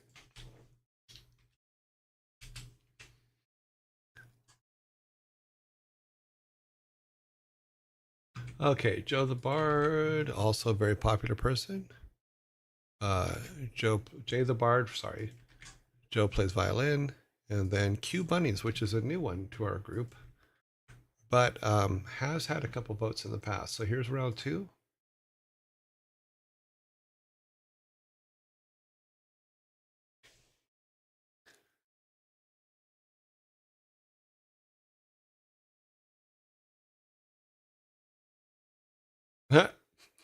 She's ready too. She's got her knife out and everything.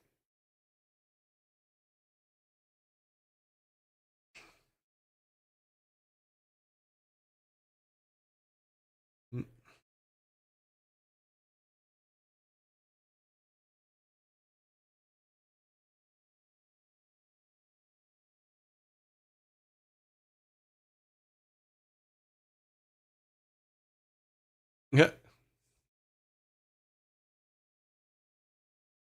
He's like, I can't help it.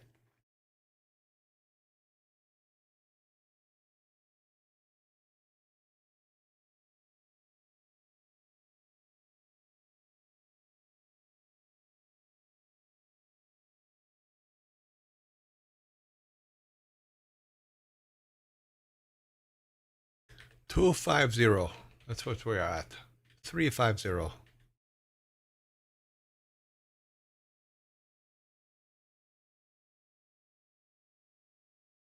We got the 1 for the bunnies.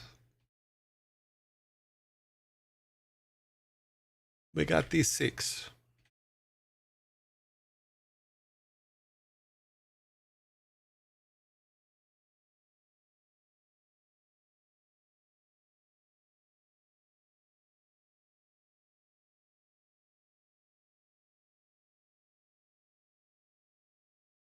Three, 6, 1, 3, 6, 1. Okay, yeah, it's all good. I was being rhetorical. Or was I? Hard to say.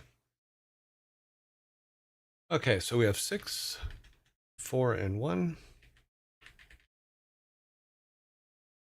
So here's how we do it. We need our top 5, which we probably could have done, but I want to try to be fair. So let's go new poll, final vote.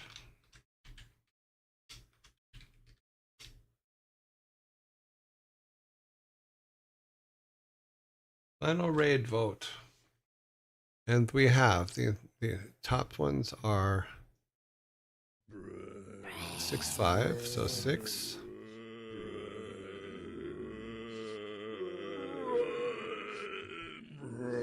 5.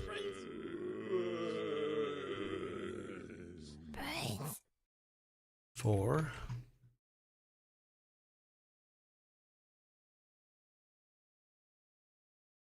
2. And then we need to go to our secondary votes for the 1. So Furball Farm has 20. Oops, we're not on screen. Let me get it on screen. So Furball Farm has 20 previous votes, and Q Bunny has 11. So Furball Farm will be the 5th one. Yep. That is how we do it. That is how we try to keep it fair. Okay. And because you guys get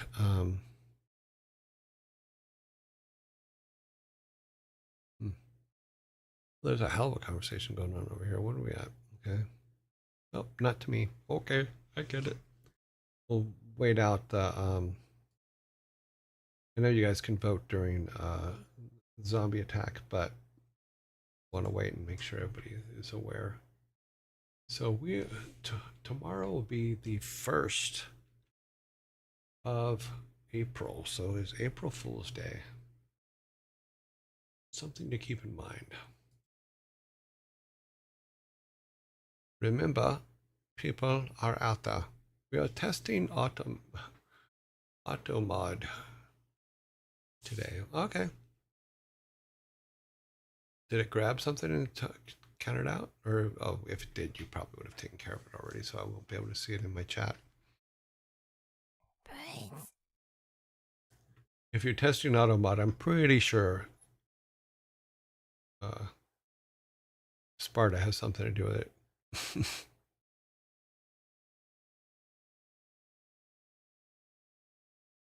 Okay, so let us put the final vote up.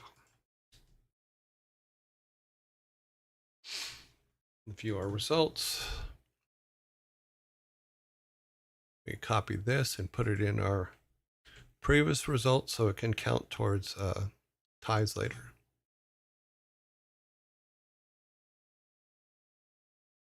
Okay, that's our votes for today's votes.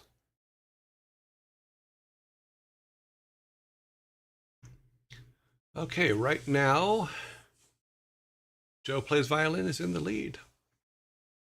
I'm not surprised because Joe Plays Violin is pretty good. She's really, really nice person. Well, Felicia is too, but Joe's been someone that I really like to go after. Wasn't me, Your Honor. Loki did it. You know, I always thought the Spartans just took responsibility for their own actions, but maybe I'm wrong. You know, she's very talented. Yes.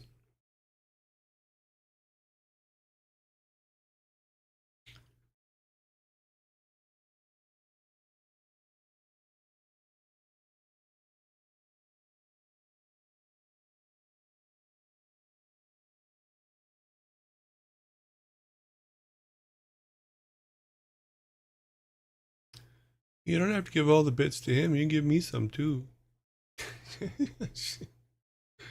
Okay, we almost done here. Where are we at? Joe Plays Violin has an 8. She's immensely talented. Joe is awesome. Yeah, she seems very, very nice.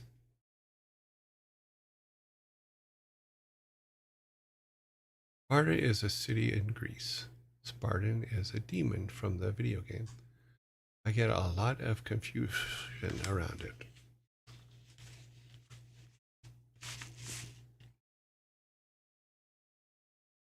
Okay, so Joe wins. So let us go to our little board. We will put on Joe's, we will put today's date, which is 03/31/2025, which will put her in lockdown starting tomorrow. So congratulations to Joe. Let me grab her thing. I mean, we have a little bit of time. But we're good. Sparta is a demon.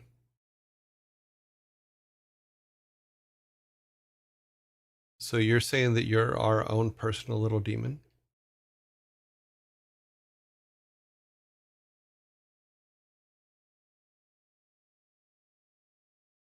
Exactly. Okay. Never would have caught that had you not said something. That's true. I read it the other way, so I'm just as guilty. Okay, let me go back to the main screen here. That's already starting. We are about, we're 10 minutes early now because the vote was so short. Usually the vote's much longer, but we are, we can run the credits a couple times so that people are gone because it's only, I think the credits are only 20 seconds or something like that. So we have a demon, a devil, and an otter. Yes. One otter to rule them all. And a phoenix. Have a good day. I hope everybody has a great day. Do be careful tomorrow because it is April 1st, and there'll be a lot of people doing silly things. But have fun with it. And an idiot. Yes, I'm here too. Thank you, Cervantes, for reminding us. Do appreciate it. Yeah, good of you to point that out because I forget. I know what you meant. What was that? Oh, Daddy Droken, thank you very much for the 50 cheers. Awesome. Okay, let's get you on your way to your next thing. You guys are gonna go see Joe and see what she's playing today. Let me open up her stream so I can watch as well. Looks like she's singing. I have to turn audio on real quick. Oops. Open. Oh, turn audio on.